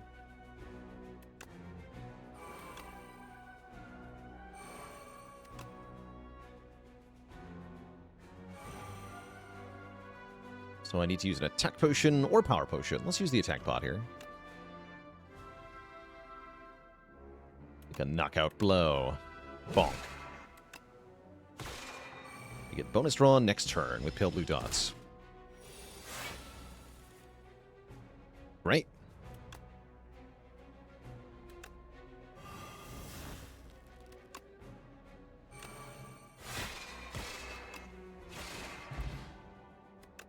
That was short. We got a white star, meaning future elites will drop additional card rewards. Mountain Runner Dude, thanks for the Prime sub in 7 months.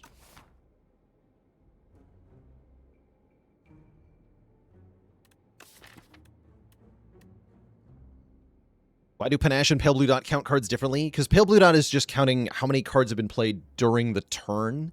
Panache has a rolling counter, so it's counting every set of X cards. Every set of 5 cards you play during the turn. We take Guiding Star? Definitely. Yeah, we definitely take Guiding Star if we see it. And have a nap.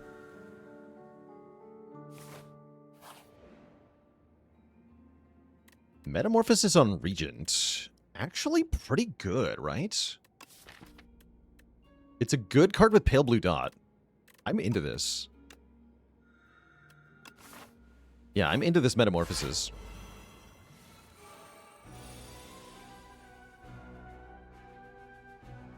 So, ow. Although, wait, 45? I can just kill the back one here, right? Black Hole, Child of the Stars, Crescent Spear, kill the back one? This is awesome.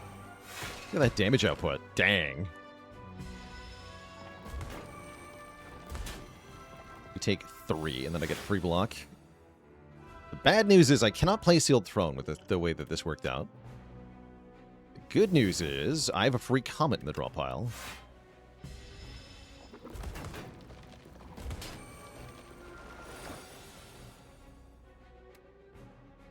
Big damage.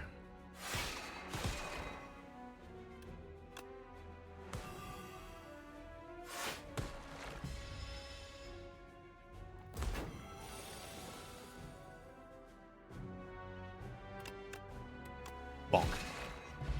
Okay, that went great.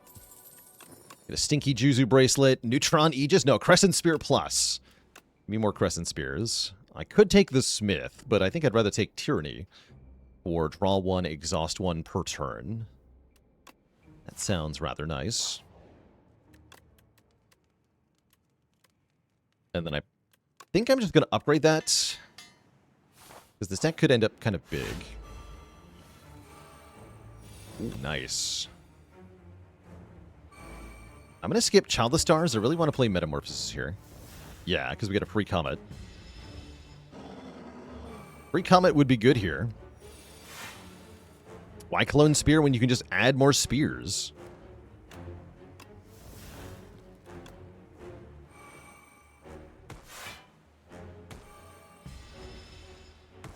Like that we can make the boss take more damage just by playing its gimmick card. Oh, jeez. Ow. Nice draw.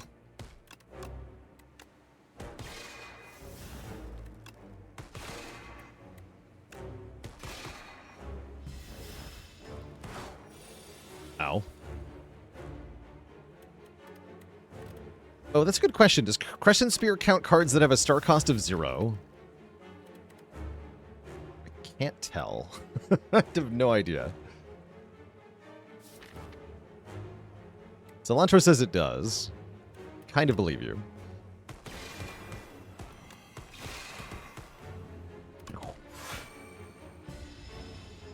Some ungodly damage. It's a shame Pale Blue Dot ended up on the bottom. Very annoying.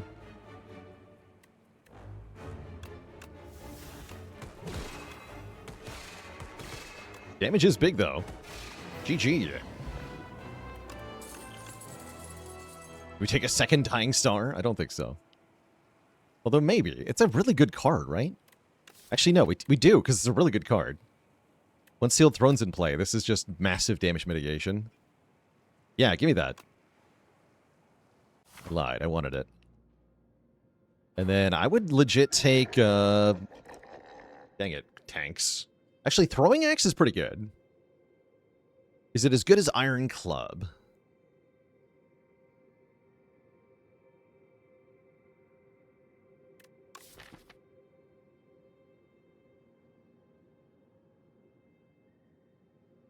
Club is better? Question mark? Yeah, with the Throwing Axe we get double Tyranny, which is pretty good. But that's just one more card draw per turn, which is what we'll get from the Iron Club anyway. Except the Iron Club can also give that draw on turn 1. Take the club.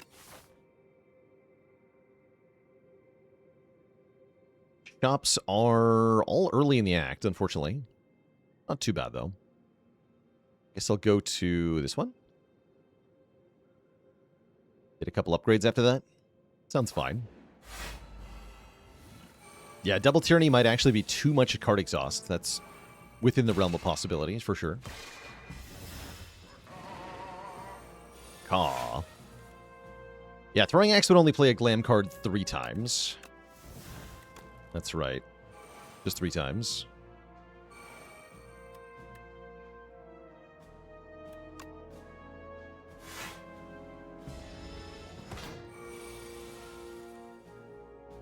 Perfect.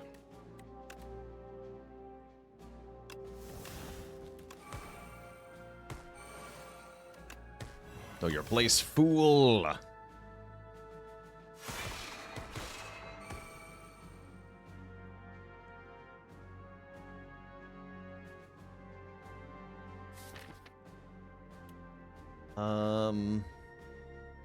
Does Bagan kill him? We do 4 plus 10 plus 4, not quite, right? We'll go to 1 hit point. I could Strength Potion to kill him. Depends on what's drawn. No, there's no card we could draw that would make any difference. We can't play any of these cards. We have no energy. So, no. I think that means we defend. Take 10, or we Strength Potion? I think I'll just Strength Potion.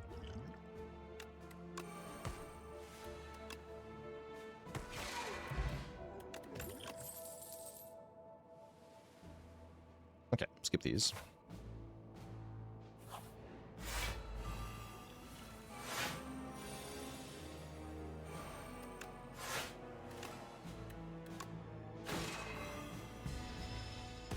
My face. My precious face.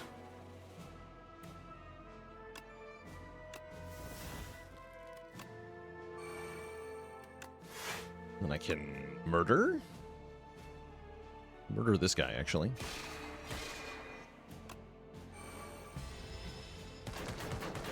Ow.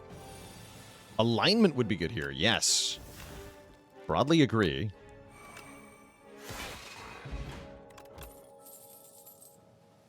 This card's almost good. A lot of crappy commons getting offered here. We can fight the dummy here to get some stuff. Our damage output is quite good. Can we do 300 damage? Maybe. Only if we get a good draw order. I think 150 is much more reasonable for this deck. And I definitely don't mind upgrading 2 cards. Let's do that. I don't think we have quite enough. I don't think we have quite enough. Very good turn 1. But yeah, turn 2, not looking so hot.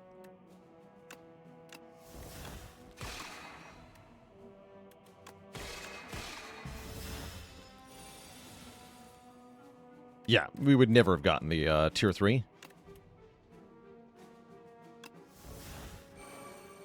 Or would we? Well, actually. Maybe with a Flex Potion we would have had it. We upgrade a Metamorphosis, which may not even be a good thing. Because that now adds more random cards to the draw pile. Slightly questionable. Quasar looking really nice here. Flash of Steel looking quite nice as well. Gambler's Brew looking very good as well. Yeah, Flash of Steel for Pale Blue Dot. Quasar, kind of along the same vein here. Take all of these, and I can buy another Begone, too. I want another Begone. We're fighting Aeon Glass, so I think the answer is yes. Yes, I do. Oh, it's happening. Duplicate your deck. Oh, yes. How could a place like this exist? So now all of these Crescent Spears do way more damage. That's the main thing. We also have 2 Sealed Thrones, which is probably not a good thing. And 1 Giga Bad card that's going to super hurt me. We also have 2 Tyrannies. Oh wait, that means I'll never get the curse, right? Because we just tyranny it away every time. That's pretty good. Yeah, Bad Luck just gets tyrannied every time. So there is no downside. essentially. That's pretty cool. I guess I'll upgrade a random Quasar. Sure. Enjoy. Me.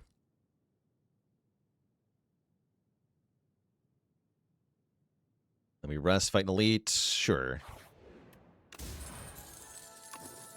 Perfect. Yeah, unless we get it on turn 1, that's what the Gambler's Brew is for, just in case that happens. We have a emergency get this crap out of my hand button. There's also other problems that can ensue here.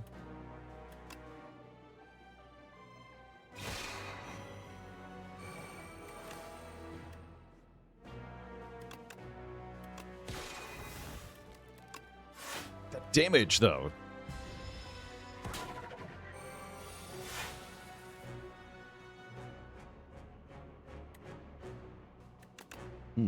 We have problems, though. So that I had to spend my stars on turn 1. Now I can't play the Sealed Throne, but I can play Pale Blue Dots.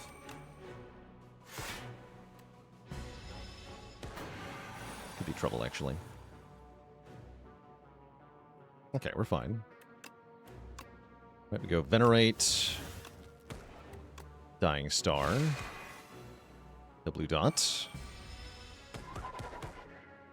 This turn's very scary, though.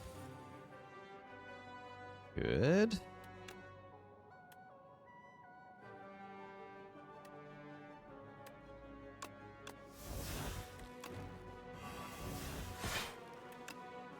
The damage.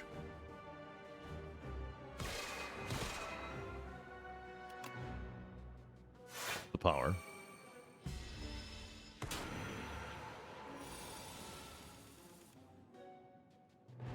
Get rid of bad luck.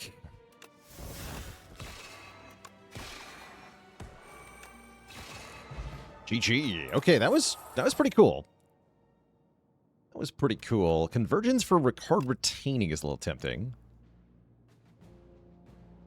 I don't think I take any... Actually, Foregone Conclusion is very good.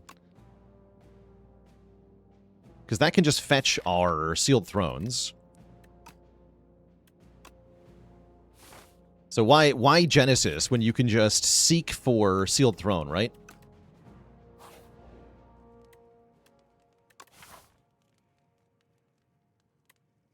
I don't feel like my upgrades have any impact at this point, so I'm just going to keep resting.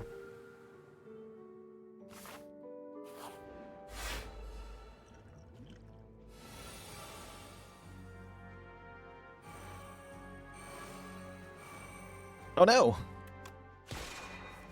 It did happen. Don't think I'm going to use my Gambler's Brew in this instance. Although it's worth using Quasar. Might as well Quasar here. Oh.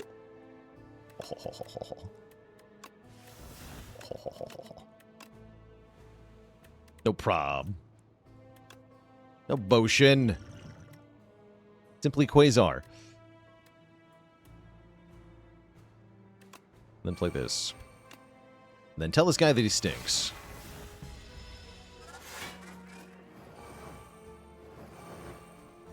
What am I fetching? We're fetching Sealed Throne. And 1 Giga Spear.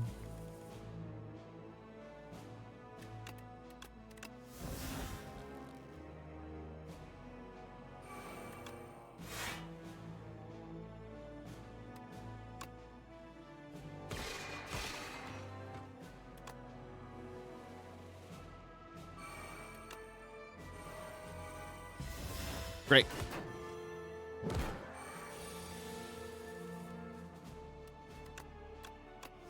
Strikes don't exist. Like Black Hole first. Although, am I playing Black Hole? I'm just defending twice, yeah? Well, no. There's no point.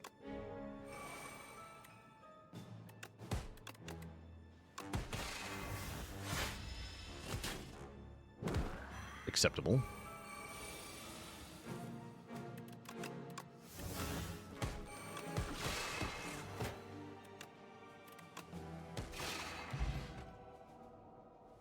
But like Talisman more in Underdogs? A little bit, I think. The Strike Plus goes pretty hard in the Overgrowth, too. I mean, they're honestly both quite useful. Get rid of Upgrade Guy. I can just... Oh, I can just one-shot Flail Knight? Actually, never mind. Let's one-shot Flail Knight. I lied. Upgrade Guy can suck it. I forgot that we have cards that do 1,000,000 damage.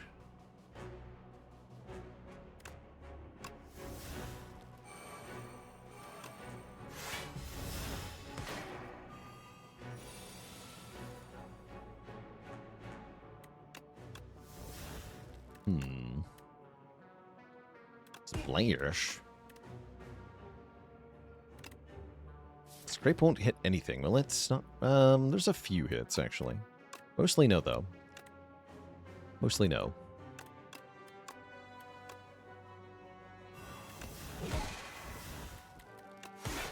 Nice. Okay. Get rid of you.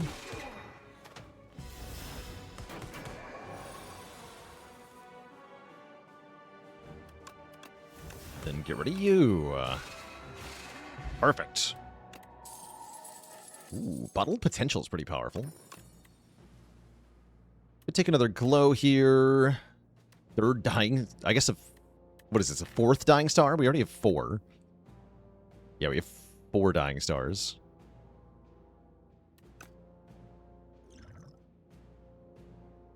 So we can just skip these. That's fine. I'll skip the Flex Potion, just take more potions that can change my card draw. Since with a 65 card deck, the card draw is definitely what's most likely to be the problem here. I think I'm going to upgrade Foregone Conclusion. Since we have most of our health.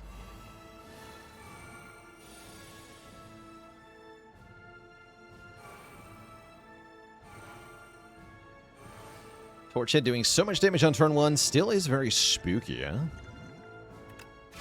We can Dying Star you. Still take some damage, though.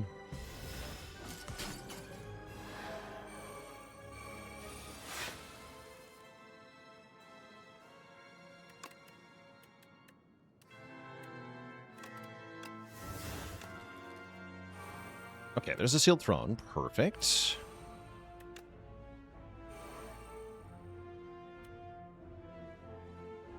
We do so much damage that we might be able to just focus on killing Queen here.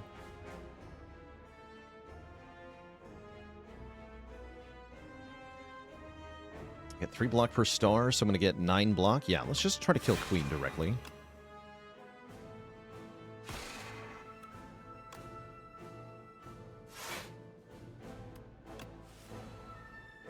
Uh-oh. Well...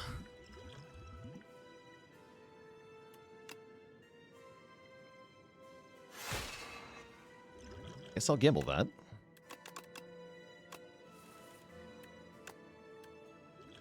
And we'll Cure All so I can get the other Sealed Throne in play. And also do this.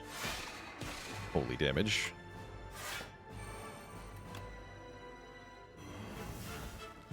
Brilliant.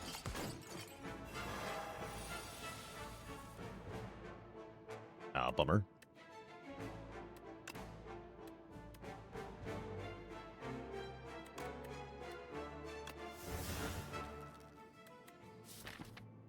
Where's my Crescent Spears?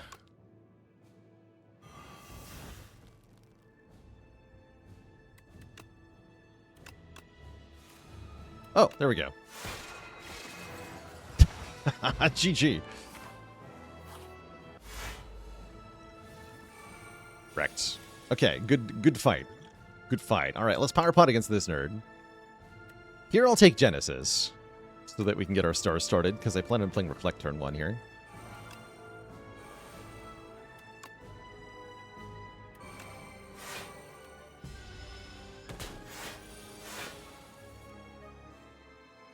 Ooh, that's not good. Hold on, don't panic yet.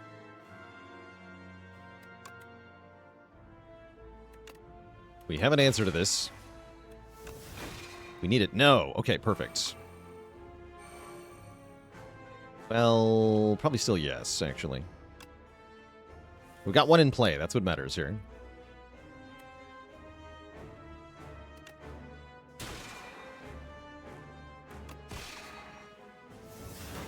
Ow. Tommy Pickles, thanks for 16 months of support.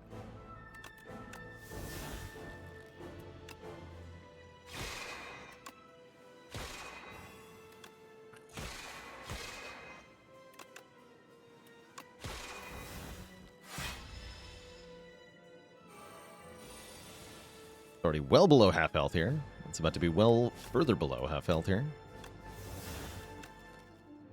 As am I, actually.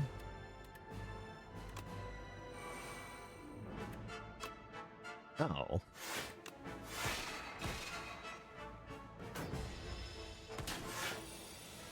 Okay, we're almost dead, but so is it. Everything is probably fine.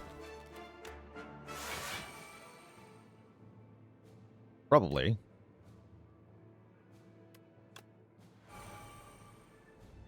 Keep blocking, I guess.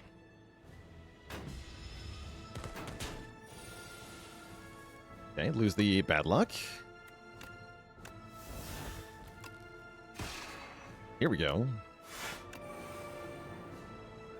Here we go. GG. Crescent Spear gets the W. Gotta say, that worked out better than I expected when we picked up Crescent Spear with Silken Tress. I didn't think it would be very strong, but with Dupe Your Deck in the endgame, it definitely worked. For a W. GG. GG. We'll have to give Crescent Spear another try at some point. I do feel like it deserves more credit. Does that win without dupe? Maybe? Maybe. Yeah, I think it deserves to be out of C tier, perhaps. Out of D tier, I think. I've got to give it more of a shot. Because that did work. But only like... I mean, we didn't win by a lot. And we had Sealed Throne, so... The fact that we didn't win by a lot is kind of concerning, actually.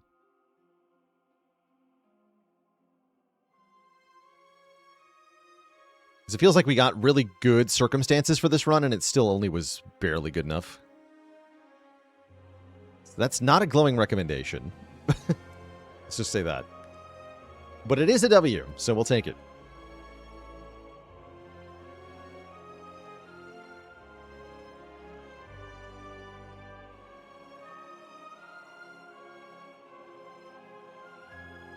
Who do I find to be the weakest character? My worst character is Necrobinder. I don't know if that's because she's weakest. I think a lot of other people are echoing that sentiment. Might just mean she's harder to play.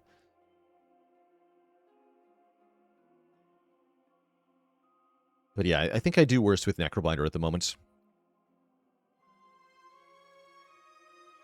Let's do a Necro run. I've got a little bit more time today, Twitch chat. Definitely need to take a break first. Got to refill the legs and stretch the water. But yeah, I'll be back in a bit. We'll play some Necro. BRB.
Alright, chat, we are back. Let's do a quick Necro run. What does quick mean? I don't know. We're gonna find out. Greed? Greed. Greed in the overgrowth, huh? I could definitely see greed being good here. Although the really juicy paths don't hit this early shop. It's a little annoying. Just something like this path is kind of insane. Can't really get on that path, though. Tricky, tricky.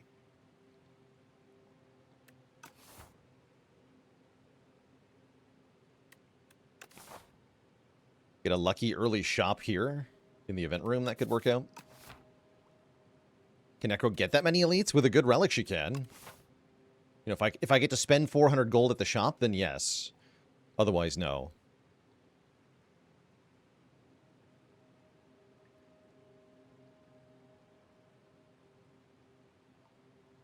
Yeah, probably far left then. Well, we'll see what that first event is. Let's say greed. I've been liking the greed starts quite a lot. They feel very strong. I think lead paperweight is always good.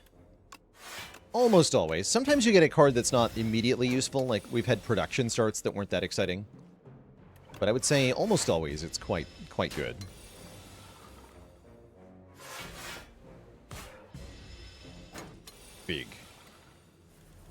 Big skeleton hand. Ooh, and an early calcify I think is a good pickup. The power that makes Osty's attacks do more damage is great if we can... if we can get more Osty attacks. Yeah, something tells me I don't take the spoils map, given that I have the greed curse. Give me a potion. An entropic brew. Okay, that is something, but I still don't think we're ever going this way. What to go here?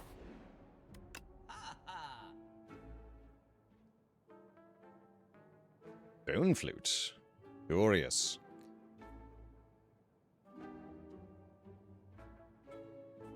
Very curious.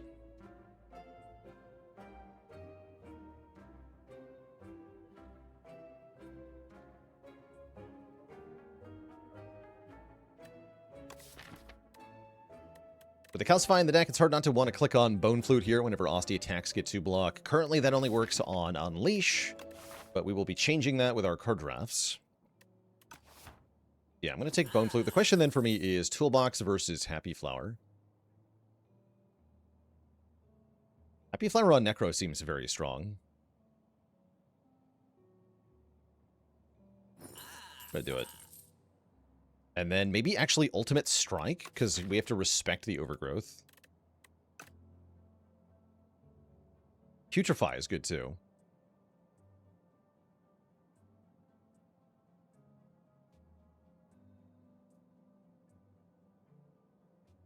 Let's go Putrefy, actually. I think I want that. Well, Peligro, actually, with Happy Flower, let's take Peligro as well. Let's just get some cards. Because we're going to be fighting this elite pretty soon. Ooh. X, Slither, or Toric Toughness, huh? Slither Peligro is kind of cool. Transforming a strike into Peck is kind of nice because of Phantom. So Peck into Phantom is tempting too.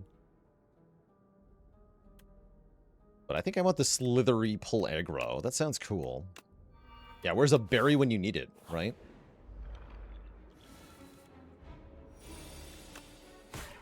Where is it?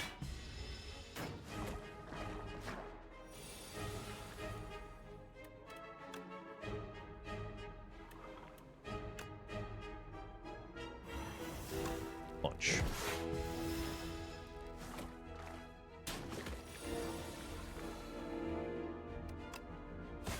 Ah, that's crazy. That card costs 2. Wild.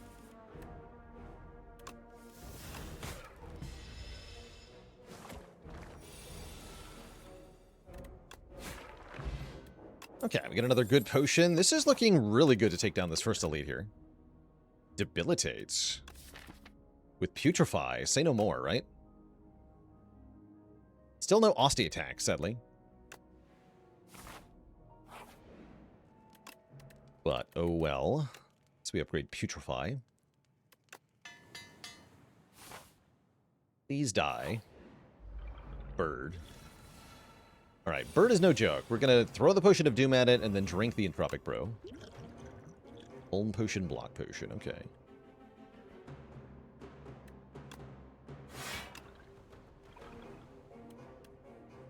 I think I play Calcify.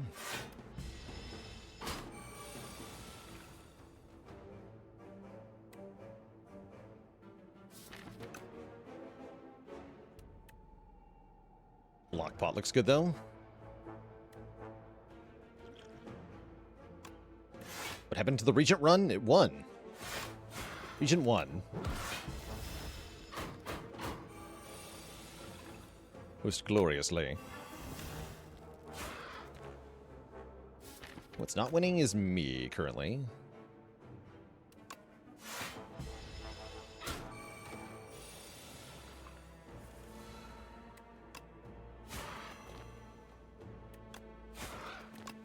Now I am. Okay, that was a good fight. That went really well. Got a Swift Potion and a Stone Cracker, upgrading 2 random cards in the raw pile each combat.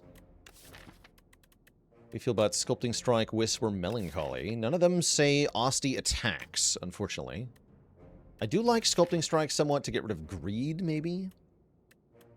Could also get rid of Wounds against Vantum. That's not good enough, though. It's not good enough. Could maybe take Melancholy. I could just take nothing. Twitchy Victor, thank you so much for the 100 bits. Thank you. Okay, still in the easy pool, thankfully. So this fight should be nice and easy.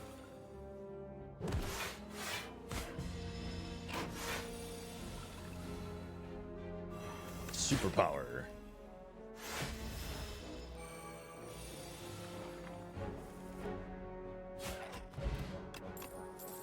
Osti attacks. I'll take it. We actually have the setup for right-hand hand to be good here. Now we actually genuinely want a bunch of 2-cost cards. I'm also extremely happy with Captain's Wheel, as that will protect us against the Statue of Limitations on its first attack. This is great news. I would also like to Swift Potion here. Even better.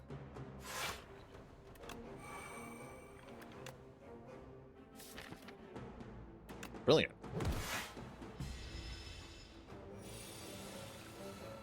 Less brilliant. This is fine, though, right?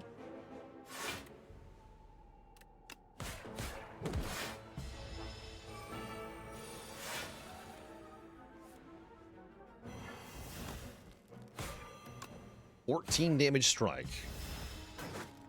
Alright, give me Unleash. Yes. Wow. You get Kusari Gama. Wait, this is the best right-hand hand of all time. And a fetch. Oh, yes. Okay. It's all coming together, chat. Do I go through the shop to get to another elite here? I think I do.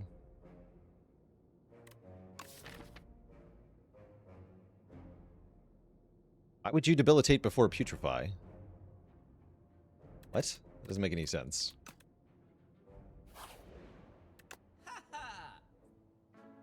Shockwave. Oh my god. Snap is also very good here.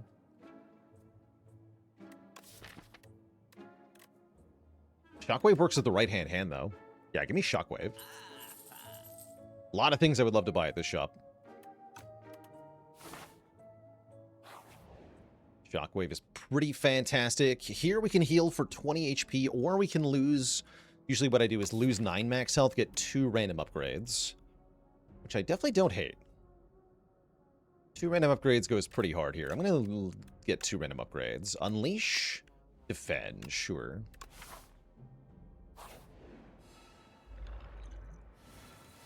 I'm cool with that. I'm not cool with this draw, though. Oof.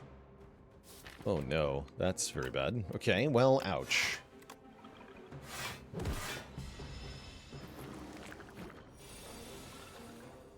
Okay, at least we get Putrefy Debilitate.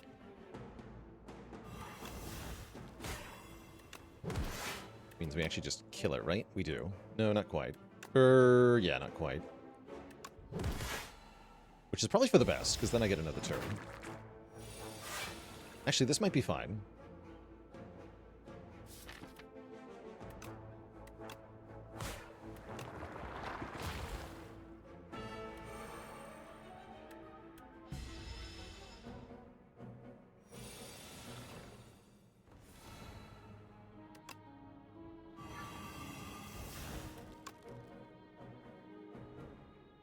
Ow.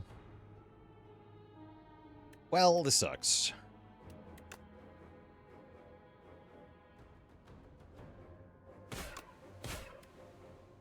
We'll be the ones doing next turn damage.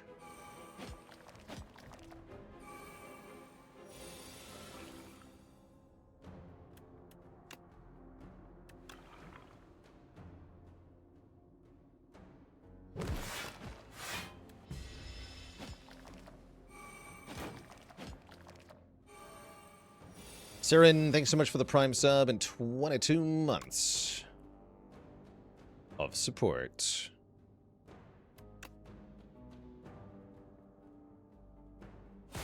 This one.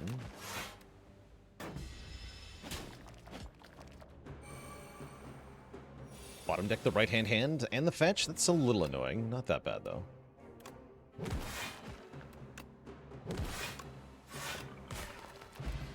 Okay.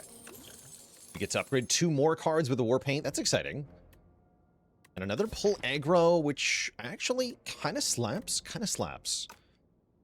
I will begrudgingly take another pull aggro.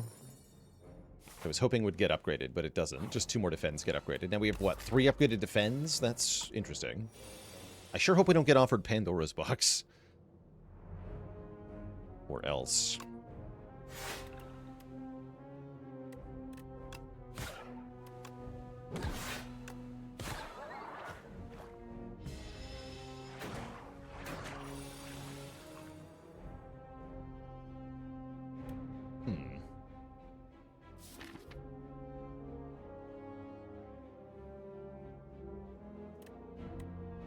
I think Shockwave defends? Yeah, that full blocks.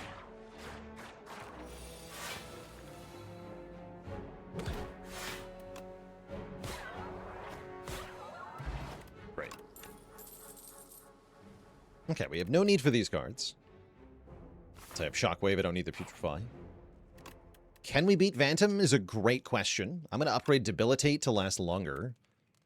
But I don't actually know if we beat Phantom. We have to hope that the Kusarigama is going to put in some work here.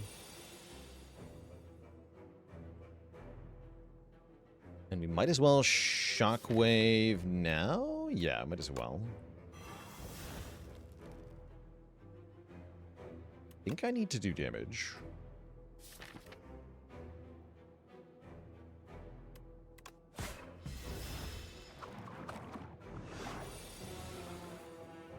Okay, good. Allegro returns that to the hand. And I really want to play an attack here to get the Kusarigama to go off. We'll have to draw back to Putrefy.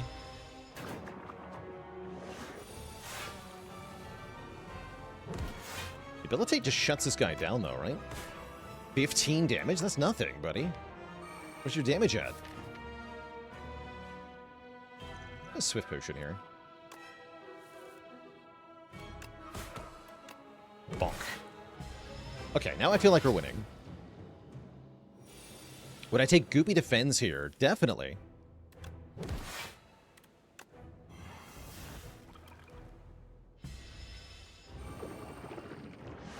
Does Borrowed Time work well with right-hand hand? Not really. As you noticed, you also increase the cost of the right-hand hand, so you kind of make it not worth playing anymore. So, not really.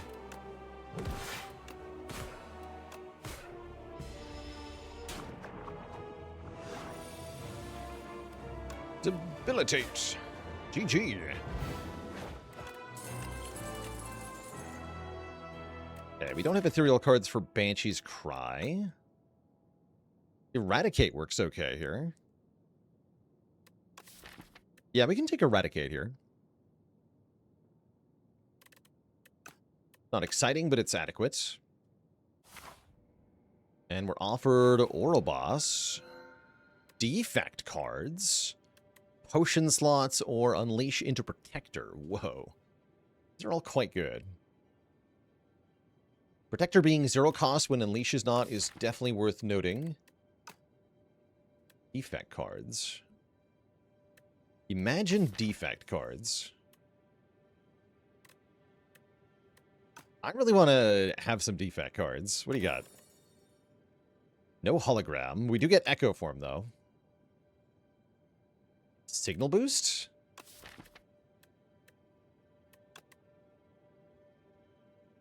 Bulk Up is just free strength and dex. Bulk Up's great. Charge Battery is good. We can take Cold Snap.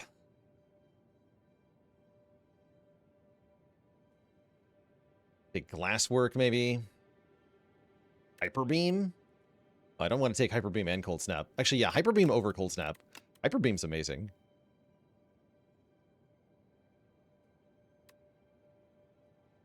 Cold Snap does work with Bulk Up. Yes. Yes, this is a little bit weird. But essentially how it works is that if you're not the Defect and you have no orb slots, when you try to play a card that makes an orb, you'll get an orb slot. So you can make that orb slot, then bulk it up away, and then when you play Cold Snap, you'll just make another orb slot for your Frost Orb. It's weird. It's kind of weird that it works that way. It doesn't work that way on Defect, but that is how it works on the other characters. I don't know why. I don't think I'm allowed to take the Signal Boost. Yeah, I don't think Signal Boost is doing good things here. Leap might be doing good things here.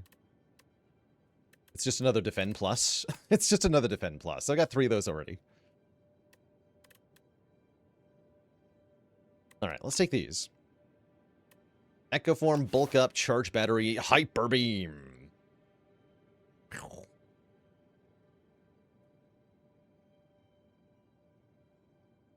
And not a lot of reprieve in the first half of the act. That's alright.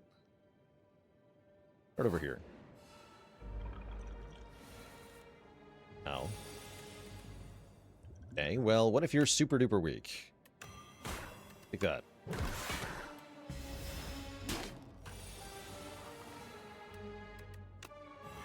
If you're super duper dead. Great. Poke! Poke, get in here.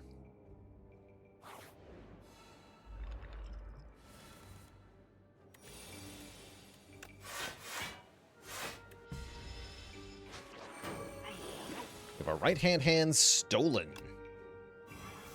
Oh, rude.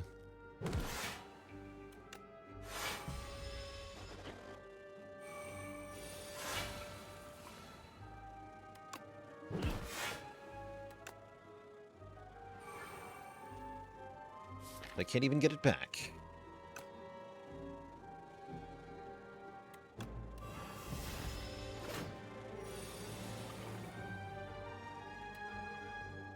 I can just double Bulk Up? That's kind of badass, right? Not even helpful, though. Hold this.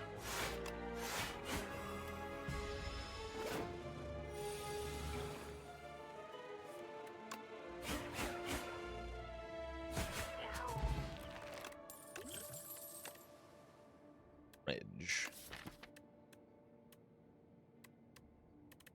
Don't think Dredge works that well currently. I need more energy.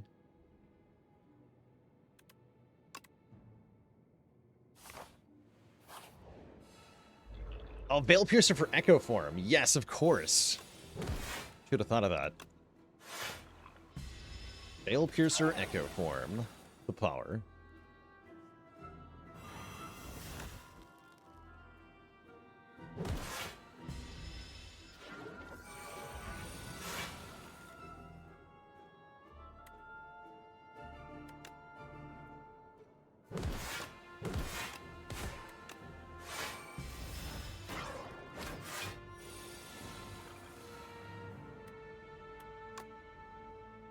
KO. Close, though.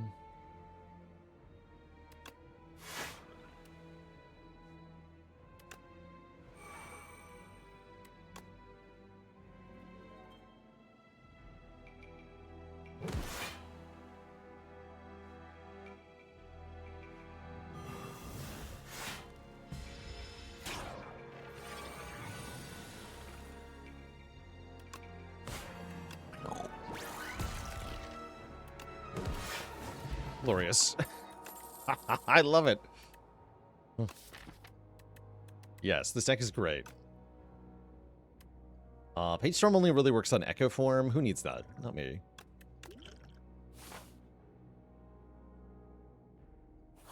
Not I. Welcome to Wongos. Time to earn some Wongo points. What do you got in the bargain bin, Wongo? Blood Vial? Sure. We now have 240 Wongo points. That's the most Wongo points I've ever had. Incredible. The power. Are we Wonging? We're Wonging, right?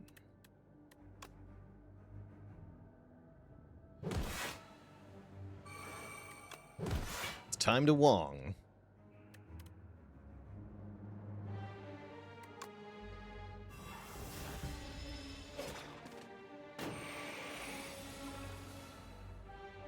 Nice.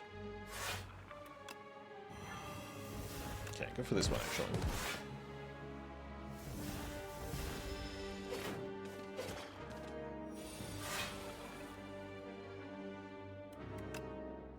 Can we actually Wong, though?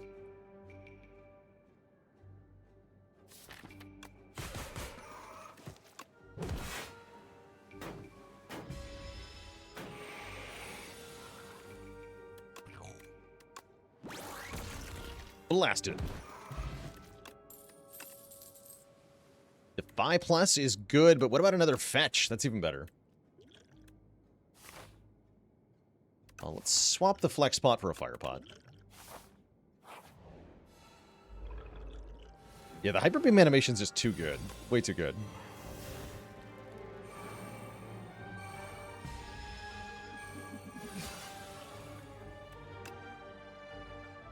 No.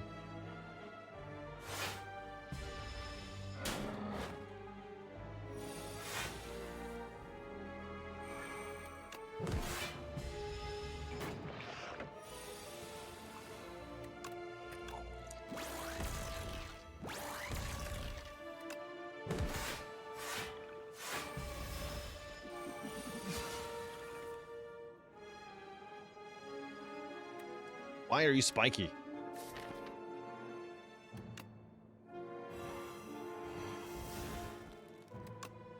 Like, focus. Wait, well, Aussie takes the thorns, right? Oh, yeah, there we go. Not Josh, thanks for 3 months. My favorite chemistry fact is that most rocks are, by weight, more than half oxygen. Rocks are made of air. Or, well, oxygen.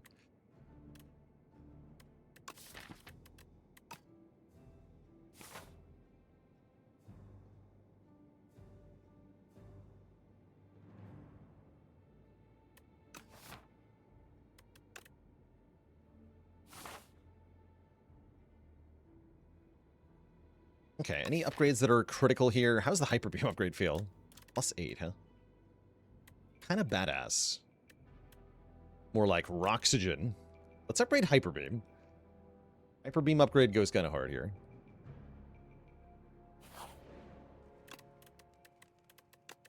Big.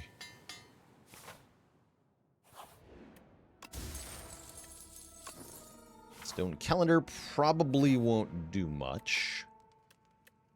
You never know.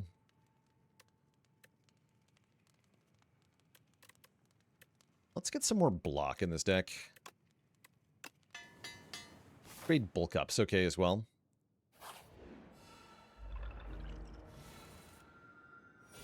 Zero cost pull aggro. You like to see it.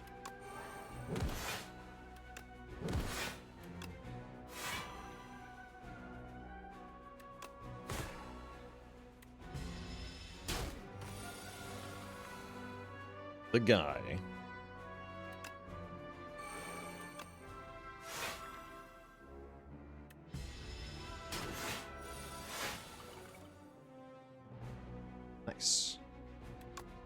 This is working pretty well, actually.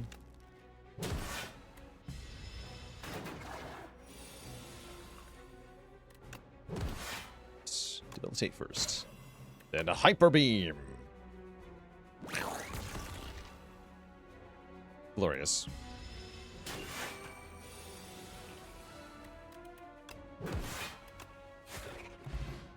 That was almost perfect. I will definitely take another Debilitate in this deck. And we're going to hit the shop, where we can remove a card. Or we can transfigure our Hyper Beam. I'm going to remove a Strike here. Oof. Transfigure Eradicate goes pretty hard as well. These cards aren't Hyper Beam. What's going on? Oh. Ow. It's a really nasty turn one, actually. There's Hyper Beam. Hyper Beam on its own won't solve all the world's problems.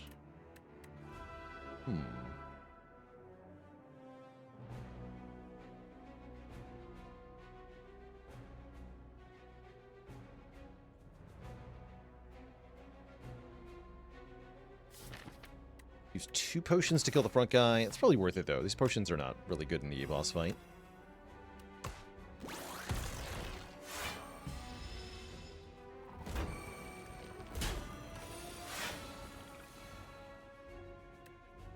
Brilliant.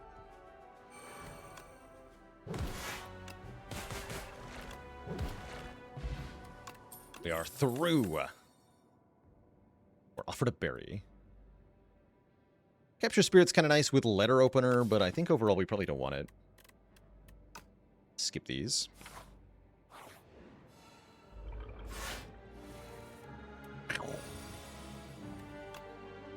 Wakey, wakey.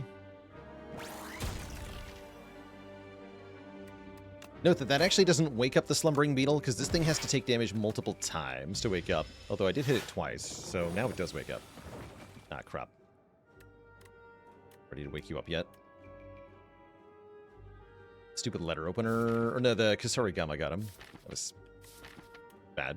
I should have actually not played the poke because of that. Oh well. Here we are.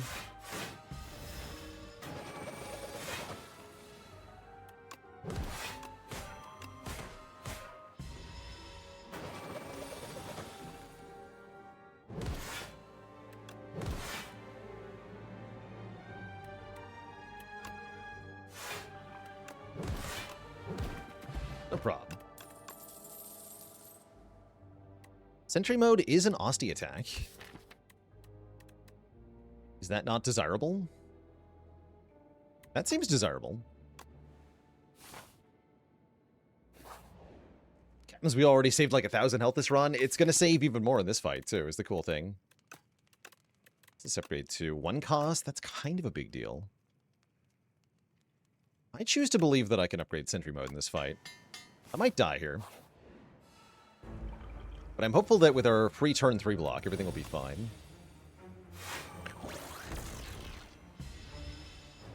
Get blasted, nerd. Nope, I made a terrible mistake. Oh, that is an impressive draw, actually.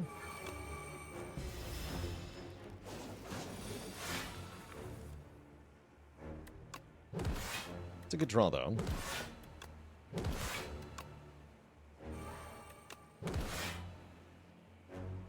Alright, we have to hope.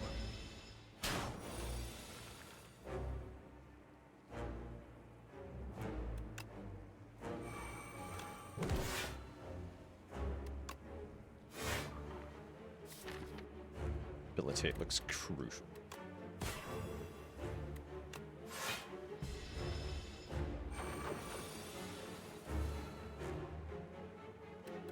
Double pull aggro. Yeah, now I think we're fine.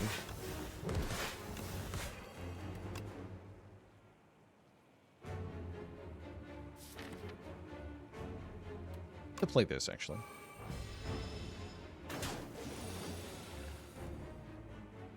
Double shockwave. I can't use the right-hand hand. That's all right.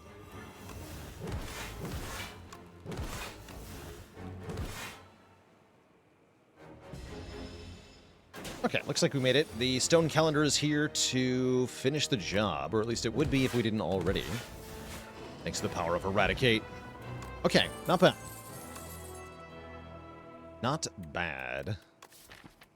Eidolon is funny here. Not very... Wait, I can play... Oh, I can play Echo Form? I can play Echo Form if I don't play it the first time. That's kind of funny. It also just adds to the number of bricks, though. I think we take Reanimate or nothing. But yeah, that is funny.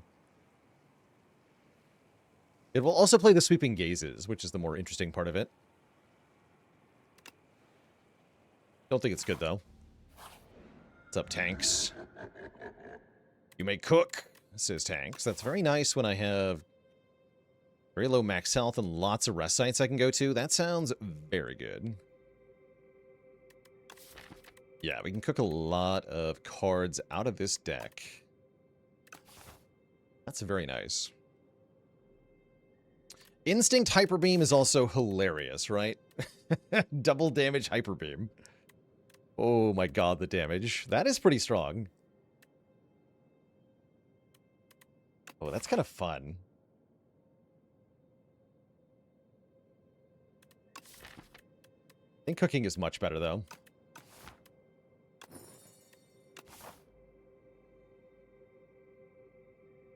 You can get the shop. Okay, yeah, this is looking good. We just go no elites this act, probably.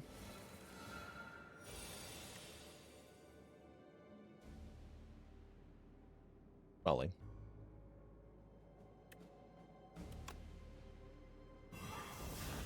Four, so I still get bit, huh? That's annoying.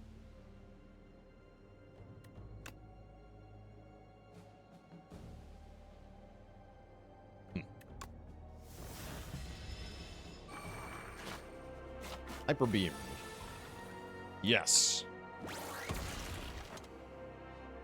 That actually didn't kill them all. Well, that's particularly sad.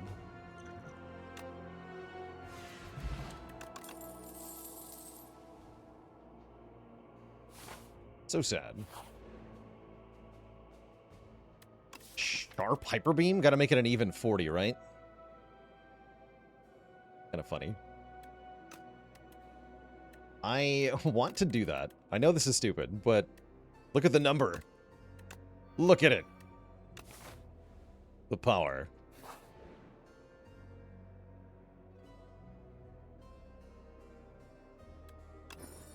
And we'll upgrade Bulk Up and Eradicate. Nice.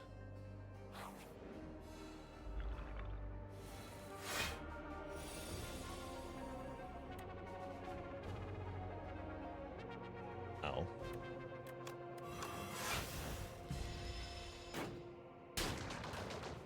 With my health. I need that to stay alive.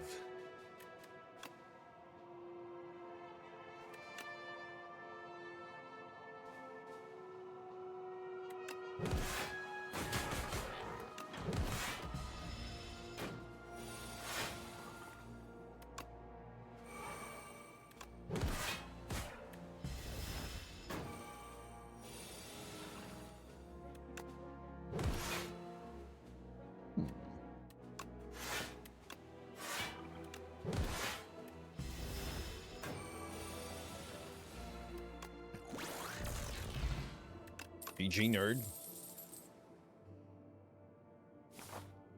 Okay, one more fight before the first rest site. Everything's gonna get better after this fight, hopefully. Please let it get better. I guess I'll skip Bulk Up. Bad.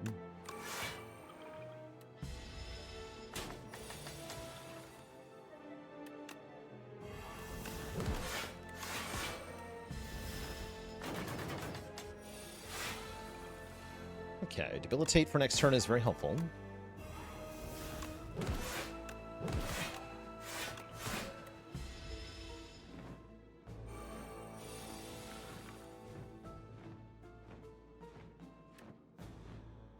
And I can get Sentry Mode in play. I think that's worth it. Well, I need block for next turn, though, right?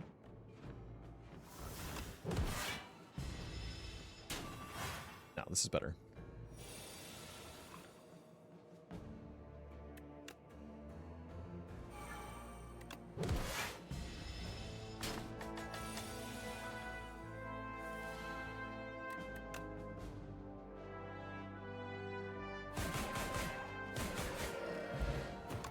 Pow! Duke Pot 4 Echo Form is going to be very good in one of these boss fights. Gonna remove 2 cards. Poof. Gonna get a Pen Nib. Pen Nib Hyper Beam. Oh, we could have had the biggest Hyper Beam ever with the Instinct. It's still pretty good, though. What else can we lose at this point? Poke is not doing that much. Let's lose this to Fen first, actually.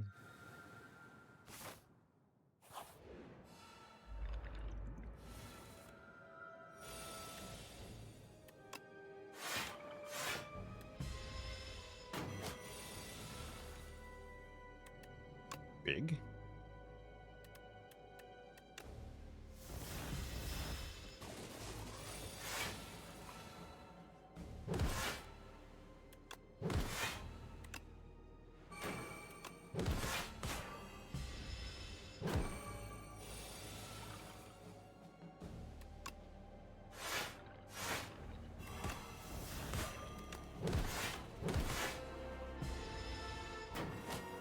Okay, good fight.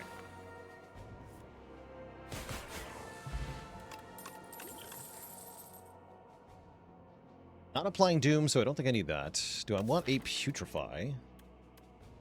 Hope not. I'm gonna hope not.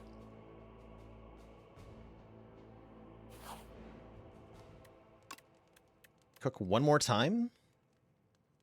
I think I might remove Bodyguard here. Bodyguard and Poke.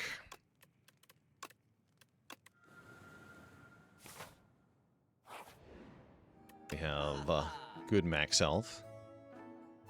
Burning Sticks. First time each combat, we exhaust a skill. Works on Shockwave or Putrefy or Reanimate. Dark Shackles as well is quite good. Anchor could be quite good. Good as Dance Macabre. Pretty good as well, right? Because we're doing right-hand things. Yeah, Dance Macabre is pretty good.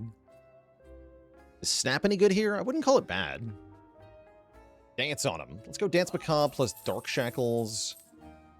Probably plus Anchor. Parrying Shield's not bad either. And I can still buy Snap. Right. And I'm going to lose this pull aggro, I guess. Alright, goodbye.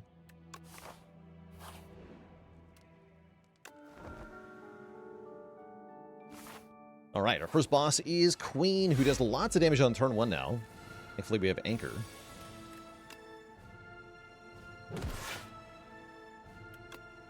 I'm going to snap this Dark Shackles. Pretty much full block. Perfect. Yeah, snap Dark Shackles is very good here.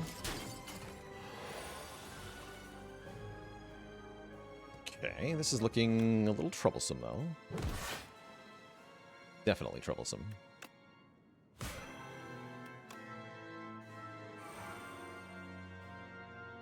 Ouch. I don't think I had a way around that one. Here we can play Echo Form under the cover of the Dark Shackles.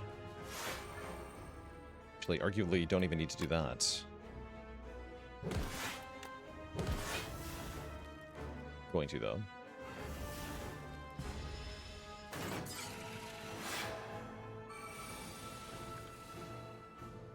Okay, double reanimate.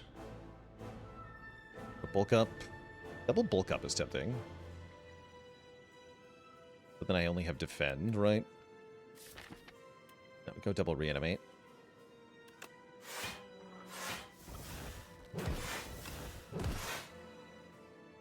This turn we can double hyper beam, but what value will it provide?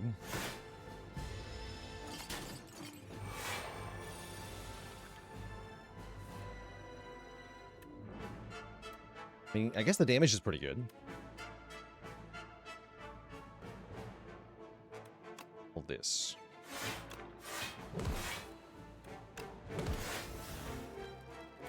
It's debilitated. Okay, another big multi-hit, 16 by 3, pretty scary. Here we go, double shockwave, perfect.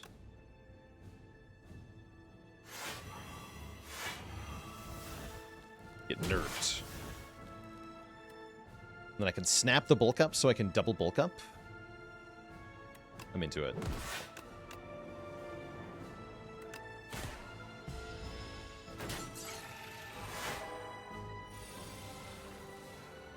How's it going, No Pudding? So what happened there is that in this fight, you're vulnerable. So the attack value of the enemy isn't quite as advertised. To get to 12 by 3, it's actually an 8 by 3 base attack, and then that's multiplied by 1.5 because you're vulnerable to get 12 by 3. So the reason that it goes down to 0 is that it's actually an 8 by 3, not a 12 by 3.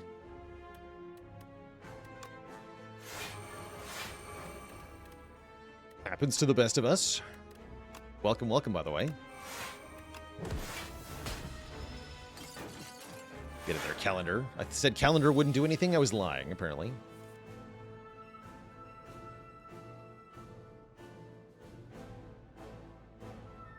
Alright, we gotta double debilitate the queen. Tempting to double hyper beam, but double debilitate is more important. Blasted. Look at that. 4 by 5. That's it. That's all she got. What if I just hit you?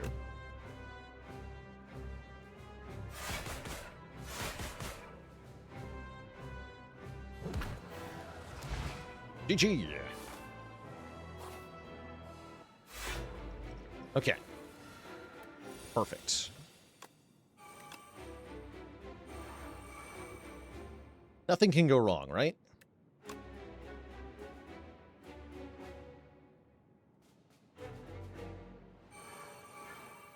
Oh, that's right. That's how that works. Forgot about that. Well, that's good. Think I'm playing Dark Shackles here? I don't think so.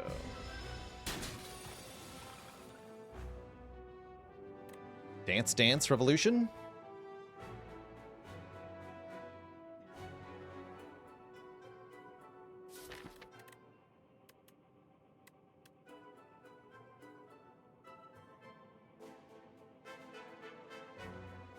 Dance, dance, dance it up.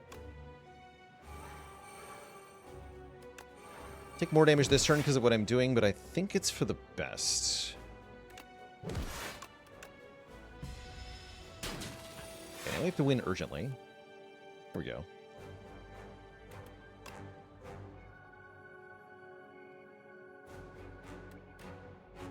Actually, I could double bulk up here. That's greedy, but I like it.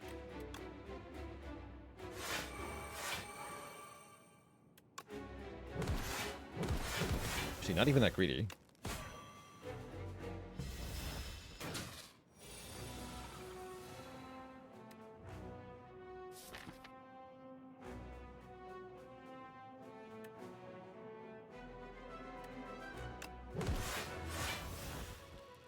Right, you don't come back to life. Right.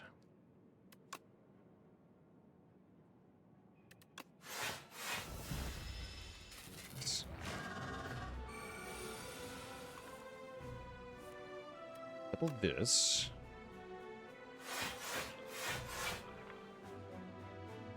Double this.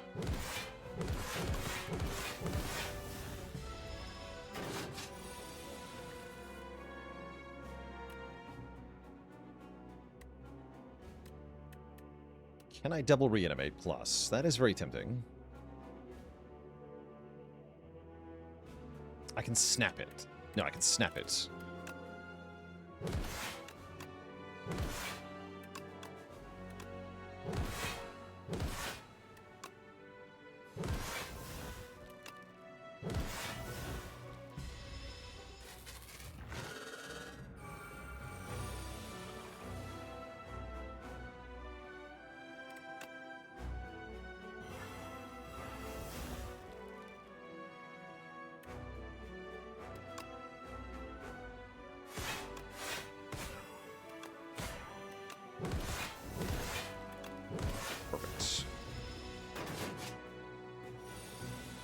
How much is Eradicate doing here? 40 times 6 is a lot of damage. GG. Well, well, well. Looks like the test subject falls, and we get to say hello to the Architect. GG. You killed my life, Architect. Punch him. GG. That was a fun one. That was a cool Necro run. Gotta say, the Curse Pearl continues to pay off big time with those first shop just giving you so much direction with your run. Yeah, it turns out Echo Form is a good card. Shocker. Shocker. Yes, Echo Form, good card is the takeaway on this run, definitely. I really didn't like the Sea Glass initially when we first started playing, but the more I play with it, the more I've really come to like it a lot as a way to get more cards. Very cool. That, my Twitch chat, is going to have to be the end of our show for today, though. We will be back at it tomorrow at our usual starting time this time. Shouldn't be a delayed stream tomorrow. I hope to catch many of you there. See you later, Zavern, Shiny Green Button, Darluck, Sirius Bacon, Cat the Kraken, Spicy Rob, No Pudding, and everybody else. Thank you all for watching, and I'll catch you all on the flip side. Toodaloo, and night, night. Ta-ta.